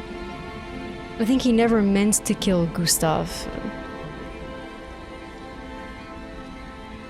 Because he could have attacked Gustav at any of those moments, but he didn't. But Gustav was standing in between him and Mael, so he couldn't have aimed for Mael either. I don't think he meant to kill Gustav. He was not aiming for him. He hates Mael. His issue is Mael. He wants to stop Mael. It honestly still fits into my theory, like...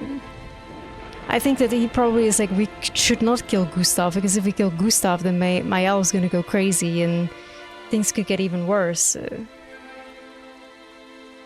Because they're trying to stop Mael, but if they were to kill Gustav, then Mael gets more ammo to make things worse, whatever that means, right?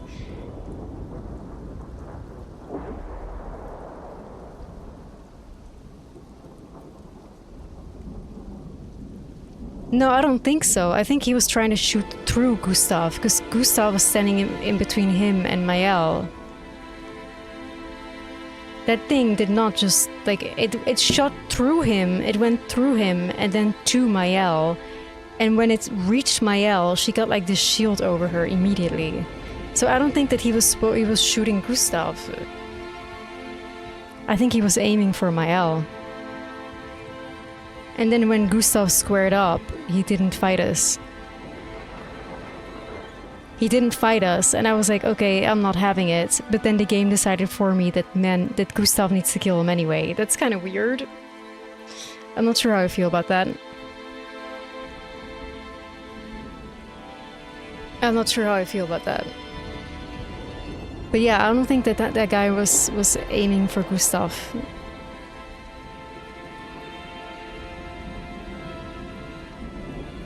Oh, how should I say it then? Gustav. Gustav or whatever. But this is weird. I mean, obviously it's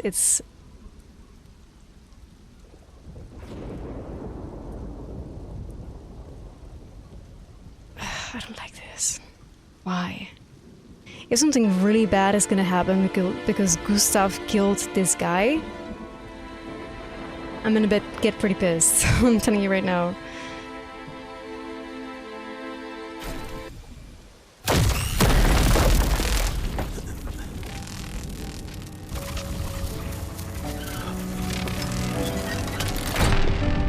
Wait, what the fuck?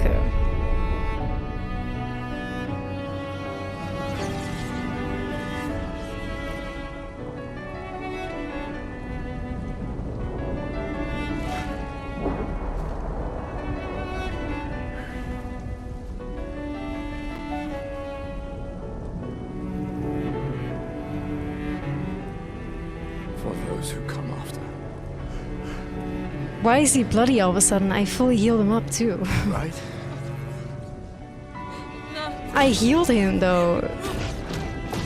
You promised!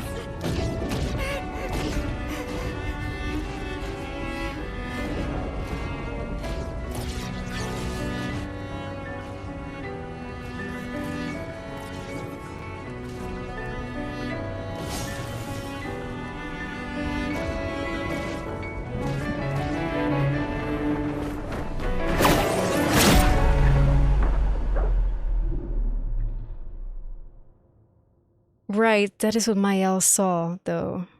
That was like part of like one of her nightmares.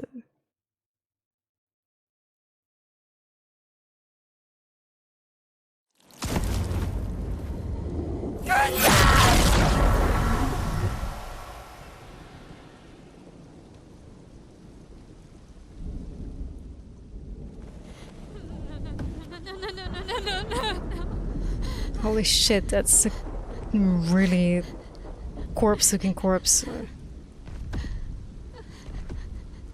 I'm fucking scared, bro.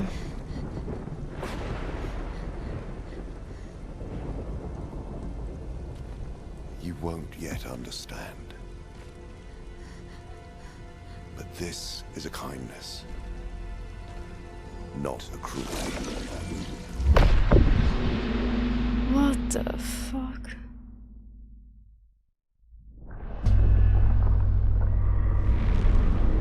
Oh, hell. Let her come. You know she's too weak for this. How could you let her take such a risk? You only care when things are right in front of you. My sweet child, you are supposed to stay home. I told you not to worry. But since you're here now, just stay put. What are you saying? You must go home, now. This does not involve you. When this is over, we'll go home together. No! What the fuck?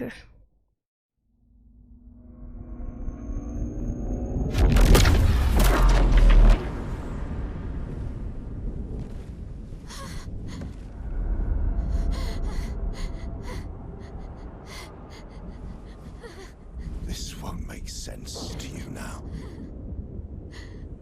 Families? But we both want what's best for our families. I'm sorry you're caught in the middle, but I did try to warn you. Is that her dad?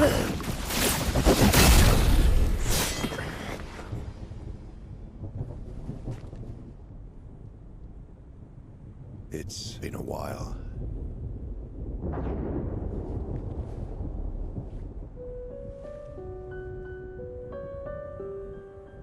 Stay out of this. You chose to walk away. You don't get to come back now and interfere. You've lived more than a lifetime. It's time to let her go. A lifetime. A lifetime with Oh my god, it's her family dad. torn apart. No. I want my family back. It's not your family. But she is.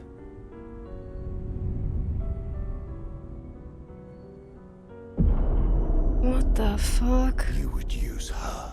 She chose to come. I didn't make the rules between you two.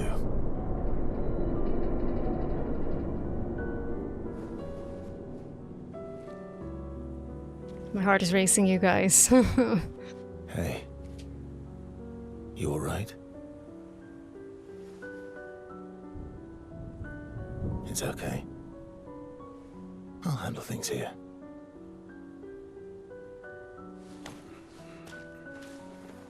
Get back to your friends.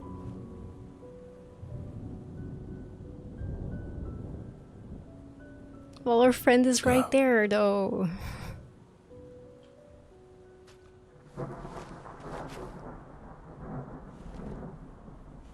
So that's it. You've set us down this path. But are you ready for the consequences? Ooh. She'll never paint again.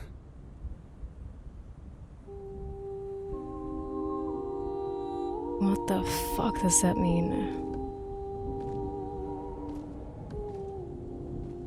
She will never paint again.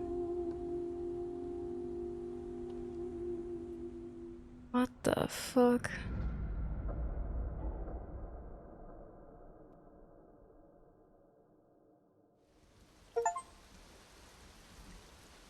So whatever keeps happening, whatever that her dad tried to prevent from happening, is now gonna happen because that dude let her live.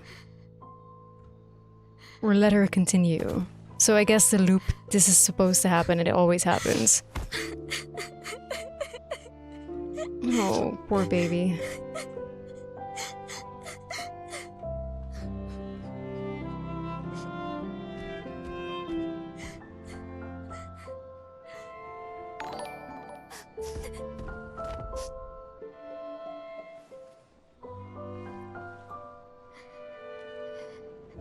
Oh.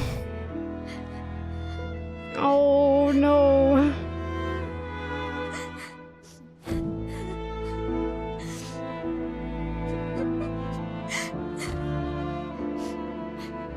Oh dude, that's so sad.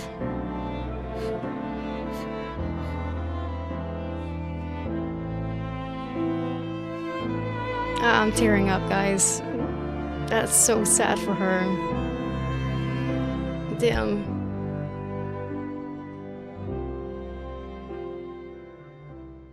That's rough.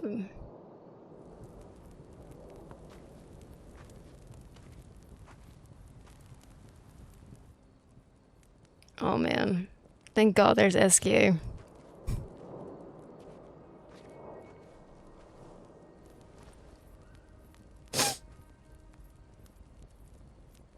Oh. We're at least getting a scene between them now. That's, I guess, the silver lining. In Lemire, mourning our parents. Our ship is sailing. That's true. I feel like a terrible person. It's to grieve. But like, our ship is sailing. I wish we could have spent more time in less hopeless contexts. Tears are dried. Oh my God. Doesn't change. We aim for the monolith. This whiplash. We keep heading north. With SKA's help, we can make it. But we lost the Lumina converter, so...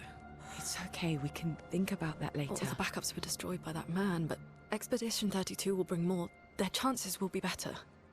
We need to prepare them. I should update our journals. Hey. It's okay.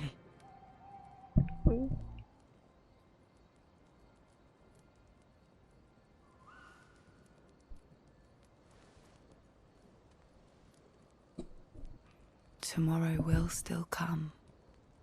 Oh my God, guys. There's no way.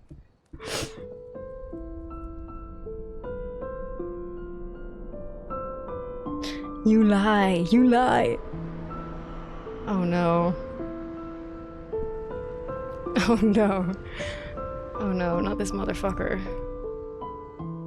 Bruh. I don't think I've ever gone from crying out of sadness to wanting to scream out of happiness in like 1 minute. That's crazy. Ciel. Dude, leave them alone. Fuck off. I don't know who you are, but fuck off. Let them be on that little branch. Like, let them, if you want to reach the monolith, this path is through the quarry up north. Who are you? And where did you get that expedition? Holy shit. Strange way to say thank you. I'm sorry I couldn't save your friend.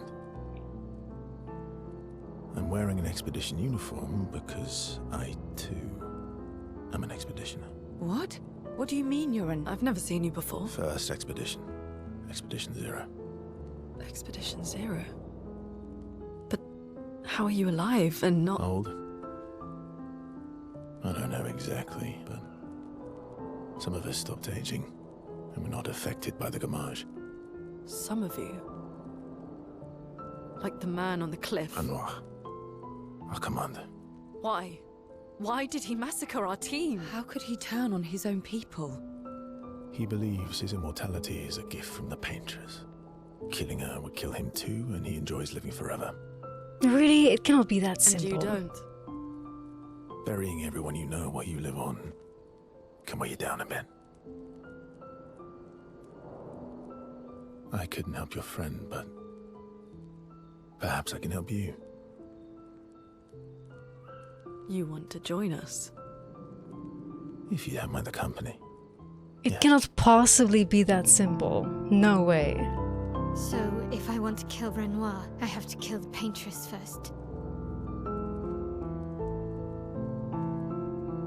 What's your name?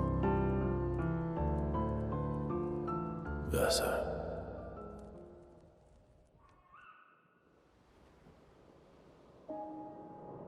Oh shit, dude. Act 2 Verso?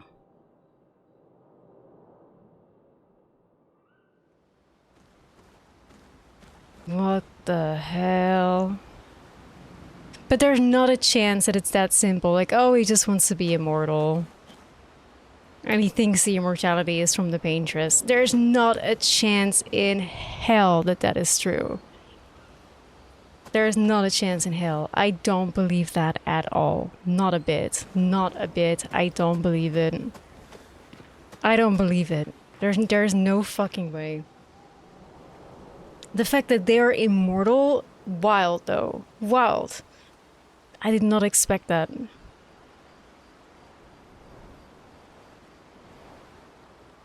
Like, some of us just stopped aging. They must know more than they're letting on, 100%. So. But fuck, man. We finally... Like, I hope this guy better not come in between, like, CL or fucking... Luna either. He is not fucking doing that. Like... The moment Gustav is gone, these two started, like, cuddling up together. And now here's Verso... My ship only just sailed, and I can already feel it sinking. That was crazy, though. Oh my god, absolute cinema. I don't cry fast, not at all. I hardly ever cry, but I was just tearing the fuck up at the moment when Maëlle just breaks down and Esquier just hugs her. Like, Esquier, you are a real one. Esquier, you will see the pearly gates of heaven. You know?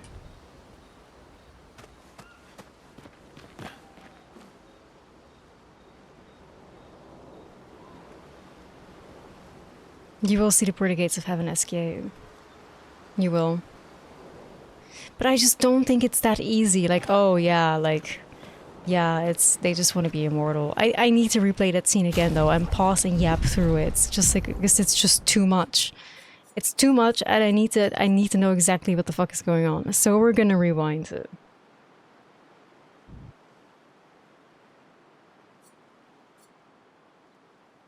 Oh my god. Oh my god, our last rewind might be 40 minutes ago. That's like too much, though. That's too much. 40 minutes. Yeah, no, that's too much. I need to just like rewatch that whole thing and yeah, as long as you make sure that the clip doesn't have spoilers anywhere, then we're just gonna watch that together, because what the actual fuck, you know.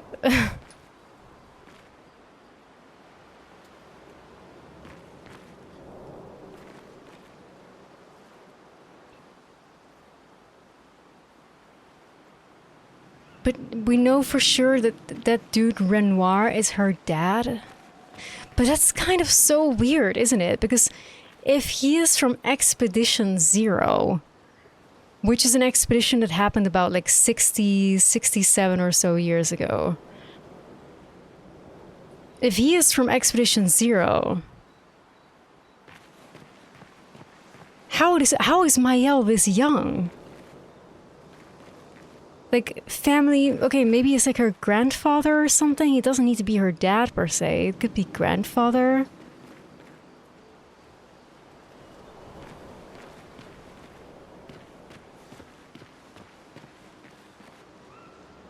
I have so many questions. Like, what the actual fuck was that?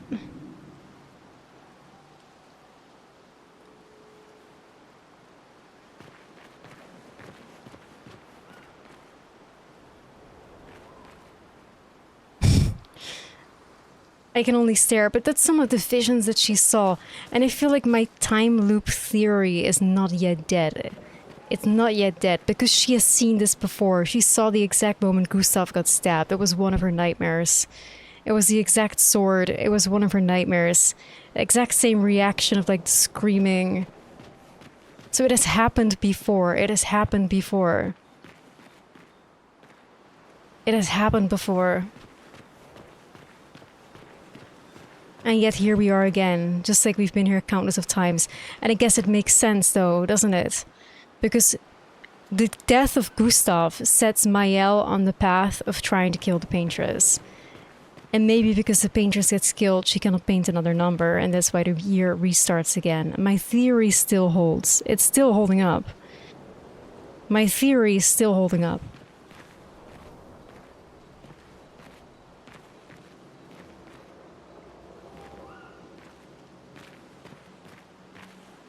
And the dude was trying to stop Maëlle from advancing.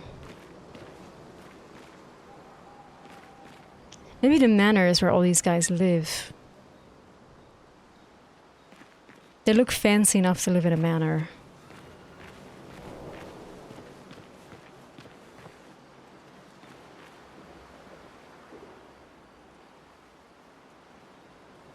No, I did not see Gustav's death coming at all, but now it makes sense why he got like all the cosmetics and all the weapons and all the everything. It's like we're gonna throw everything at him.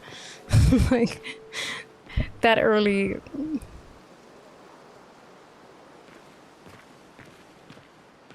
Wow.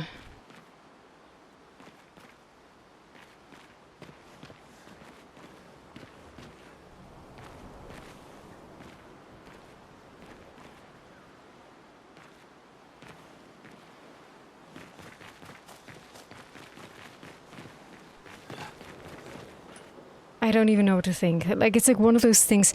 Every single one of these cutscenes is absolutely excellent, but how the fuck can you fully digest these cutscenes without like watching them a few times, right? Like, am I the only one? Like, watching this once is just simply not enough, because I want to understand every frame and every word, you know what I mean? And there's just so much happening. You're like, boom, boom, boom, boom, boom. It's like you're being bombarded by like a million things at the same time. You're like, what the fuck is happening? Like a million questions go through your head, and before you even have time to process the words of one sentence, the next equally heavy, equally important sentence hits. Like, what the actual fuck? Like, you have to just rewatch that shit, like, and pause it and truly digest, like, okay, this line means this line means that, in order for, you know, your brain to be able to just take it all in.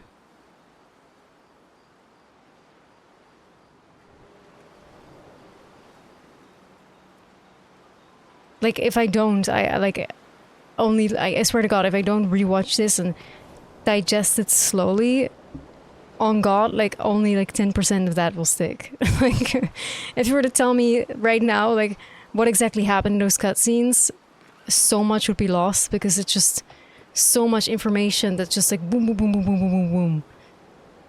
And everything is equally important. Everything that's said immediately triggers a question in my head. And it's like, oh, wait. You know, like, it's crazy. Hey, card collector, how are you? Discover me from YouTube. You're a bit behind, so you're going to catch up now. Thank you so much. And I'll hopefully see you again in the next one. Welcome in. But yeah, we're waiting for Ghost to cook up the video. And then we're going to watch that scene again together. And basically do it play by play. And take it one line at a time and try to see what the fuck it all means.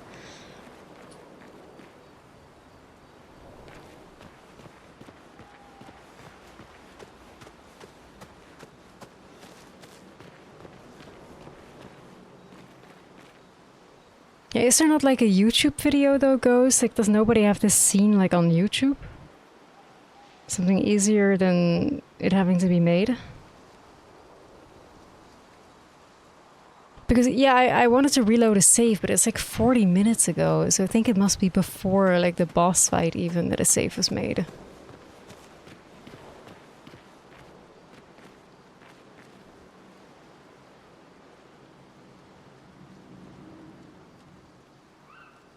I need to, like, I don't even want to rewatch, I need to rewatch, because I need to fucking understand, like, what the hell we just saw. Well, I'll just won't look at the comments. If there's a video, I just want to see it. I don't want to wait. Like, I will just not look at the comments. I'll just full screen it, and that's enough for me. So if anybody has a link,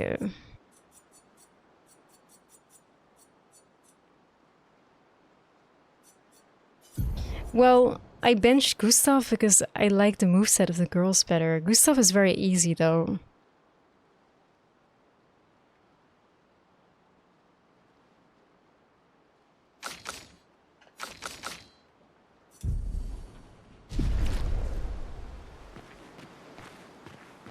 You benched Gustav too, yeah, sorry Gustav lovers.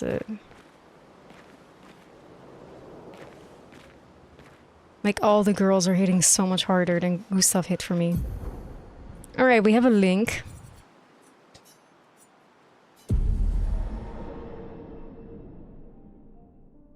You have a link in the chat. If one of my mods could maybe scroll through the link real quick and let me know that that's the exact scene, that'd be great. Yeah, CL seems pretty easy and she's insane as fuck. It is the scene? Okay. Thank you, Azero. Let me... Don't read the comments. I won't. I'll be sure to full screen it.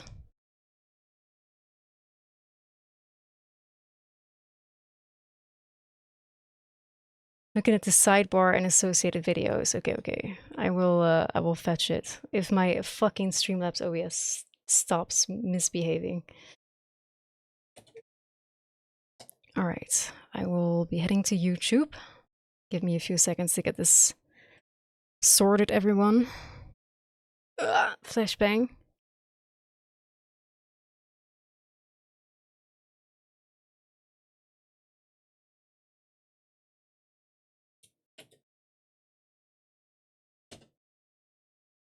I'm gonna block my right side of vision. I'm gonna just squint and not really look at the screen much. Okay, it's full screen and I didn't see anything. We're safe. Alright. Just a casual 10-minute long cutscene, by the way. Maybe that's why I don't remember shit.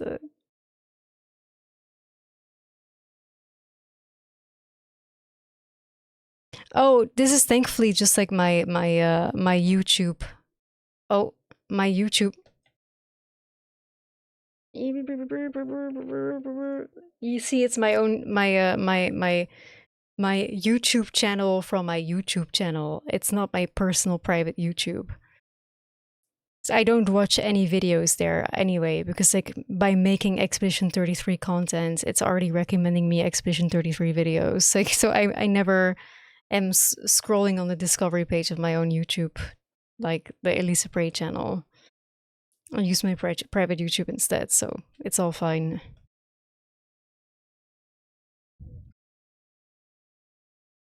I wonder if we can turn suggested videos off, if that's like a setting.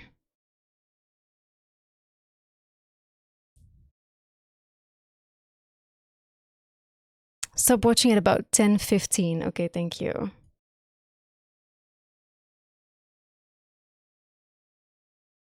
All right. As we're taking this play-by-play, I'm sure that before 10:15 happens, we've already paused it. So here we go, guys. We're gonna rewatch the scene here and try to digest it. Just make sure that it's high quality here.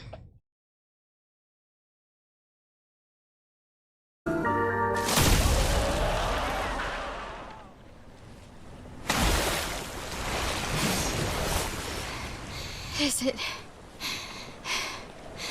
really dead? Looks like it. Is this it?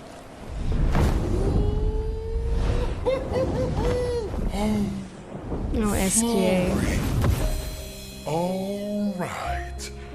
Ready to sail like a snail. The HM slave got served. It's not that high. We can finally cross the sea. You don't happen to have some wine stashed away, do you? Wine? Poor CL. Hey, you can do this. I hate water. She just makes like a little twirl. Why is she so extra, bro? Why is she so extra? She doesn't seem that far now, does she? Yeah. Wanna throw one more rock? The others are waiting, but... You might reach her. Okay.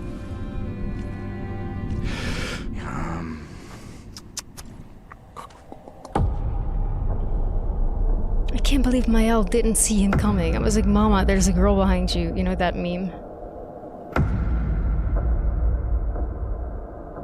Ooh. 0 on the perception check.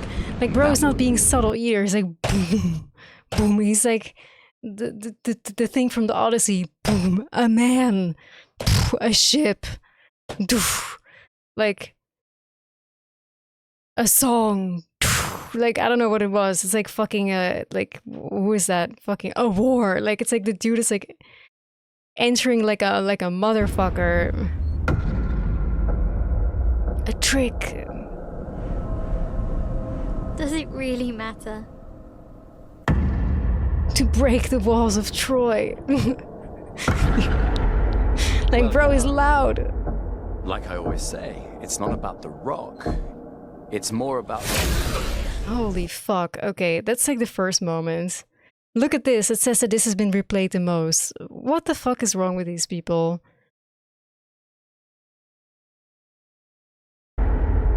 Well, you know, like I always say, it's not about the rock.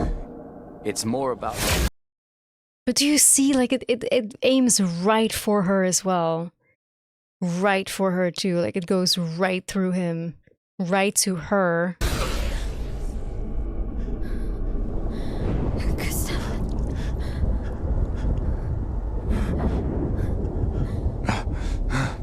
Run.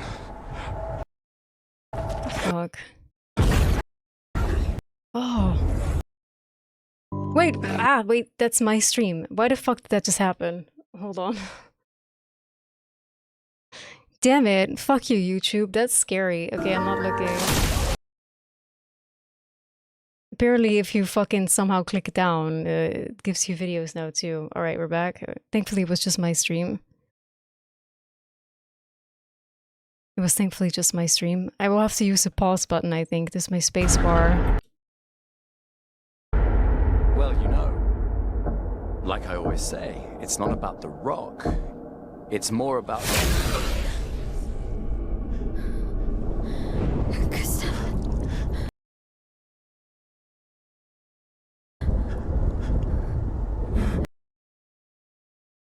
Okay, so this might be a little bit like this. People are gonna hate on me for this. Do whatever the fuck. So, I always find it a little bit like bizarre when a playable character like Gustav dies. When you are capable of having like revives and healing items for that character.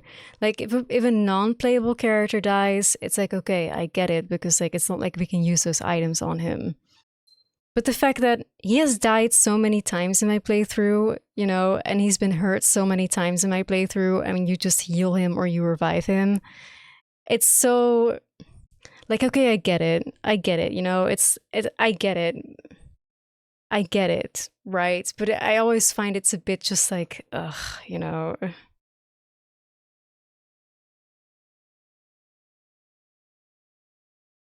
You know. You know. But yeah, like, maybe he was just technically knocked out and not dead in those, like, fight moments or whatever. But it specifically says revive. You know, not... Yeah.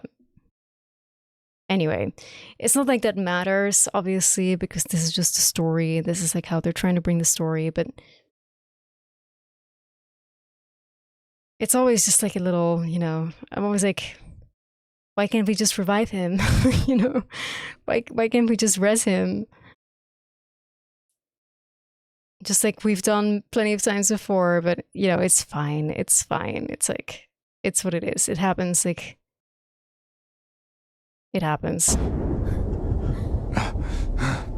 Run. So somebody's casting that like like protective shield over her. I'm assuming that that's Verso's doing. Or maybe the old man even. Renoir.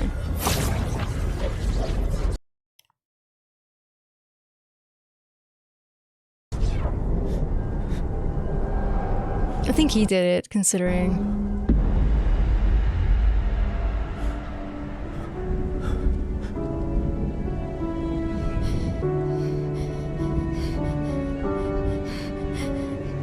Run. Please run.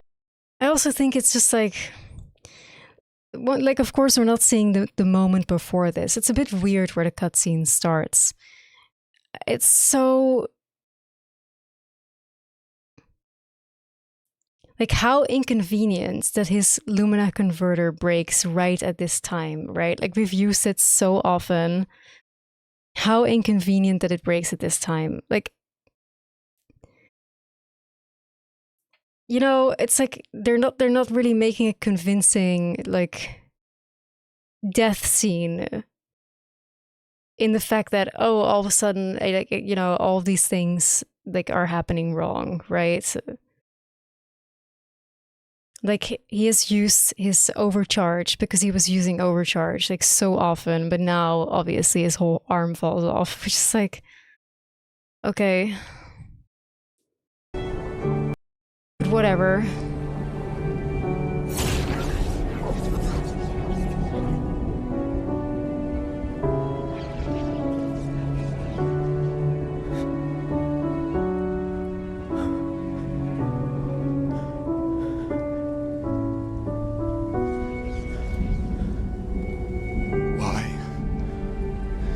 Why are you doing this?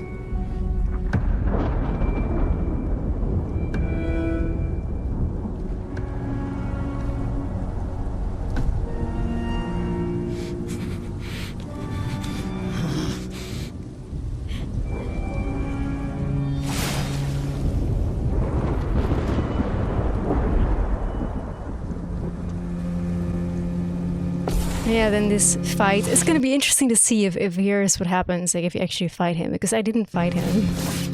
At this point I was still convinced that the dude wouldn't actually kill him. How wrong I was. We've done nothing to you. We should be on the same side.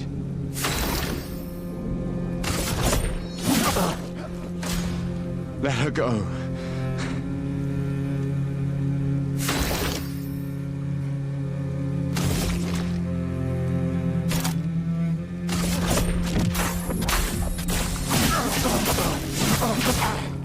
Oh damn, he has some sort of like turbo Gustav. Something's going on up there. Esquier, get us up there!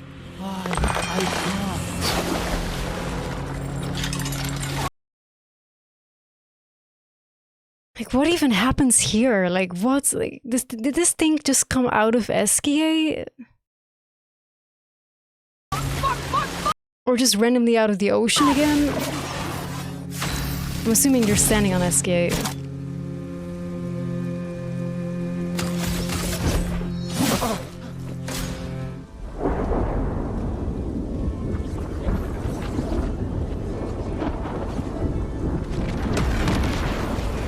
Oh, here we go. This is that scene.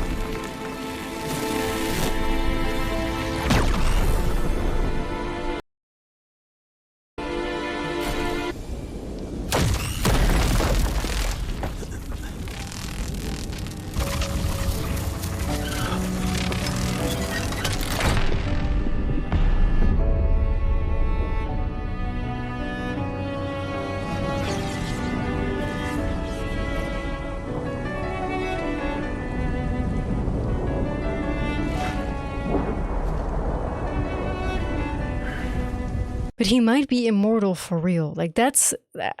I don't think... I mean, I think there is some truth to the paintress making him immortal, right? Because, like, here he still is, seemingly unfazed, not a droplet of blood on him. But in the previous one of the nightmares, it's like they said, like, we are shadows, right? So...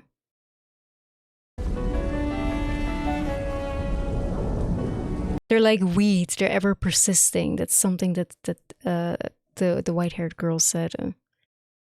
They're weed, they're persisting.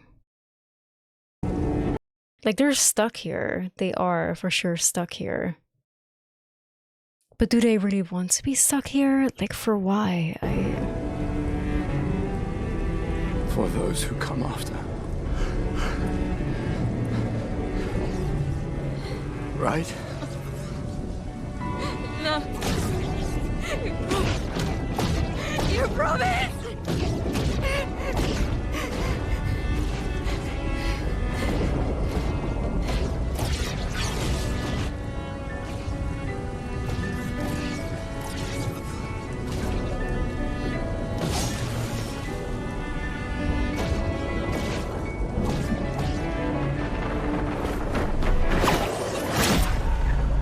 This is the exact frame from one of her nightmares.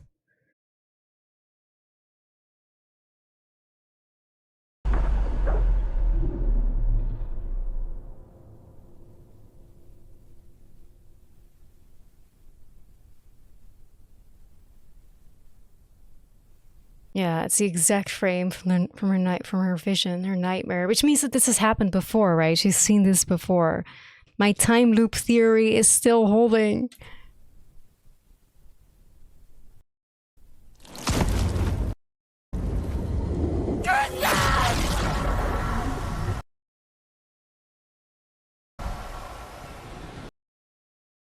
This is weird though, because this implies, wait a minute. The fact that when Gustav dies, the bubble breaks implies that Gustav put the bubble on her.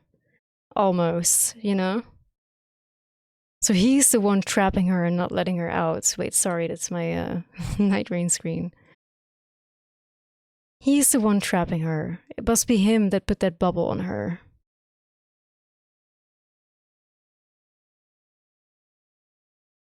And because he dies, it's like the bubble disappears, the bubble breaks.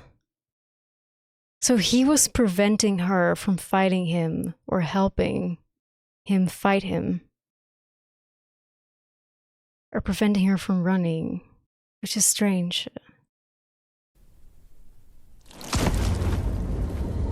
No.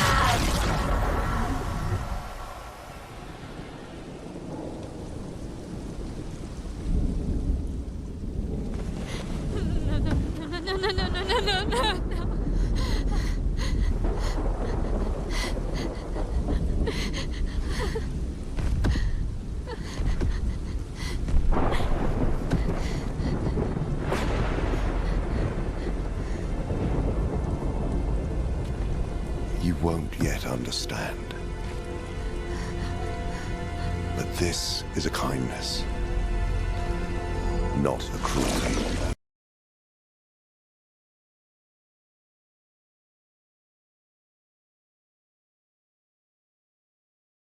My elf shout broke it. I don't think that she's the Dovahkiin. I don't think it works like that. She doesn't have shout powers as far as I know. You won't yet understand, but this is a kindness, not a cruelty. It's so weird to me though. It's so strange. Because if his goal is to stop Mael from advancing to the Paintress, and he knows that Gustav's death makes her want to kill the Paintress out of vengeance, and why would he kill Gustav?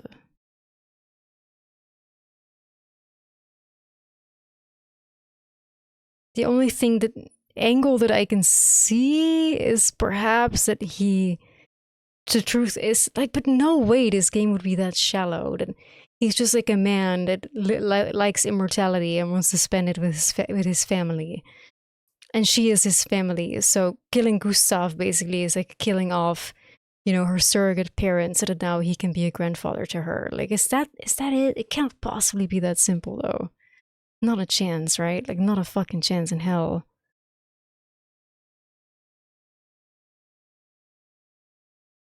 You won't understand. Why would Gustav's death be a kindness to her? Because it gets her closer to him?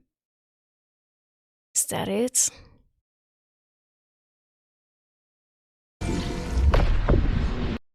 But the fact he is capable of doing this to her, though. Well, he touched her.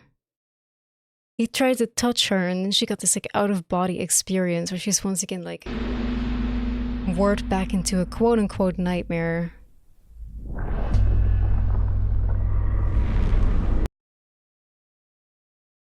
Which is more like it's not really a nightmare, right? It's more like I think it's more like a deja vu.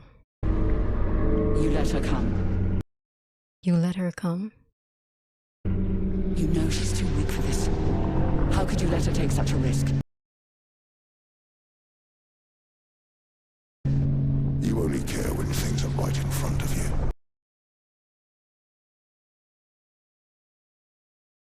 You let her come. How could you let her take such a risk? You only care when things are right in front of you.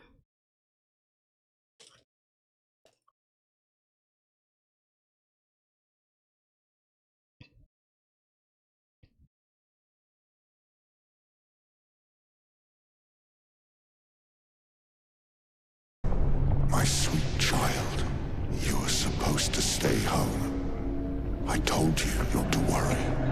But since you're here now, just stay put.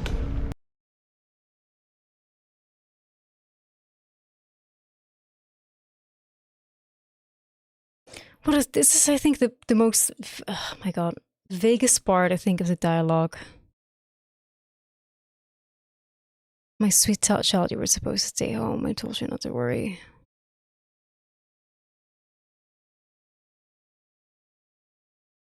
That's exactly what was said in Mael's first nightmare, right? Like, you were supposed to stay home.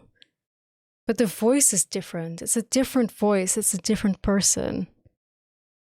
But it's the exact same stuff that that guy said before in one of her nightmares. She's too weak for this. How could you let her take such a risk? I'm assuming this is like in reference to her going on Expedition 33. But she's too young. How could you take such a risk? But who are these voices? You only care when They're voices that we don't know. The voices do not match any characters yet. things are right in front of you. My sweet child, you were supposed to stay home. I told you not to worry. But since you're here now, just stay put. What are you saying? You must go home now. This does not involve you. And also, where the fuck is she? She's suspended in some sort When of... this is over, we'll go home together. No! When this is over, we'll go home together. Isn't this exactly what Gustav told her?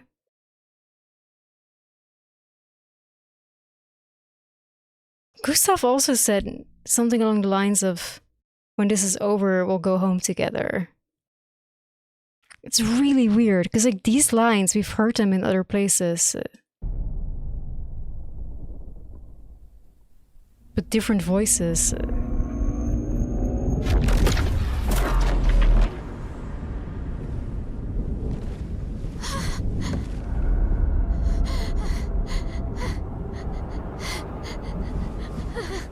This won't make sense to you now. But we both want what's best for our families. What's best for our families? Families plural. I'm sorry you're caught in the middle, but I did try to warn you. He did try to warn her, so maybe, like, the voice is just not the same. Oh, this is so weird.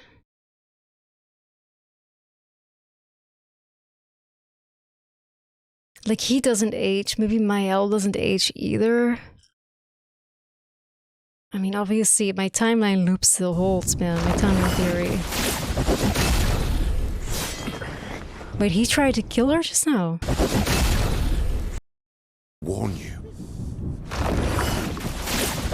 Oh, he tried to actually kill her.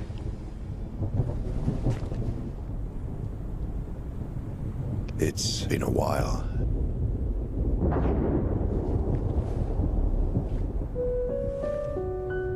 Right, so this implies that if my time loop theory holds true, that most of the time, like, it ends here. But this time he decided to come back to try and stop this from happening again.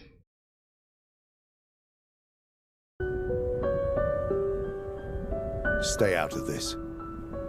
You chose to walk away. You don't get to come back now and interfere. You've lived more than a lifetime. It's time to let her go. It's time to let her go.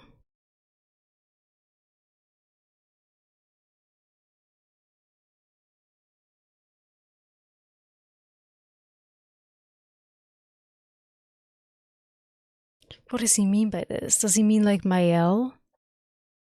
But I mean, not really. Because it's time to let her go cannot possibly refer to Mael, since he was basically just ready to knock her the fuck out at least. Maybe not kill her, but knock her out. And he's like, oh, I'm sorry you were caught in the middle of this, but this is best for both of our families. So maybe he isn't family of hers? And then he's like, you live more than one lifetime. It's time to let her go. Could it be true that he's saying the truth, that maybe he just means let the paintress go so that finally it's his time to die? It's like, dude, you lived long enough. It's time that this shit stops or whatever.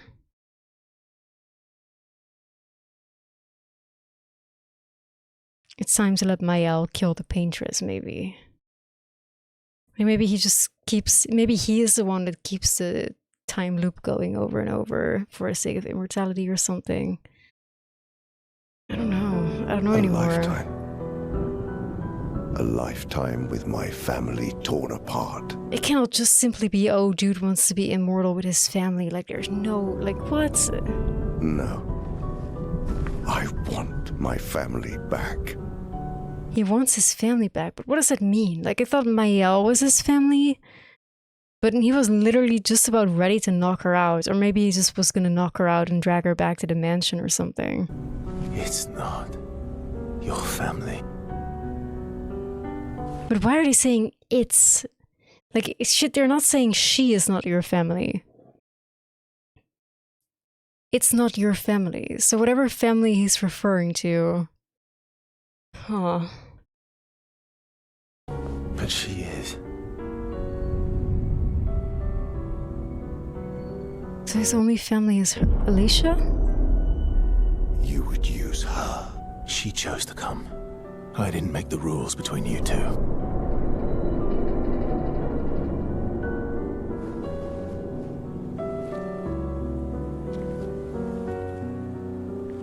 Hey. You alright? It's okay. I'll handle things here.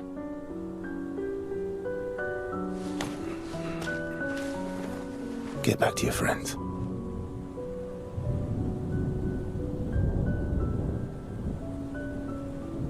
Go. Oh, her face. Her poor little face, guys. Like, what if I fucking cried, dude? Yeah, I'll stop the So volume that's in a it. second. You've set us down this path. You set us down this path. There you go. So the thing that he was afraid of happening is now going to happen because Mael is here and Mael is left alive or left free. The path of the terrible destiny continues. Officially, because he decided to intervene to make it happen. But are you ready for the consequences? She'll never paint again. Okay, we're not going to watch from here because then the recommended videos show up. She'll never paint again.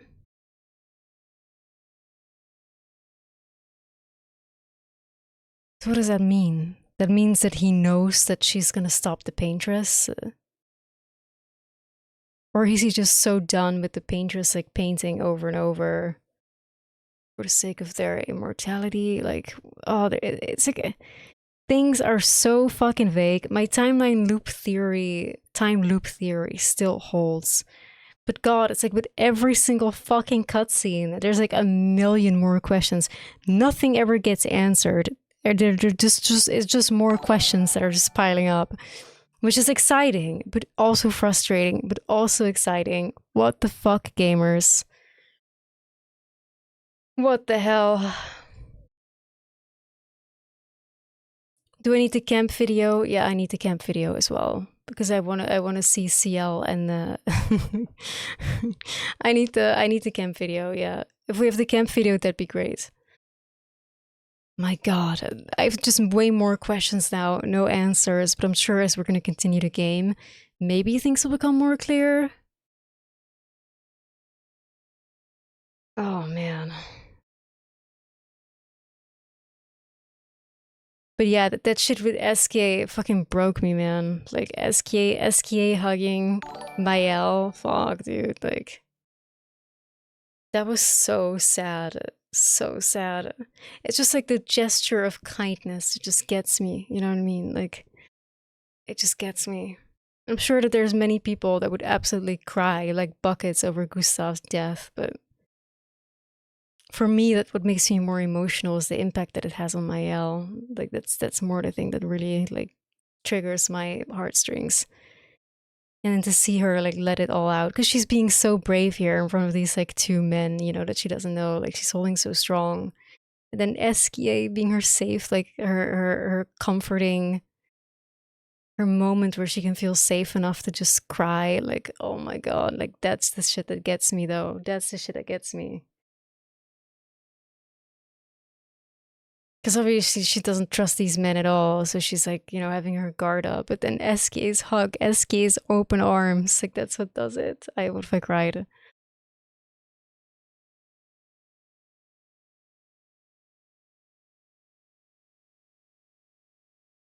%, get at least teary-eyed with the SK hug. It's just like, because that's just the moment where you really get like the impact on her, you know?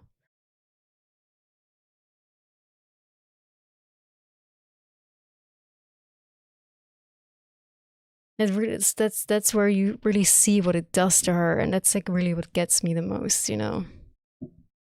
The aftermath of such a thing, all of a sudden having to live with it, right? All right, thank you, Dulcie. We're gonna now have a look at the camp scene. She'll never paint again. Okay, so the quest to stop the paintress, which was already a go the second they stepped on the expedition ship, is now officially a go. Like, so basically the goal did not change. This didn't really change much in terms of what our main quest is, which is stopping the paintress. But now it's like even more, it's personal for Mael at least. Like it was it's been personal though, because she's been killing people. Obviously she's been gomaging people. I still don't think that the paintress is a bad guy though, because we cannot forget about that statue from the paintress, that she just looks like she's just crying and she's oh so sad. I think the curator is still the main bad guy. This scene gave us a lot of information, but it also didn't really tell us much, you know. That's like the biggest thing. It didn't really tell us much either. It told us more about these people, you know, the white-haired man, Alicia, well, Renoir, Alicia, and now Verso. Like that they're not just Mael's vision, but that they're an inevitability of landing on her path in every single timeline. They're bound to show up. Here they are. We just saw one of her visions, one of her nightmares come to life, which I believe is just like a memory that persisted from a previous life, because they're doing this over and over and over, right? Just like the boys said, they've been here countless of times. SK remembers that CL's a terrible swimmer. It's happening again and again and again and again.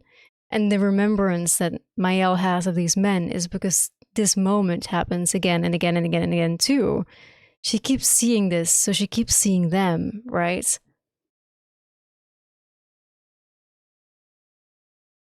So it doesn't really give any it doesn't give any answers, you know? It doesn't really give any answers. It doesn't set us on a new path either. But the only really big answer that we got from this is that, okay, yeah, the old man definitely tried to stop her from reaching the paintress, which is a theory that I had before. Like, if the paintress dies, the loop keeps going. But it seems like the old man wants to keep the loop going because it gives him immortality or whatever. But now it seems like if the paintress dies, she will not paint again, so the loop breaks. But then there will be consequences. But what are those consequences? I can only imagine. The consequences would be, I don't know. Maybe it's just super simple. Maybe a 5,000 headed.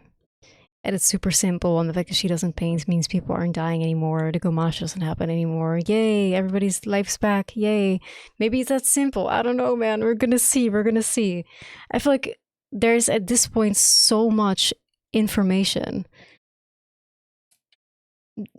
It's so much that theorizing is becoming hard. Let me just make sure that I block most of my vision here. I'm not seeing anything.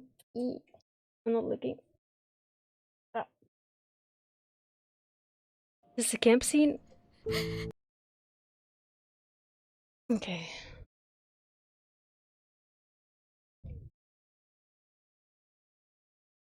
So up at 5:15 at the latest, okay.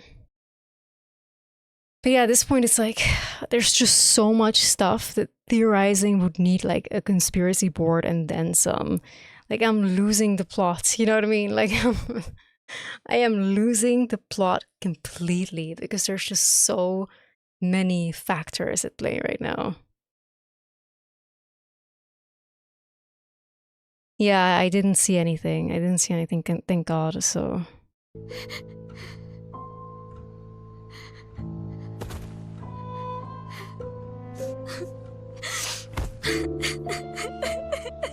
Like, this is the shit that breaks me, you know? Like, seeing her cry like that and... all alone. Because I think I didn't get too emotional at Gustav's moments because he kind of sort of like sacrificed himself, you know? Like he's probably the one that put the bubble on her. He's the one that, you know, prevented her from joining him in the fight, and then they would have maybe sent like a better chance, although I don't know. Obviously the two girls wanted to come up. He pretty much was done for, and he still decided to engage in combat with him. So it's kind of like, it felt more like a sacrifice than it felt like a murder, if that makes sense. So I guess that's maybe why it didn't like pluck my heartstrings as much, because in a way it was like kind of voluntary. Not entirely, of course, but it's not like he was fighting for his life or whatever, and it was like the worst. Like, he kind of made a choice there, if that makes sense. You know what I mean? At least that's what it looked like to me, that he kind of made a choice there.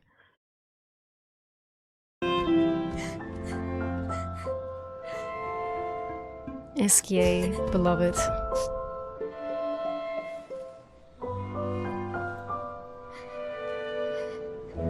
The fact that he offers such a big hug, oh, that's so sweet, though.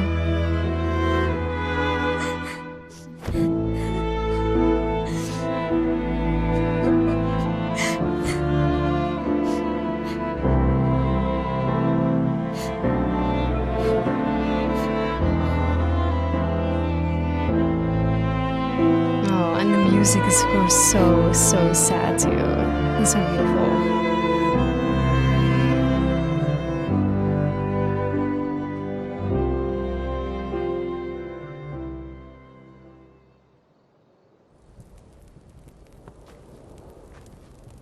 Ooh, we're gonna see the girls. Ooh, ooh, ooh. Oh, the fact that she's just falling asleep on SKA. The poor baby. The poor baby.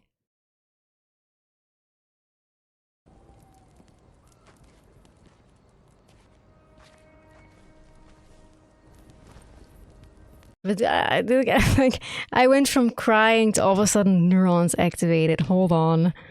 My two girls, this is it. Like, I don't think, like, there's not a chance in hell that they're gonna get together. But a girl can dream, you know? Like, this is the one moment that we're gonna be focused on. Like, I went from tears all of a sudden, like, boom.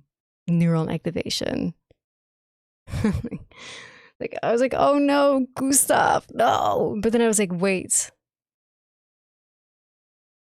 That means that it's just them, right? The male sacrifice for the Yuri ship. I'm just joking. I'm just joking. Partially.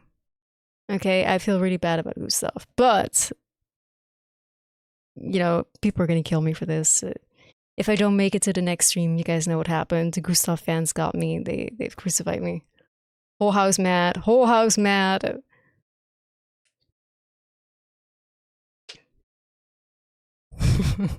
Whole house mad.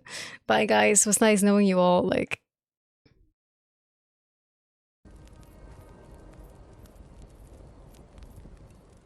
what a great moment, though. Last time we sat together like this. She's this CL is so hot, guys. Like, I can't, like, her voice and everything. This is the CL Stan Club for real. In Lumiere, mourning our parents. Seems like every time we're together, it's to grieve. Well, y'all should get together for other things too, you know? Like, my God. I wish we could have spent more time in less hopeless contexts. Yeah, it's kind of crazy though, because it's like, what is CL's problem?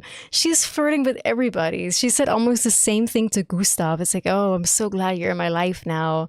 And I was like, Gustav is gone, so she's like, boom, I'm going to the next person. It's like almost like she's realizing, like, okay, I might not live through this. I may as well just like flirt with everybody and just try to get some from wherever I can get it, you know? And you know, I support that, CL. Good for you. Good for you. Good for you.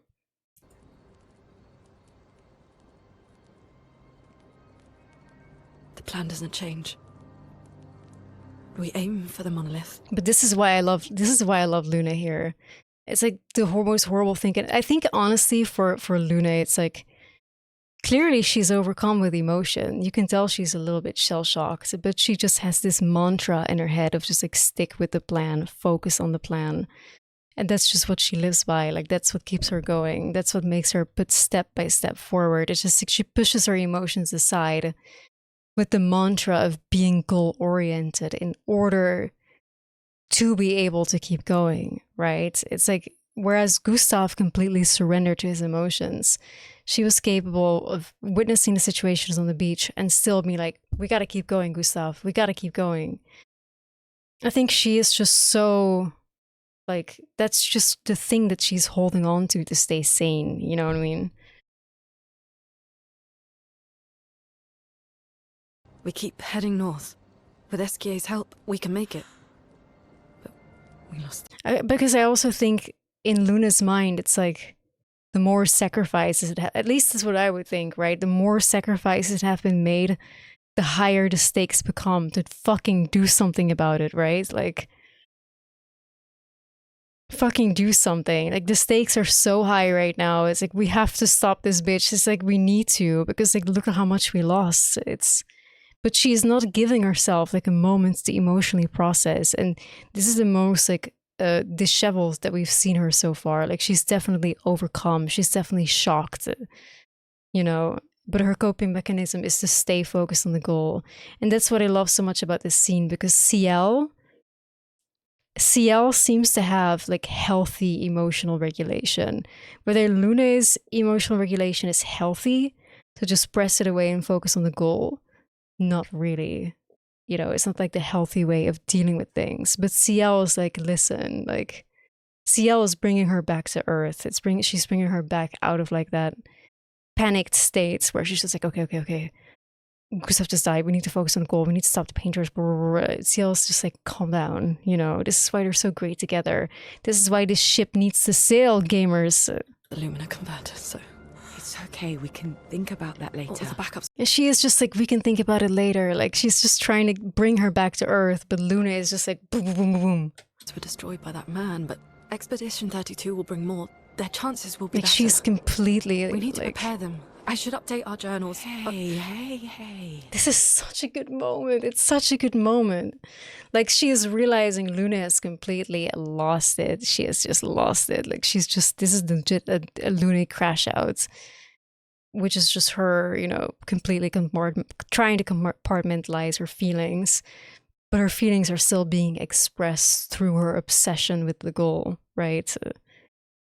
And she's just like, oh, this is not good. But it's so good to see the dynamic between these two characters and to see CL just be so well aware of, like, okay, she needs to be brought down to earth, you know? It's okay. And here she's being the emotional support that Luna needs. And it's like, oh, I love them so much together, guys. Fuck.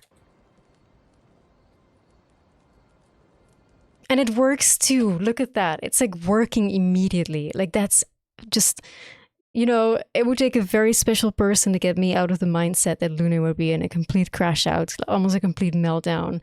And just by her saying, listen, hey, it's okay. It's just like, look at this look. She's like, she really is believing, like, yeah, it's gonna be okay. If these girls don't get together, I swear to God, I'm giving a 1-star review to Expedition 33 because this could be like, the dynamic here is so excellent. It's just so fucking excellent, man. It's so excellent. I know it's not gonna happen. I'm not stupid, okay? But God, like, God, what a dynamic do these two have? It's just so beautiful and it's so human and it's so good. And the acting is so great. Like, oh my God. And the motion caption is amazing. Like, this is just fucking cinema, guys. Cinema. Cinema.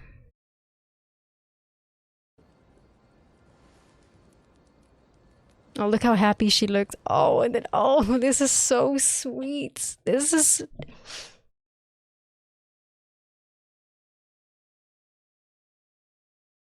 Cinema.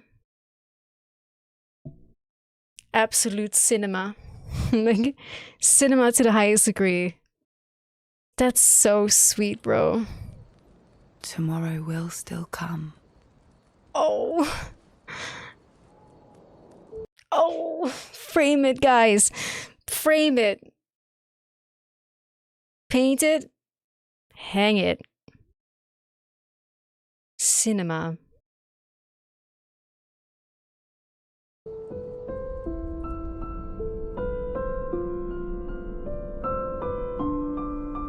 Alright, I don't think that I've seen this yet. Oh, no, I did see this.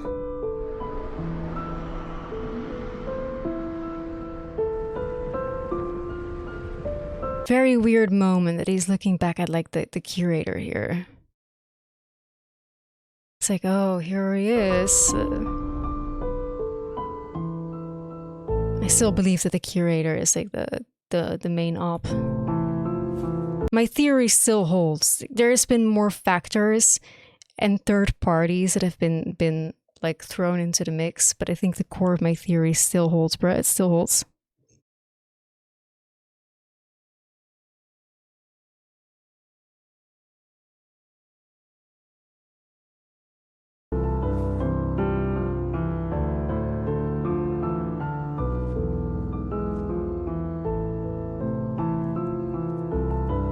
Oh, look at them. Why did this guy interrupt them? I don't know who he is, Verso. Thank you for saving Mael. Okay, great. You should have let these girlies just, like, you know, let them do their thing a little bit. Don't bother them. This is probably gonna be the only moment that we're ever getting, like, knowing this fucking game, knowing that Verso has just entered the mix. Ciel. This seemed important.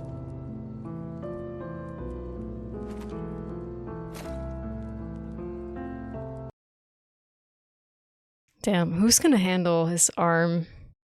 If you want to reach the monolith, best path is through the quarry up north. Who are you? And where did you get that expedition uniform? Strange way to say thank you. I'm sorry I couldn't save your friend. It's so crazy to me how all these dudes kind of look the same. It's like Gustav, Verso, and Renoir all look like they could be the same person in like various stages of life. Like Gustav is the 30-year-old. This guy is like the 45-year-old, and then the old man is like the 70 to 80-year-old. It's really fucking weird. Because they all have like a similar facial structure and like similar hair and like similar eyebrows. It's like they're evolutions of each other. Like, I don't know why that is, because I feel like this team would definitely be capable of making men that look more distinct. But they all look like, it's kind of like the Ryan Murphyism, you know what I mean? Like when Ryan Murphy casts his male protagonists in American Horror Story, it's always like the stereotypical white dude with the chiseled jawline and the blue eyes and the dark hair and the thick eyebrows. It's like always like, you know, the Ryan Murphyism. And then you're like, whoa, these dudes could all be the same guy, you know? Wearing an Like they're not looking entirely the same. Like this guy doesn't look entirely like Gustav, but they could be related, you know, like expedition uniform because I too. Like he has kind of like a different nose. He has like heavier eyebrows.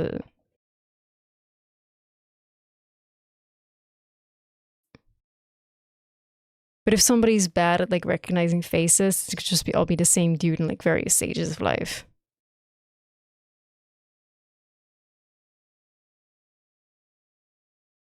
I'm an expeditioner. What? What do you mean you're an... I've never seen you before. First expedition. Expedition 0. Expedition 0? But how are you alive and not... Old? I don't know exactly, but some of us stopped aging. And we're not affected by the gamage. Some of us stopped aging.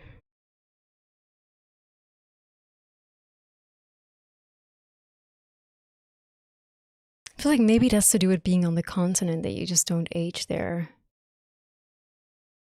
Which kind of rings true, I guess, because the expedition goers that die on the continent, it's like their bodies don't... you know how I always said that they look mummified? Like they're not like decomposing, if that makes sense. Like they're undergoing mummification, like they're like petrified. They just like become almost like stone. So maybe there's just something about the continent that just like, you know, time kind of stands still there. I don't know. Some of you. Like the man on the cliff. Anwar, our commander. Why? Why did he massacre our team? How could he turn on his own people? He believes his immortality is a gift from the painters. I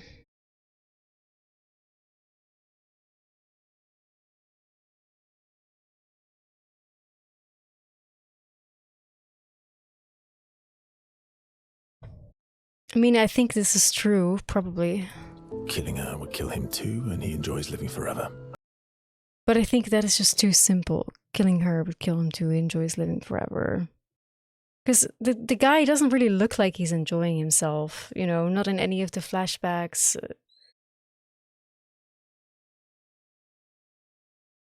And you don't? Burying everyone you know while you live on can weigh you down a bit.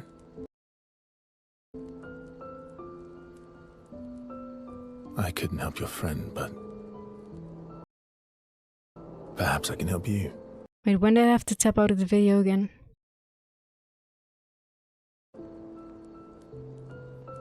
You want to join us? 5:15, okay. If you don't mind the company. Yes. I would not let him in, though. I would not let him join the company, no. So if I... But I can understand why it would be valuable to have somebody like him on board. Somebody that, you know, even knows the path to the monolith. Because they did say the only team that ever had survivors was Expedition Zero. But I guess it makes sense if Expedition Zero has been the one that's been, like, you know, killing off all the other expeditions since. I want to kill Renoir. I have to kill the Paintress first. What's your... Okay, what's your name first? So we're not going to look further beyond here. Let me just close off this video. name? We're not clicking on anything. There we go. Okay. I did not see anything, guys. I'm fine. I'm fine. Alright, well, holy fuck. I don't even know what to say. I'm gonna sleep and I'm gonna let this digest. But this, wow, what a stream, man. Holy fuck. Like, what a stream. This was absolutely crazy. Like, where do I even begin? Oh, okay, so in the next one, we're gonna talk to people in camp, maybe get some more enlightenment, and we're gonna start with Act 2 Verso. So, yeah. Yep. What a moment. Yep, I don't even know what to say, really. Like, usually I have a fuckload to say, but I don't know what to say. I don't know what to say. I don't know what to think. My theories are still holding, but there's all of a sudden so much more shit. Like, I don't know.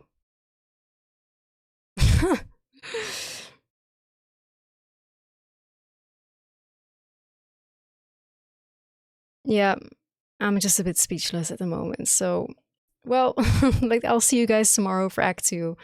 Around 1 or 2 a.m. CEST. Thank you so much for all the support tonight, gamers. Thank you so much for watching. Thank you to every single lovely individual showing up from YouTube to watch the playthrough live as well. I appreciate you all. The VOD will be uploaded to YouTube as always, so if you're watching it on YouTube, I hope you've enjoyed this too. Yeah, join the Discord if you haven't already. I post and schedule when I go live, when I'm streaming, when I'm not streaming. Usually I'm live anywhere between 1 and 2 a.m. CEST since our European summertime with Expedition 33. I've been super busy during the day and so fucking tired. Getting basically maybe a combined 4 to 5 hours of sleep a day, so that's why my streams have been so fucking late. So I apologize for that, but hey, I'm still here. We're still kicking it, and thank you so much for the subs, the resubs, the follows, for chatting with me. Thank you so much to everybody who respected the rules tonight, especially considering the spoilers. And thank you so much through my mods for all the effort of keeping this stream also a great one. For now, your girl remains unspoiled, and I don't know what the fuck Act 2 is gonna hold, but we're gonna fucking see, man. And the fact that it's about him, weird. It's like a new protagonist has entered the scene. It's like Gustav was the protagonist and now the protagonist of Verso. I don't know what the fuck it's gonna hold, but we're gonna find out together. So thanks for being here, gamers. I appreciate you all very, very much.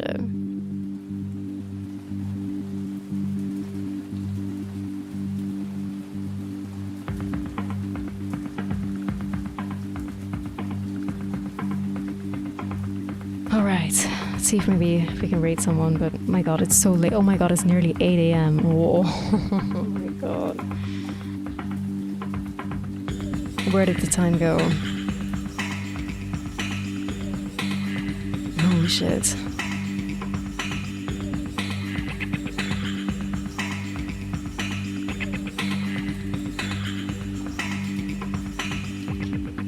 I don't know where time went. Pour one out for Gustav. I will. But more than anything, I'm gonna pour one out for Mael, because, you know, death is horrible, but death is worse for the living. You know, death is worse for the living, and that poor girl that now has to just like carry the weight of knowing that she lost basically your only family member. So with this final wise post,